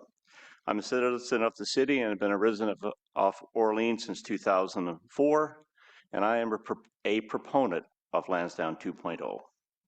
Notwithstanding my choice of a sports jacket today, my only association with OSEG and the Red Blacks is that I've been a fan of the team and a season ticket holder since day one. So over the past decade, I have been attending Lansdowne with family and friends, not only for football, but also for volleyball, curling, the Christmas markets, and live concerts. So I'm here today as a fan of live sports and of live concerts. Acknowledging this is the Financial and Corporate Service Committee, I do apologize that I've not read any of the financial reports. I decided to come to delegate today to counter what I assume would be a one-sided negative opposition argument, but it's great and reassuring to hear the support of 2.0 here today. You, as the leadership of this city, need to be the championship of Lansdowne and elevate it and its benefits and the risks from another project on your financial spreadsheets. sandwiched somewhere between a sewer upgrade or a subdivision project, because those types of projects will be there tomorrow and the day after. Lansdowne 2.0 may not. As a fan of the CFL who travels to other cities for Grey Cup celebrations, our group consistently hears from other Canadians, though not fans of our teams, are supportive and want Ottawa teams and our leagues in which they play to succeed. And they want to travel to Ottawa. They want to see their teams, plus they want to see our city and their capital. Acknowledging this is a financial committee, so the development of Lansdowne 2.0 will likely come down to dollars and cents. My fear is the delay, because the delay will only increase Lansdowne 2.0, and it will not become cheaper tomorrow. I cannot put an estimate on that amount, but it will rise, and it will likely rise by the millions of dollars. Plus, there is a loss of opportunity to the city. That calculation is also a challenge to calculate, but we won't truly know because those opportunities will pass us along as things travel down the 416 and away from Ottawa. So in addition to considering the dollars and cents for this proposal, I ask you also to consider the non-fiscal benefits that have been raised here today by other proponents of 2.0. As a fan, I look at a full experience and not just the results on the field, on the ice, or on the court. And the current situation at Lansdowne is a negative factor to that fulsome experience that fans and visitors want to have. I say one fault to the city is poor communication of the benefits of Lansdowne 2.0. Otherwise, this negative momentum may not be growing and swelling as much as we've seen here today. As for the calculations of the numbers, I think the due diligence should not reside with the citizens. We expect that from council and from city staff. I think all citizens hope that the lessons learned from the light rail are applied to this project. We are all taxpayers and we are concerned about that. Lansdowne 2.0 is an opportunity to showcase our city and our country. So in closing, and to show some compromise and some fiscal responsibility, as a North Sider, I am willing to see the roof go. Thank you for the opportunity. Thank you very much. That's a big concession. I appreciate that. I heard, sir. Councillor Luloff? Thank you, Mayor. I appreciate it. It's good to see another lifelong Orleans resident here with us this evening. I really do appreciate it. What do you say to other Orleans residents that are writing to me and saying that they don't see the benefit for us all the way out in Orleans for this investment in Lansdowne 2.0? I have an answer, but I'd love to hear yours. For those who don't see the benefit of Lansdowne 2.0 or Lansdowne itself, I say, I would counter, have you attended games there? Do you come out and take advantage of what is available to the city? You know, the OSEG and the city itself tries to provide a diverse options for Lansdowne Park. It's not solely football. Football is 9 games a year. If we make it to playoffs, we get 10. So it has to be much more. So for residents in the outlying areas of the city, make the effort, suffer through the traffic, and come to Lansdowne and see the benefits and be part of the experience. Really appreciate you coming out today to speak on this. Thank you. You're welcome. Thank you. Councillor Dudas? Yeah, I want to add my appreciation for you fighting the traffic to get here and being here for this meeting.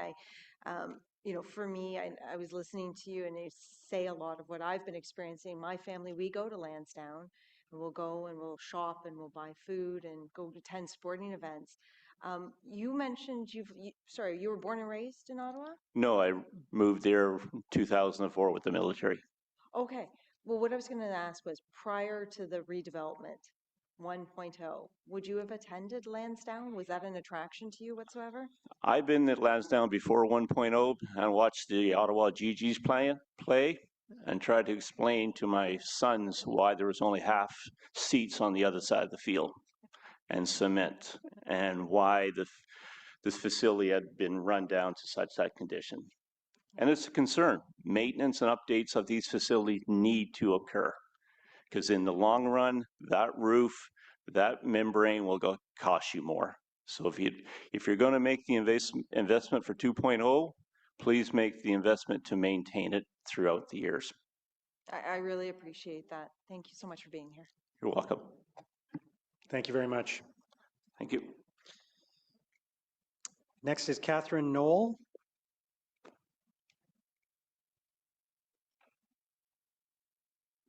that person online?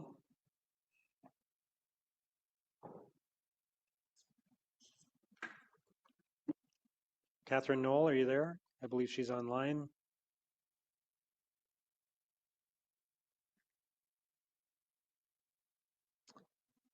Hello? Hello. Sorry Hi, go about ahead, that. please. All set? Yep, go ahead whenever you're ready. Thanks. Good afternoon. My name is Catherine Knoll, and I'm the market manager of the not-for-profit 613 Flea Marketplace. 613 Flea attracts about 5,000 visitors at each market and has space for 150 vendors. The market features artists and artisans, makers and bakers, as well as vendors in the circular economy, such as antiques and vintage clothing vendors. The market is also an economic boon to the shops and restaurants at Lansdowne Park and the surrounding neighborhoods. The free-to-attend twice-a-monthly community event has been in operation at Lansdowne Park for over 10 years. Since 2015, hundreds of local small businesses have participated in 613 Flea, and many have commented that the market has been life-changing for them. It has provided them a place to nurture and grow their business and try out new products.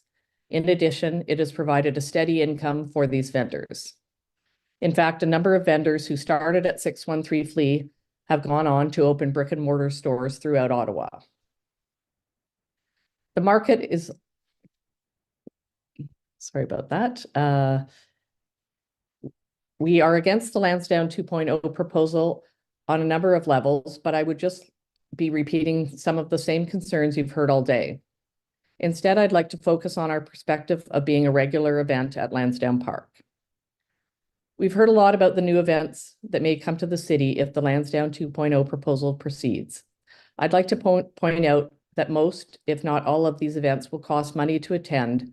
They will be ticketed events. And since OSEG is a for-profit corporation, that makes perfect sense to turn a profit on each and every event.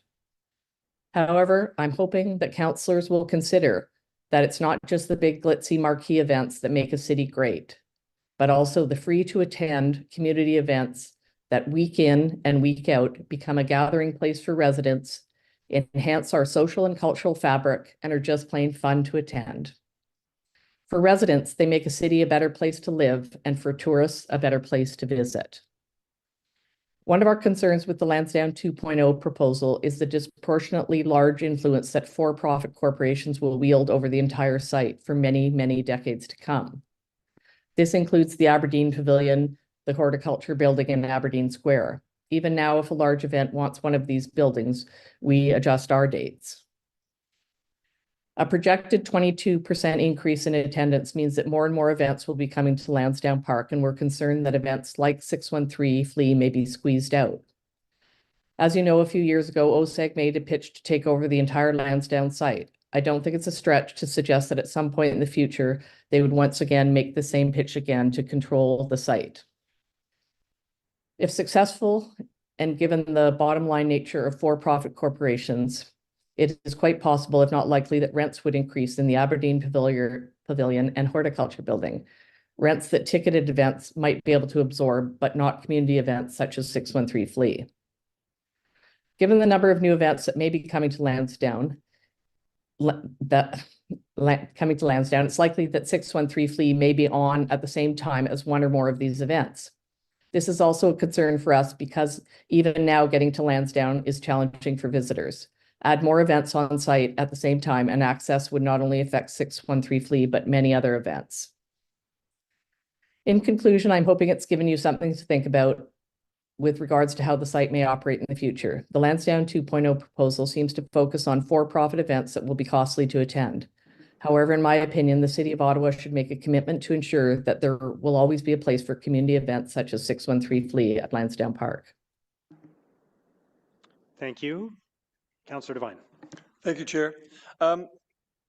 Hey, Catherine, I really appreciate you raising this issue.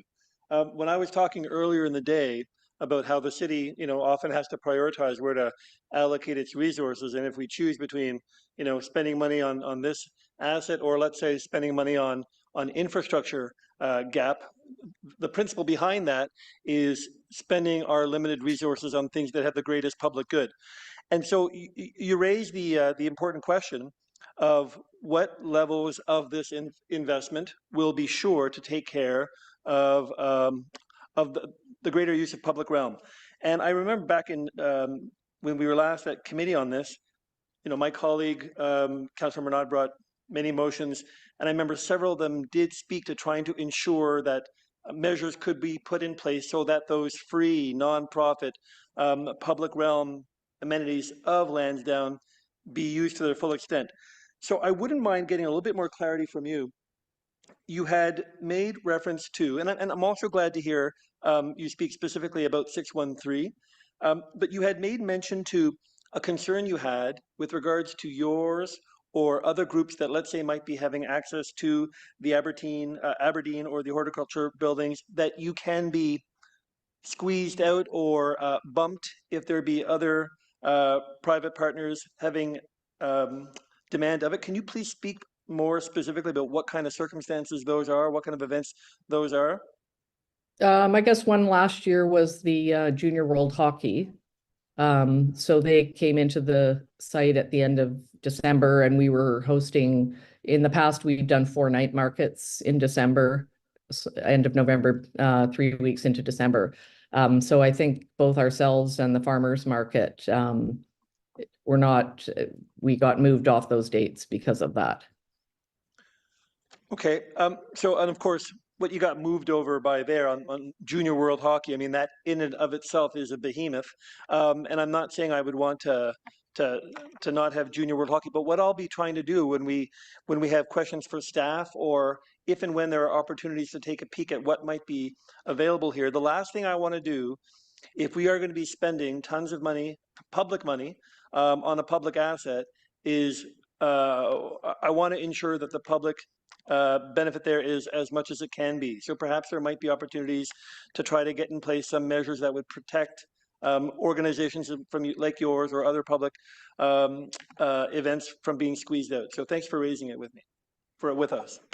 Yes, I mean, on that note, we've actually gone to the city and requested, to have some sort of, special designation, something like what the farmers market has. But that has gone up the ranks and been turned down. Can you tell me more specific about that? So when you say that you've been looking to have some kind of special designation similar to farmers market, does that mean that you as 613 have made formal requests to have some kind of special status or some kind of special designation? We have spoke to our representative at the city and requested that we could have some sort of special status to ensure that the farmers market is kind of an institution there. We've been there 10 years, running twice a month for the last number of years. And yes, we have in writing, probably not, but we've had discussions about it over time. The initial word we were told was that they were looking at it and was a possibility. And more recently, I was told that that's not going to happen. All right. You know what? I'm going to try to follow up with you. I wouldn't mind having an offline conversation with you about specifically what you were told and by whom. Sure. Thank you, Catherine. Thank you. Thank you, Councillor Menard. Thanks very much, Mayor. Thank you, Catherine, for all you do for Lansdowne Park and the communities that love going to 613 Flea. It is a huge success, and the people there, the vendors there in the pavilion, just fantastic setup, and we get so many people that come to that public realm portion. And I want to thank Dan Chenier too. I know a lot of the work of the Parks Department with Hort, with the square, with the pavilion, with the great lawn, skating rink, the apple orchard, the public side of Lansdowne, super successful. And a big part of that is folks like 613 Fleet. I just, on the urban park management plan, that's part of the LPP. It's a kind of one of those subsidiary agreements that we've got. That remains outstanding. We have some of those partnership plans that have been signed. They're kind of done for this debate. Some that are waiting for the council decision, and then some that are to come after the council decision. One of those, I forget the exact name, but I believe it's called the Urban Park Management Plan. That's outstanding. And that's the one where we have concerns as well, where who manages what. We want Hort to stay in public hands. We want Aberdeen Pavilion to be publicly managed, and folks like yourselves to have access to that. Is that what you're concerned about? Is that you may not be there might not be a public management of those sites and where you end up going, or is there another concern I'm missing? I mean, that's certainly one of our concerns, that if it left the city, those buildings and the square, and that for sure we would, maybe not have the same access to them. And just to back up, you were talking about the various city staff that manage the site. We have awesome relationships with the city. The whole crew at Lansdowne Park is totally amazing. They're super responsive. I was just talking on that one particular issue, which is that, we don't have any continuity. We don't have any guarantee that we will be there next week or next month, or, each year we hammer out dates between the two parties and we work things out. But, the city staff, awesome. Like that was not a negative reflection at all on the city. They are But fantastic. in terms of, the urban park management site, we're concerned if it moves to other hands for sure. But even now, we're just, we don't have any reliability on an ongoing basis. Yeah, and I asked about this to staff, and my concerns were assuaged somewhat in that they were saying, look, that's not the plan. The plan is to continue operating on the park side. There is no plan for OSTEC to operate those other facilities. There are some sections that are a concern, and then Hort is a concern too if Good Life moves there, because those operations would be suspended and we would lose $300,000 a year. And we'd also have the management that would move from a public over to a private management there, which would not be ideal. And that, by the way, that's also a concern for us, because once the Aberdeen goes under construction for its own maintenance issues, we're supposed to be using the Hort ourselves, and the farmers market is supposed to be using the horticulture building. That was my next point I was going to ask you. My last point, Mayor, is just around the pavilion. The renovations been delayed a bit. That's a 127-year-old historic facility. Luckily, we're not tearing that one down. We're going to renovate that one. And when it's under renovations, though, a lot of these good folks that are in there all the time, and I know you're there on weekends a lot too, they have to move somewhere else. And the pavilion is set to be renewed. I think it's Q2 2026 is when it's supposed to start. Catherine, so you're supposed to move to the Hort for those, is it 2 years or? Yes. Okay. I mean, and that's, going to be a significantly smaller event. We also now have the flexibility of being in the Aberdeen Pavilion during poor weather. Unlike the farmers market, where it doesn't matter if your tomatoes get wet, people who are selling crafts and paper products or clothing, it does matter. So when the weather's bad, we do go inside. So we've had a lot of flexibility to go in and out of the Aberdeen. And obviously we're in the Aberdeen for a minimum of 6 months a year, and usually a little more than that, just depending on the weather. Sorry to keep going here, but the construction timeline is 9 to 10 years for Lansdowne 2.0. Massive trucks. We're talking event center first, then a huge takedown of all that valuable steel and other products within the facility, the Northside stands and the Civic Center, the build out of the Northside stands, and then the buildings, which are 2031 to 2034, 2035. So 9 to 10 years of construction. Is there a concern on site there of people coming during that time, of kind of ruining what's already been created there, the recovery that will happen? I mean, what's the what's the plan if this goes forward? That's definitely a concern for us. I mean, I have no idea what that's all going to look like and how much it's going to affect the access to the site. But for sure, it's going to affect attendance, not just at our event, but at almost any event. I know they're starting at the back, but eventually, you know, they're going to be moving to take down, as you said, the north stands and get ready to build the towers. The site's going to be quite a challenge for that whole period. Yeah. Look, I want to thank you for your delegation. Some of these intricacies about the operations on site, which my teams meets with public staff regularly, I'd like to work with you on directly. So thank you, Mayor. Thank you. Councillor Brockington. Thank you, Mayor. Thank you for your presentation. The relocation to the Aberdeen, is that definite? The relocation from Aberdeen to horticulture? Sorry, yes, that's right. During the 2-year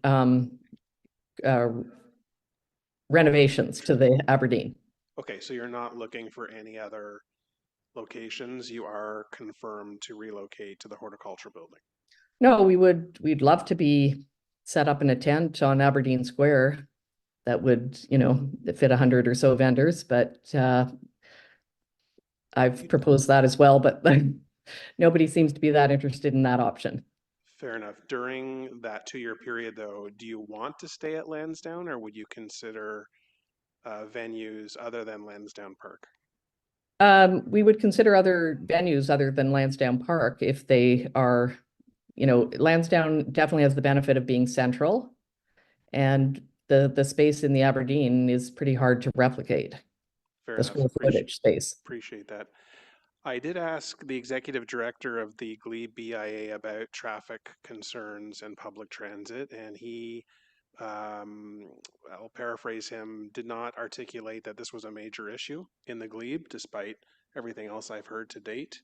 Former OSEG marketing director who lives in Old Ottawa South said, this is the price that we pay to have well-attended events at Lansdowne Park. Thought I heard you say at the beginning of your delegation that there are concerns for your clientele who come to flee 613 of getting to Lansdowne in and out. Do you want to expand on that any further? Sure. I mean, when there is major events on the same day as us, our attendance drops significantly. On the big events, the roads get closed down around noon. Parking is non-existent at that point, and you know, summer months it's not as critical, but during the winter months, it's a problem. Okay, fair enough. As I said a little earlier on, I will be following up with staff about the traffic plan for this. Thanks very much for your delegation. Great, thank you. Okay, thank you again. We'll move next to Adam Bucci.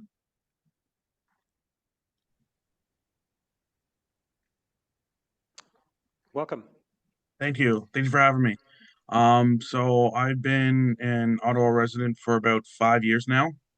So I've only recently moved to your fine city. I am going to be saying why I believe it's a good thing for the city of Ottawa. First off, it's there have been lots of major events. So most recently, the CHL and the OHL had the Sedna in Michigan. It had the Memorial Cup. There was a report where it brought in $40 million of economic value to that city. So that is not just that's tourists going to buy lunch at a mom and pop shop. That is people going and spending money on hotel rooms. Like there was also a thing where I read that there was 11,600 rooms booked between Airbnbs and hotel rooms, which brings a lot of people in, which will make people want to come back. I've done many things, and if I like a city and I want to go back to it. And if having a world-class event center can bring more people into Ottawa and have it being a premier destination for anything, I think more people will come, and I think people deserve to see what what Ottawa has to offer. And then I've heard a lot of talk today about, oh, it can be wait, it can wait, it can wait. I'm from Peterborough, and in 2002, they had a choice between building a new arena or renovating it. The renovations would have cost $13 million, and building a new one was $25 million. They went with the $13 million option. Now they pretty much have to build a new arena, or they might lose their OHL team, which I don't want to happen to Peterborough, and I don't want it to happen to Ottawa.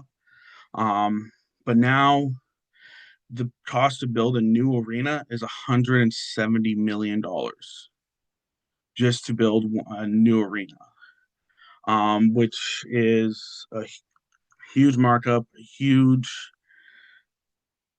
burden on the taxpayers, and like that to me that isn't great, and it would have been a lot better to do the 25 million. I moving here, I have gained a lot of respect for Ottawa. I think they have a great sports culture here, and I just want to keep on seeing that grow. I want to see all the sports teams in Ottawa grow, and also a lot of people are saying, well, Ottawa Red Blacks might leave in 2032. Well, I think if this doesn't happen, the teams are definitely going to leave. It's not a maybe. It's not a, oh, they might or whatever. I think it will definitely leave the city of Ottawa, and I think that would be a tragedy because Ottawa has some of the best sports fans that I've met. They're kind, they're friendly, and they're just great and so passionate about their teams. I would like to thank you for your time. I believe that will be good for the city, and I think that it will be a great great thing. So thank you for your time, and hope you guys have a great rest of your night. Okay, thank you very much. We'll go next to Kevin Pipe.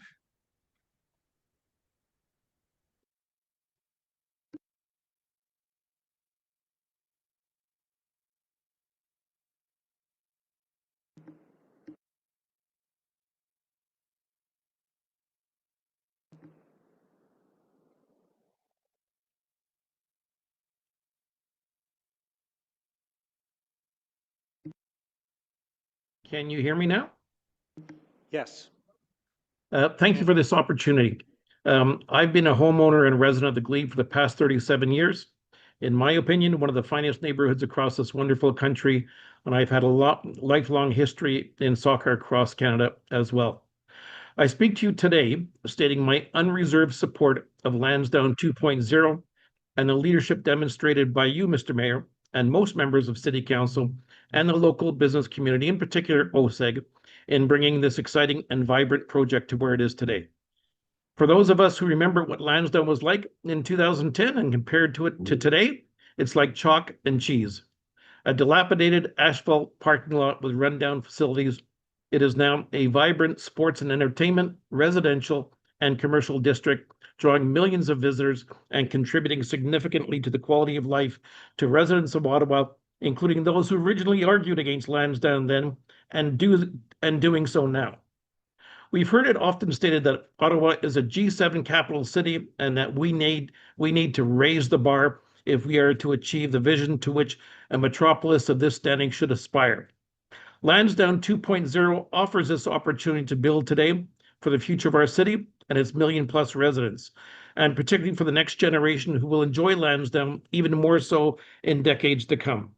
By further developing the infrastructure of the site while adding hundreds upon hundreds of additional condominium units for future occupancy, Lansdowne Park will become even more of a jewel for this city than it is today, bringing even more residents as well as visitors to enjoy what this park has to offer. It's always easier in life to do nothing and adopt a stay-as-is approach. The City of Ottawa cannot afford this risk. Imagine where we would be today if previous mayors of our city had tried to block the development of Lansdowne in 2011, or the LRT, or the new library, or any of the past major projects in our city. As a city, and indeed as a country, we are facing multiple economic challenges unique in our time. The question all of you must ask is as follows.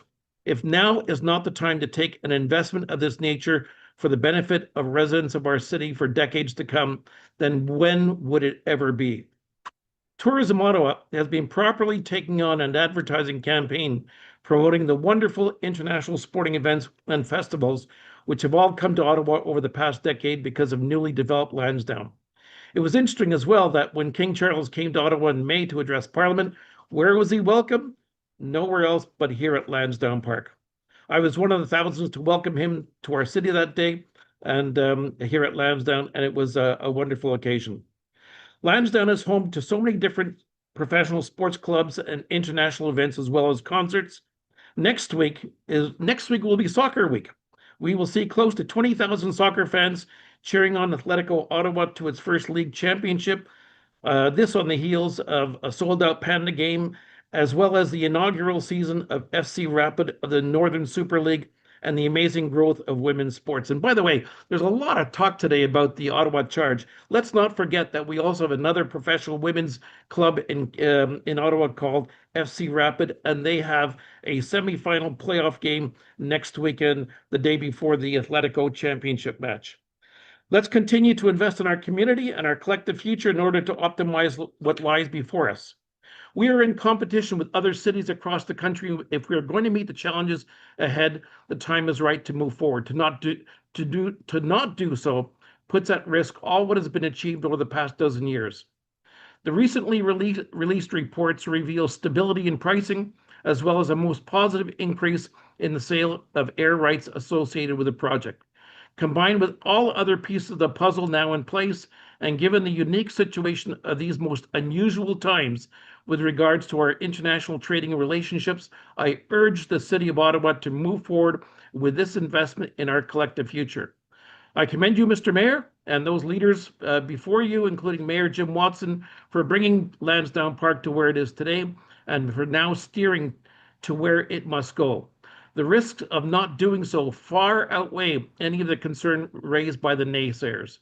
I urge you as mayor and the majority of members of City Council who are in support of this investment in one of our major assets to stay the course and bring this project to fruition. I will also say it's very frustrating to see our Capital Ward councillor consistently present his opposition to Lansdowne 2.0. In closing, I loosely quote Globe and Mail columnist Andrew Coyne in his column today, addressing the current challenges we are facing as a country. I urge you to read it. The only thing we can really do about current circumstances is to do something about us, to make our economy so ultra-productive and hyper-competitive that it can survive and prosper even in the face of tariffs. There are many of us in the glebe and across the city who fully support this project. Yep, that's time, sir. Thank you. Thank you very much for your presentation. We'll go next to Brian Crawford from the Ontario Hockey League. Good evening. Oh, there we go. Good evening. Good evening. Good evening, Mr. Mayor, members of council. Thank you for the opportunity to be here this evening to share a few thoughts with you. As I said, my name is Brian Crawford. I'm the commissioner of the Ontario Hockey League, a role that I was proud to step into just over a year and a half ago. The OHL has had a long and proud history for more than 130 years of junior A hockey, helping shape not only the next generation of hockey stars, but community leaders, coaches, and mentors.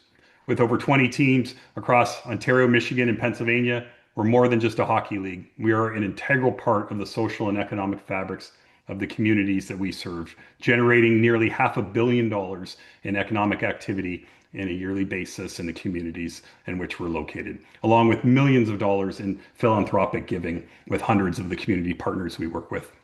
Over the past year, I've had the privilege of traveling across our league to all of our communities to meet with our players and staff, our fans, and our stakeholders, and also visit all of our communities. What I've seen in each of these communities is a passion for our game and our league. These communities are amongst the very most important part of what it is that we do, and our teams are amongst the very most important part of their communities and their makeup. In Ottawa, the passion runs deep. The 67s are one of the OHL's oldest, most respected franchises. Their ownership group is dedicated, their hockey operations team is top-notch, and their fans are loyal and proud. Every time I come to TD Place, I'm reminded about how important this team is to the identity of the city. I've also seen firsthand that the facility itself has reached the end of its life, and as a result, it has not kept pace with the needs of the team, the fan, or the city that supports them. The old Civic Center Arena has served Ottawa well for nearly 60 years. It holds incredible memories, championships, concerts, and moments that have defined generations. But time has caught up with it. The building's no longer meeting the expectations of today's fans, the players, or its stakeholders. It's not modern, it's not accessible, it's not comfortable, and quite frankly, it leaks a lot. Across the OHL, all but one of our teams play in facilities that are owned by their municipalities. These venues are true community assets, places that host everything from junior hockey to concerts, graduations, trade shows, national sporting events. Communities across the province understand that these facilities are vital pieces of infrastructure that bring people together, drive economic activity, and strengthen civic pride.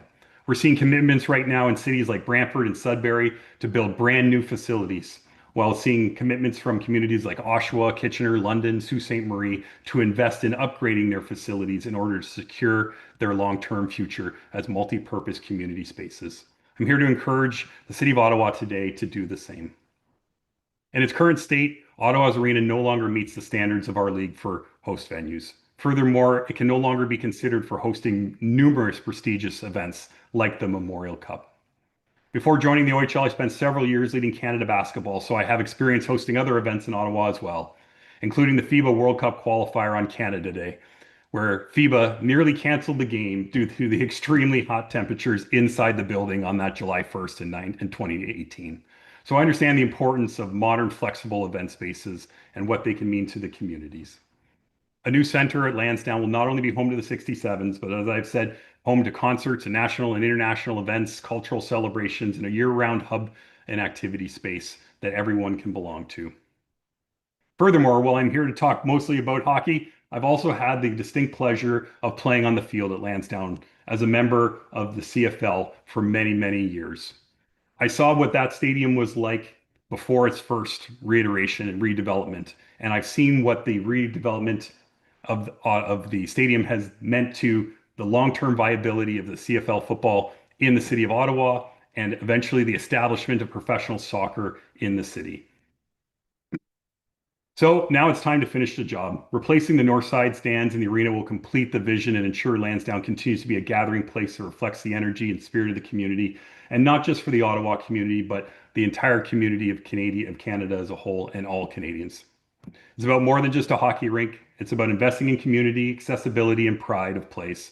And it's about giving Ottawa the infrastructure it needs to retain its vibrant sports teams, host concerts, attract national and international events, drive tourism, and strengthen the economy. The OHL is proud to lend its voice in support of Lansdowne 2.0. We believe in this project, and we believe that it will give Ottawa the kind of world-class venue it deserves, one that honors its history and serves its people and inspires future generations.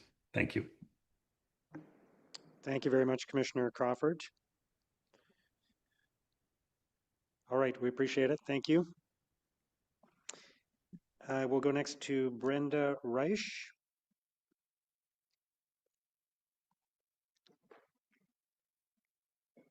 Is she there?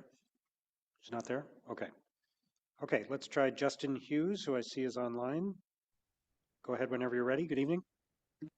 Thank you, Mr. Mayor. Thank you to Council for your time and the opportunity to speak today. I'd like to share with you some concerns I have about Lansdowne 2.0. First off, the cost.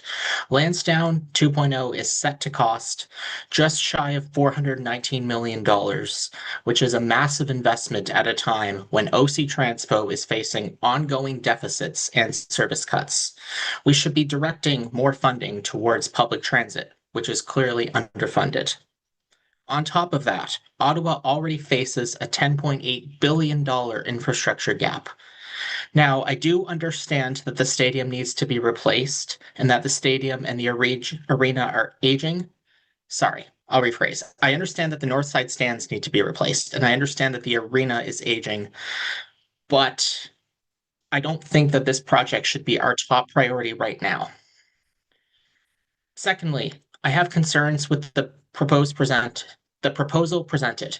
Why are we committing upwards of $500 million to a project that will offer a worse sports experience for fans? The new arena will lose approximately 4,300 seats, and the north side stands will lose 3,000. The new north side stands won't even have a roof. Furthermore, the Ottawa Charge have raised concerns, as we've seen in earlier delegations, that the proposed arena will be too small for their needs, and we've seen that they've performed well and they frequently sell out the existing arena of about 9,800 seats as is. Thirdly, I'm also troubled by how Lansdowne 2.0 has been handled thus far by the mayor and city council. Last week at council, Councillor Lowe brought forth a motion simply asking for further discussion about Lansdowne, which I believe is a reasonable request, regardless of what side you're on, considering the massive investment that we're about to undertake. Yet almost half of council refused to debate it, and Councillor Lowe's motion didn't even come forward. Public consultation has also been very minimal throughout this process. Councillor Menard previously pushed for a referendum on Lansdowne 2.0, but the mayor refused, despite other cities like Calgary and Montreal having referendums for sporting facility events. Despite there were some earlier delegations from business interest groups, especially in favor, I haven't seen much support from the general public for Lansdowne 2.0. I live in the East End suburbs, and I went to a budget consultation meeting last weekend where there were several attendees that voiced strong opposition for the project. Also, I saw in Councillor Devine released a newsletter. He asked for public feedback. What do my constituents think about Lansdowne 2.0? And 91% of his residents in Nepean opposed this project. I urge the mayor and council to pause and reconsider this project. For now, let's prioritize investments in transit and infrastructure instead of development that many taxpayers do not support. And in the meantime, let's take the time to discuss a plan that improves the experience for sports teams and fans. I'll leave one more point here. There are proposed bus lanes on Bank Street that will be in effect for Red Blacks events. But what if we took this further? What if we also had bus lanes for 613 Flea, for farmers markets, or just at all times approach on Bank Street, approaching Lansdowne? This might encourage people, especially ones that don't want to drive downtown. Maybe they live downtown, maybe they want to take a park and ride somewhere and bus over. They can go watch a movie, have a nice meal, just enjoy the park, enjoy a nice day. Mayor Sutcliffe, if going ahead with Lansdowne 2.0 instead of prioritizing essential city services ends up costing the next election, will you regret it? Thank you for your time, and I urge you to vote no to Lansdowne 2.0. Okay, thank you for your delegation. So it's 6:57, and there's still a few people left to go, not many, but a handful of people. So I'm okay to continue. I know Councillor Brown, you're proposing a motion to continue. Thank you very much, Mr. Mayor. Be it resolved that the meeting time be extended past 7 p.m. pursuant to subsection 8(1)(c) of Procedure Bylaw 2025-100. Okay, Mayor, so what time are we going to? Well, there's 5 or 6 delegates left before we get to the number that we spoke of earlier. So I don't know, Mayor. It's been a long day. I don't think we should be. What was the number we're trying to go to? Pardon? What number are you trying to hit? 59. And we're about to go to 54. So there's a motion that's been made, and there's no opportunity to debate it. So we'll just vote on it, please. Councillor Luloff. Councillor Dudas. Councillor Dudas. Yes. Councillor Curry. Yes. Councillor Gower. Yes. Councillor Tierney. Councillor King. Yes. Councillor Leeper, Yes. Councillor Brockington, No. Councillor Menard, No. Councillor Brown, Yes. Vice Chair Kitts, Yes. Mayor Sutcliffe, Yes. 9 yeas, 2 nays. Okay. We'll continue. Robert McLaurin. Oh, Good evening, Mr. Mayor, and welcome. Yep. Good evening, Mr. Mayor and committee members, for allowing me to delegate today. My name is Rob McLaurin. I'm the recent past president of the National Capital Amateur Football Association, known as NACAFA. I became involved in NACAFA when my son commenced playing football in Nepean at the U10 level. He turned 37 this year. NACAFA is, as mentioned previously by CEO of Football Ontario, Aaron Giesler. NACAFA is the largest amateur football association in Canada, consisting of 14 local territorial clubs. The league consists of players from ages U10 to U19. Over the last several years, the league has added a non-contact flag program that coexists with the tackle program. I won't go into detail regarding the flag program, as the delegate Rod Moores, who's the VP of non-contact for NACAFA, will speak at a later time in regards to it.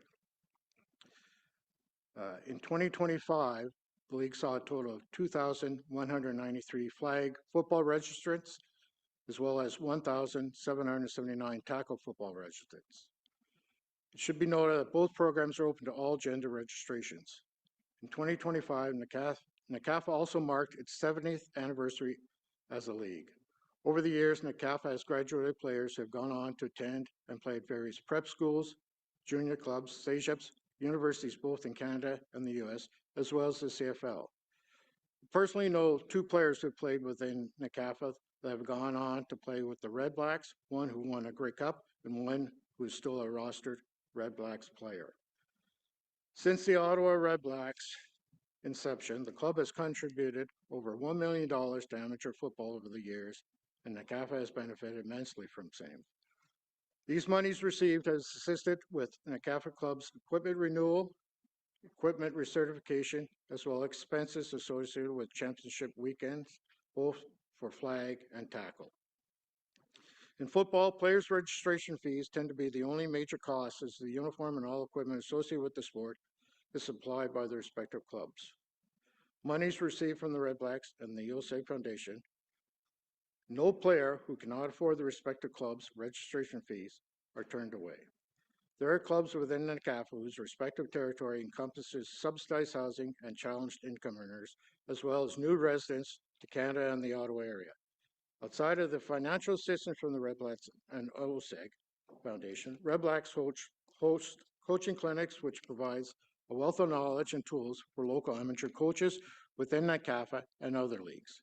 As well, Red Blacks players have also provided their time in attending local club events, activities, and games when their schedule allows for same.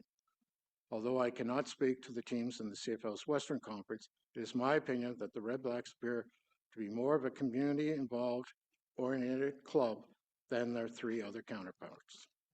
Football is a small community where information is widely shared.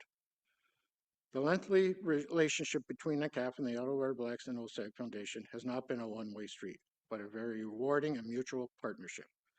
From the inception of the Red Blacks, NACAFA has provided individuals in the selling 50-50 tickets at Red Blacks games. NACAFA understands and supports the funds from same being directed to youth sports initiatives and physical activity. NACAFA has also recently placed the Red Blacks logo on flag football jerseys as a symbol of the Red Blacks' ongoing support and commitment to youth development. Also, every August, just prior to the start of the tackle season, NACAFA holds a U10 jamboree on the Red Blacks field at TD Place.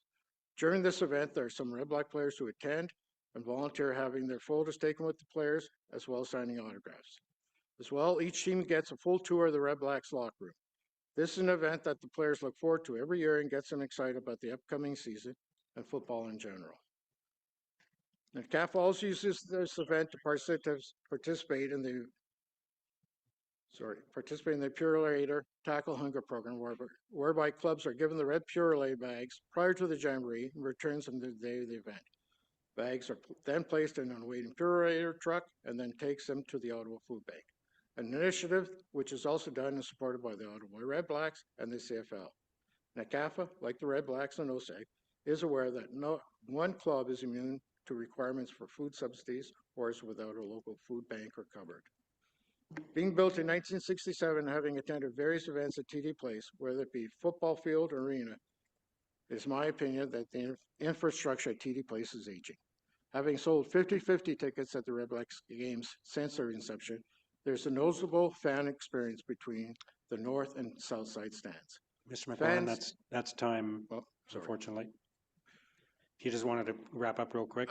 Well, I'll just go to my ending. Having several sports, I'll just say, I personally recall, I do support the Lansdowne 2.0 to protect these municipal facilities and continue building opportunities for families, kids, and future generations. Thank you. Thank you very much, sir. Next is Ahmed Zamar, who I believe is online.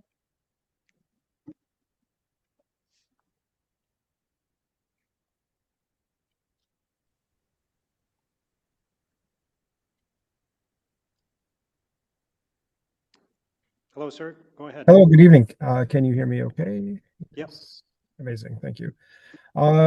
Okay, good evening. I apologize for being in the dark a little bit. I am at the field and just ran into the car here for a few minutes. So thank you for giving me a few moments to speak here. So like the person Sir, I'll just ask you to speak a little louder so we can hear you. Okay, yes, sir. Thanks. Okay. So like the person ahead of me, Rob McLaurin, I'm here on behalf of the National Capital Amateur Football Association, known as NCAFA. I'm sure you've heard we are one of the largest and among the oldest football leagues, or amateur football leagues in Canada. We're currently celebrating our 70th season, heading into our championship weekend. Every year, thousands of children and youth take part in our programs, from Cornwall to Buckingham, from Kemptville to West Carleton, and everywhere in between. We're very proud of the role, or we're very proud of the role and the reach throughout the region. And our primary focus is helping young people stay active, learn teamwork, develop life skills, building confidence. And then I think above everything else, our sole priority is to create lifelong memories for young kids and the youth, and then friendship. And all of those things are done through our sport. We're very fortunate that we share a very special partnership with the Red Blacks and OSEG.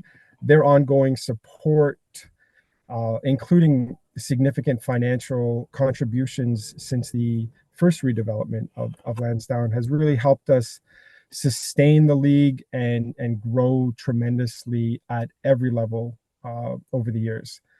And one of the things that makes this partnership so meaningful is how engaged the Red Blacks are in the community. I know you've heard this on multiple occasions today. I think it's important to reiterate the amount of time that the players and their coaches give to connect with our players. And they serve as mentors and role models, not only for our players but also for many of our volunteers. And so Lansdowne and TD Place are really central to that relationship. And as Rob mentioned, it's where we kick off the season with our U10 Tyke Jamboree. This is a real special event for everyone involved. It's really exciting for our players, our youngest players, to take the field and play at the same place that our Red Blacks play. And these are memories that they carry with them for a lifetime. Not just the players, but also the families. And I think it's important to mention that. So the stadium itself is an important piece of our community infrastructure, and making the necessary updates will ensure that Ottawa continues to have facilities that will inspire our next generation of young football players, give our fans and athletes a really great experience, And, on behalf of NCAFA, our member clubs, and the thousands of families that we represent, I really want to thank the council for giving me some time to speak and recognize the importance of these facilities, and along with your support for growing the future of the sport and community at Lansdowne. Thank you. Thank you very much. Next up is Richard Hayter, who I believe is also online. Have you heard? Am I heard? Yes, go ahead, Richard. Oh. How's the volume? Okay? Yep, very good. Okay. After spending 9.5 hours with the family here at the committee, I have rewritten my delegation report several times because there has been a lot of information shared and very valuable information, and I really appreciate all the work that you're doing. So, Chair Mayor Sutcliffe, Vice Chair Kitts, and distinguished councillors and staff of the Finance and Corporate Service Committee, my name is Richard Hayter, Director of Community Relations for the Unionized Building and Construction Trades Council, and I am also Treasurer of the Ottawa Community Benefit Network, and I work with United Way on their Wealth Building Committee and their Indigenous Employment Advisory Table Committee. And I speak on behalf of the building trades, and I hope on behalf of all these other organizations, to say that we offer and express our strongest support for the Lansdowne 2.0 project. We have been at the table with OSEG and the city on this event leading up to today, since 2012.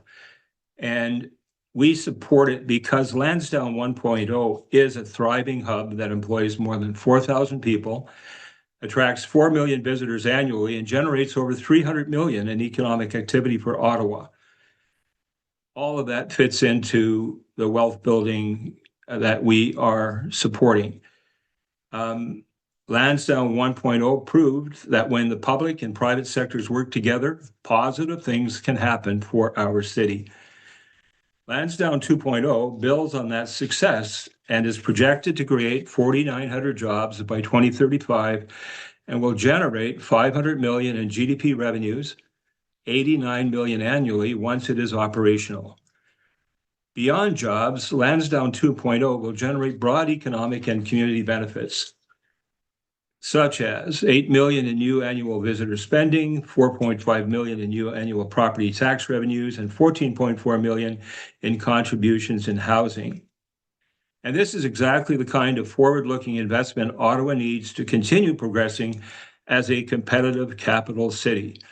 The public-private partnership model allows Ottawa to get more for less, leveraging private investment to deliver significant public amenities, housing, and economic returns.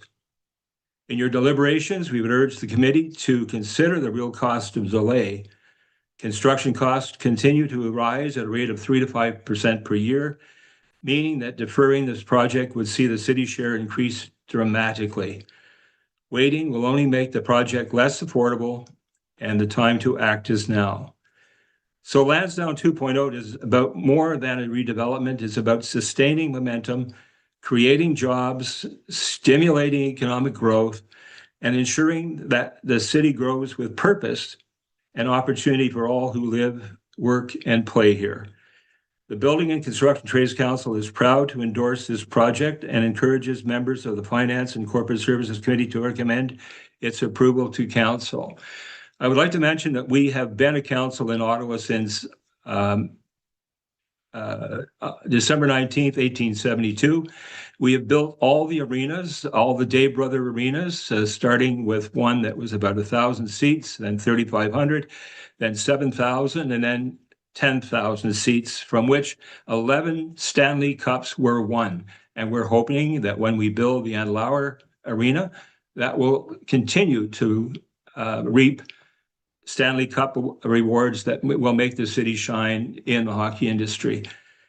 So we've been in Canada since 1605. We've been builders of all of the historic buildings that you see around you, and we want this to continue. Thank you very much for your time and for the efforts you have made today over these last 9.5 hours. Is that what it is? Okay, thank you. Councillor Menard.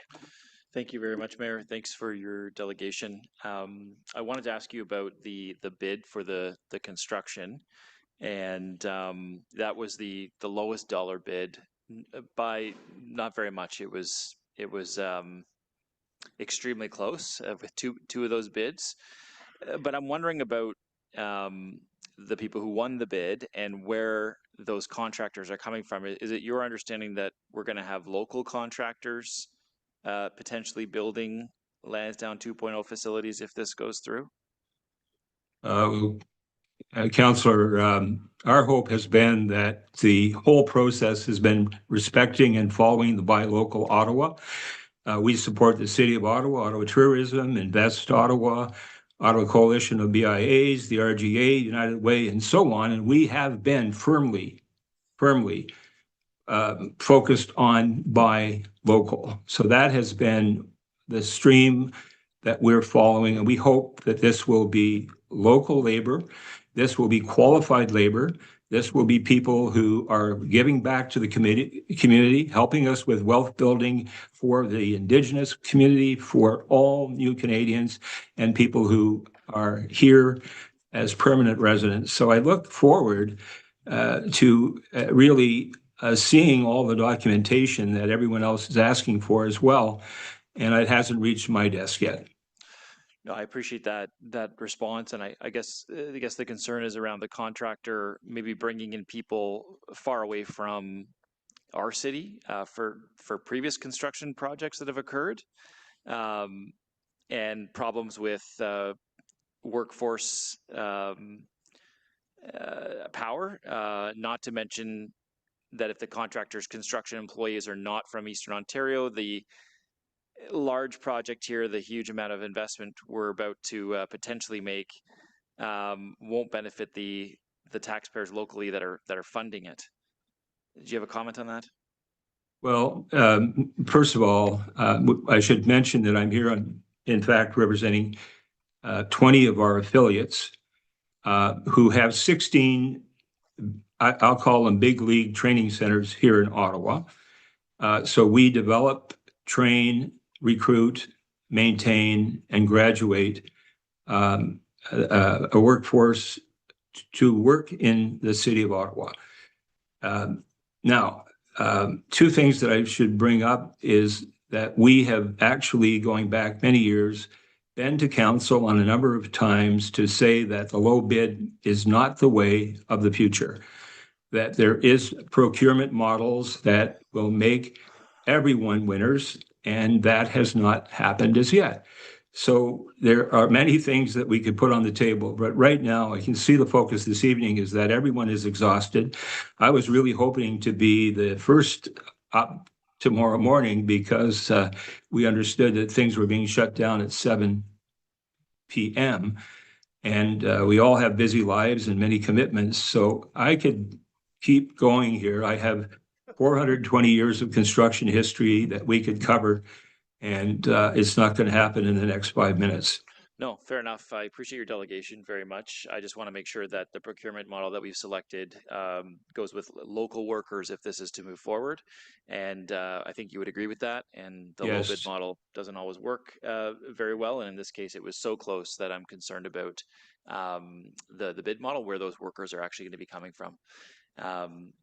And I agree with you on the timeline. I think we should have stopped at 7, but I'm not going to let opportunities go because we've continued on here, and that's been the will of committee. So thank you. Thanks, Mayor. Thank you. Richard, thank you. Next up is Jason Winters, who is online as well. Good evening. Go ahead whenever you're ready. Thank you. Good evening, Mayor Sutcliffe and members of council. Thank you for pushing through tonight and voting to help us get through these delegates as fast as we can. So My name is Jason Winters. I'm the president of the Ottawa Blackjacks. I officially joined the team October 7th, and I'm proud and excited to be part of the CBL and represent the city of Ottawa. In just a few short weeks, I've been incredibly inspired by the passion of our fans, dedication of our players, and the strong sense of community that surrounds the Blackjacks. This is a team that's committed to more than basketball. We're committed to giving back, inspiring youth, and being an active and positive presence in Ottawa. I'm also excited to work closely with OSEG, the City of Ottawa, to continue growing support for the Blackjacks, having basketball being professional in our community. The passion is real, and it's growing here every year. That said, my first work experience at TD Place was a bit of a wake-up call. I was originally going to go down there today, and then I heard the cutoff at 7 o'clock, and I decided I'd come back here to the office. For in my first week, I had multiple buckets that I've had to have in this office behind me. I did not take pictures of it. So to find this, I found the office isn't alone. It's also everywhere in this older arena. Our players during last season had to pause games because of roof leaks. It's a reminder this building, while full of history and memories, is well past its prime. As you know, the Blackjacks were recently purchased by Justin Pascoe, who unfortunately couldn't be here due to a time difference in Australia. He did, however, share a video message, and I'd really encourage you, if you haven't had a chance yet, to take a few minutes and watch it. Justin's message really captures his passion for Ottawa, beliefs in the Blackjacks, and his confidence in the city's vision for Lansdowne 2.0. He shared with me the driving visions behind this investment and in Ottawa as an opportunity presented by Lansdowne 2.0 and a vision for the new modernized 6,500-seat event center that the Blackjacks would proudly call home. From his first conversation with OSEG, Justin was shown the Lansdowne 2.0 city's plan to replace the 60-year-old municipal facilities at Lansdowne. From his early conversations, he learned about Lansdowne 2.0 proposal, the process underway, and the discussion with City Council. The fact that this vision has been going on for 7 years and is now at its final stages for consideration. It gave him the confidence to invest in Ottawa, not just in a basketball team, but in its future. When he toured the existing facilities, there was very little to be inspired about. But what did inspire him was the city's ambitions, with the belief that Ottawa deserves facilities to reflect its growing energy, fan base, and community spirit. For our players, fans, and organization, this isn't just about bricks and mortars. It's about creating a professional environment that'll give an exceptional fan experience, that'll reflect the pride in its city, and that it has for us and its teams that house us at Lansdowne. As the new president, I'm incredibly excited to work with the CBL, Lansdowne 2.0, and the city and the ownership group. It's really more than just bricks and mortar. This venue will connect communities, drive positive social value, and we all want to be part of that. We're proud to be part of Ottawa's vibrant community down here, and we're excited to grow with you. Thank you again for your time. Thank you very much, and welcome to Ottawa. Thank you. Look forward to the next season. All right, we'll move next to Jim Durrell. Good evening, Mr. Durrell. Oh, your mic isn't on there, Jim. There we go. Council, and I was sitting here listening to the discussions over the last hour or so, I guess, and in 2 weeks' time, I will have the opportunity to celebrate 40 years since I was elected the 53rd mayor of Ottawa. And one of the first things I inherited was a decrepit Lansdowne Park, a sea of cement. 6 years later, I passed that on to my successor in probably worse shape than I inherited it. And this story repeated itself as the park just continued into dilapidation. It was only when the private sector got involved that we built what we have today, Mayor. And the reason that previous councils, myself included, didn't do anything was we were putting our money in roads and sewers and recreation complexes, etc. And we didn't have the capital budget required to maintain a large city asset like this. This is a true city building opportunity. And those of you that are going to vote for it are going to vote for it no matter what I say. And those of you that are voting against it have long ago made your minds up, and it doesn't matter what I say again. When I reflect, though, and I think of where this park has come, It's not about the Red Blacks. It's not about football games, which are 10 or 12 a year. It's about all of the things that you've heard today between employment, between kids using this park, between more people visiting Lansdowne Park in a year than any facility, any place in the entire city of Ottawa. It's remarkable when you think about it. That's not just a football stadium. That's everything else. I've had friends comment on the size of the arena. What's not big enough? And long ago, I learned, Mark, that you don't build the church for Easter Sunday. And when, I was intimately involved in bringing the Ottawa Senators here 35 years ago. When the Senators are in the playoffs, you could have a stadium, hockey rink that would seat 40,000 and they'd sell it out. But you don't build a hockey rink with 40,000 because that's the reality of life, that you don't build the church for Easter Sunday. You build it for day to day. And with the Canadian Tire Centre, we have a big league arena, same as all other big league cities in North America. We don't need a second one. We don't need an imposter. We don't need anything bigger. And if people want to have something bigger, then they can pay for it. But nobody wants to pay. They want you to pay. They want me to pay as a taxpayer, and they want OSAG to pay. And that's just not right. Is the plan perfect, Your Worship? Not even close. Will it ever be perfect? Never. Was Lansdowne 1 perfect? No. Would it have been perfect even if we tinkered with it? No. And this desire for perfection and this desire for more public consultation is all frankly nonsense. You know it and I know it, and the people around the table know this. This thing has been consulted on for as long as I can remember. And meetings, and everybody shows up at these meetings and they give their 2 cents worth. It has received a full public consultation. And in my estimation, it's as good as it could be right now. Would I change some things there? I would. Would Roger and John change things? Probably they would. Would you change things personally? Yes. And would certain councillors? Of course they would. But collectively, what we have in front of us is the best we can get right now. And what this does is moves our city forward once again in a major city building project. I'll finish again on the Senators, only because it was a big city building project. Imagine our city without the Senators today. And when I reflect back on the number of people, for every person who agreed, Jim, go to West Palm and represent the city, I had 9 tell me, you're making a huge mistake, Mayor. Stay away from this. But if you believe in your city and you believe in growth and you believe in the things that are going to make the city better for decades to come, for young people, for workers, for employment, for housing, etc., then you believe in Lansdowne Park too. Thank you, Your Worship. And I know it's a long day for everybody, and I appreciate your time. Thank you. Thank you, Jim. Okay, we have 2 left. We're going to go next to Miranda Gray and then Brenda Reich, who had some technical difficulties a few minutes ago. So Miranda Gray, go ahead whenever you're ready. Hello, Mr. Mayor. I want to begin with a thank you to the staff who have worked so hard on this, to council and committee who have looked at it over the years, and the thousands of residents who have participated in an open house, sent in an email, or signed a petition. I especially would like to call out the residents with special expertise who have given hours of their professional time to do arm's length financial analysis or look at the project planning based on their experience.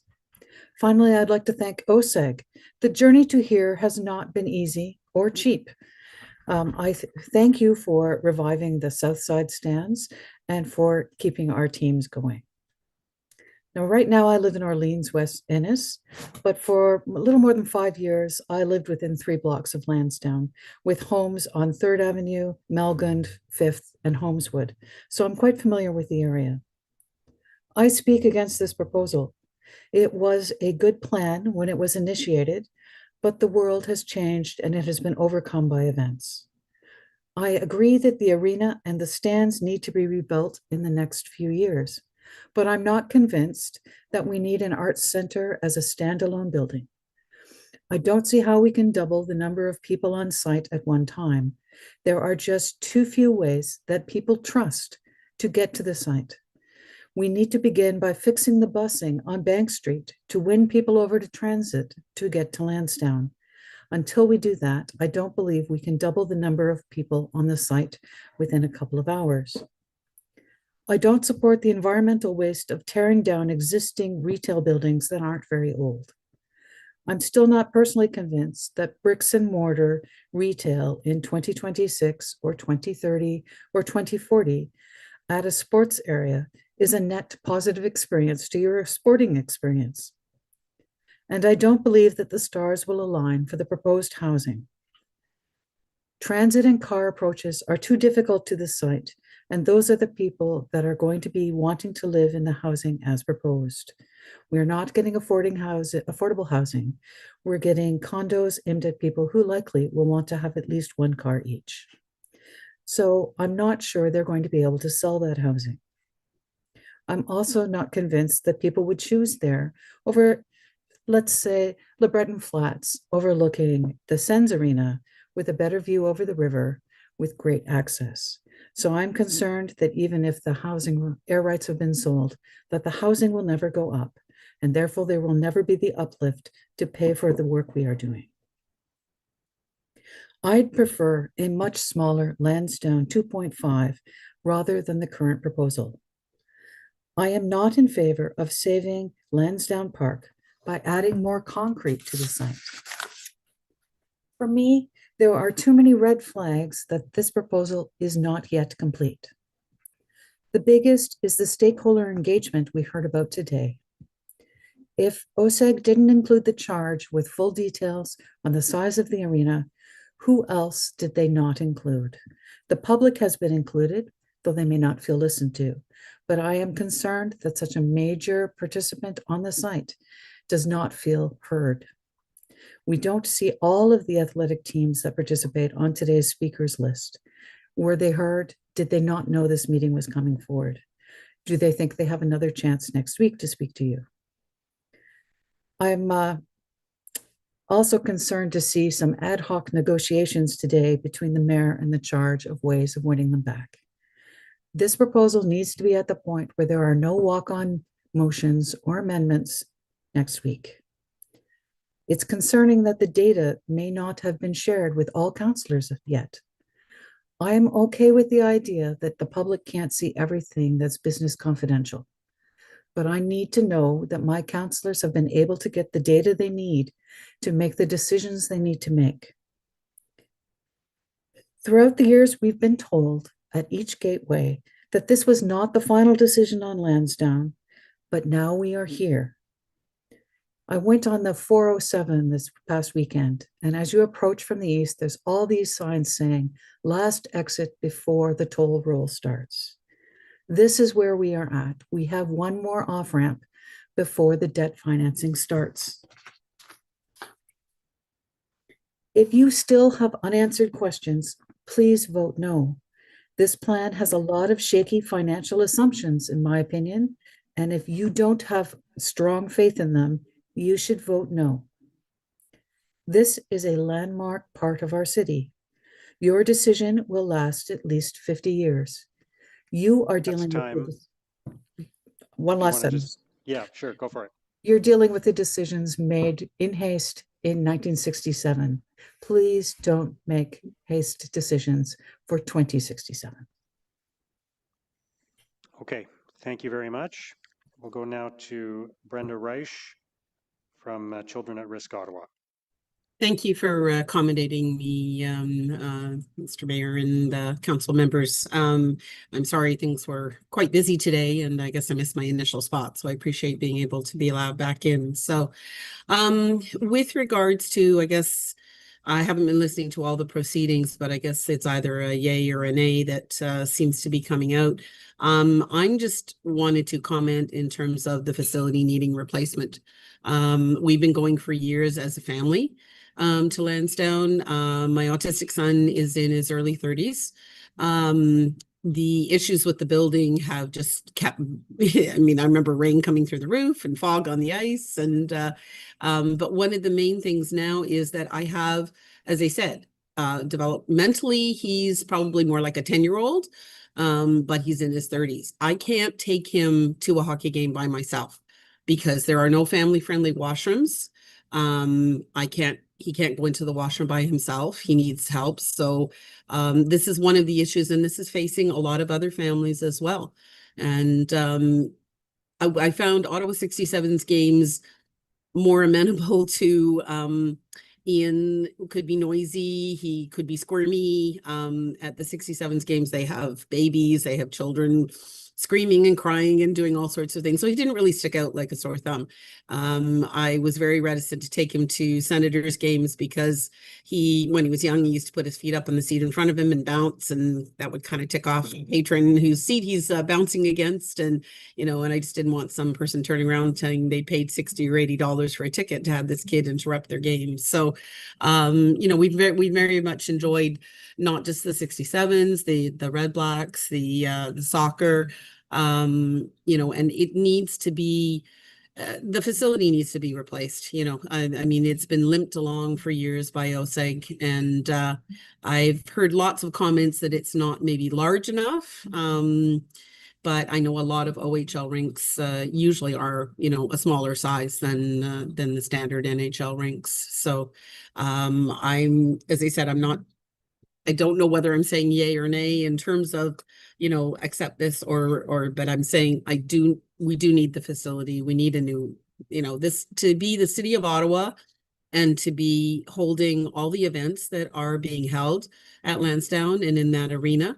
And as he said, it's not a Class A. And I think that we need to look at that.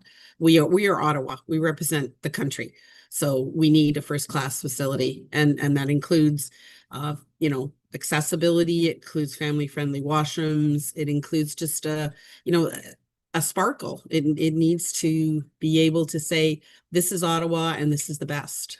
So I'm not really sure what else to say at this point. As I said, I look at it more from the aspect of our families. We do get a lot of donations for tickets for them because also with some children with autism, you don't know if it's going to work or not. You try to put them into social situations, and it's really nice to be able to go and try something and see if it works. And so there are many, many families that do take advantage of this and do take to that facility. So I am in favor of replacing the facility. I don't know if there can be a consideration to make it larger or smaller, but definitely replacement. Okay, thank you, Councillor Curry. I want to say, but yeah. Sorry, Kathy. Brenda, thank you. Okay, thank you so much. Sorry, Brenda. Yeah. I think you have to mute your computer. I'm still on. Did you have a question, anyone? Yeah, go ahead. I don't know Kathy, why go I'm ahead. echoing. You're okay now. Okay. Sorry. I wanted to ask you, first of all, I want to thank you very much for coming. And you're our last delegate for the night. And I'm glad that you were able to get in and you were able to hang with us here. I was wondering if you had looked at the sensory rooms in the new design and saw that they are there now in the new design. And if you had seen that, what you might think of that. It's definitely needed. And that is one thing, as I said, if you're going to try to take your autistic child into a social situation, they have to have ability to have an out. And those sensory rooms are very important. They've occasionally, I think once a year, they've done if they want to call it a sensory friendly type game. Some of the movie theaters do that as well. I know that I spoke with Anne-Marie and she's carved out a little corner to try and have a quiet room, but it's just not enough. And I think we need to look at not just autism, but all sorts of other disabilities that might have difficulties, when things get too loud or they get too crowded, or, I know that when my child was young, I used to be in a mall and I'd hear, well, before I had him, I used to be in a mall and hear a child melting down. And then once I had him and his diagnosis with autism, I always wondered, is that a child that had autism that just got overwhelmed by the lights and the sounds and the crowds? So that's definitely something that's needed as well. Great. Well, thank you so much again. No, really appreciate it. Thanks for letting me Thank and thank you for all your work today. I'm sure it's been a really long day. I saw a couple of you guys yawning, and I'm sure you're ready to hit the road. So, but thank you again. Thank you. Thank you very much.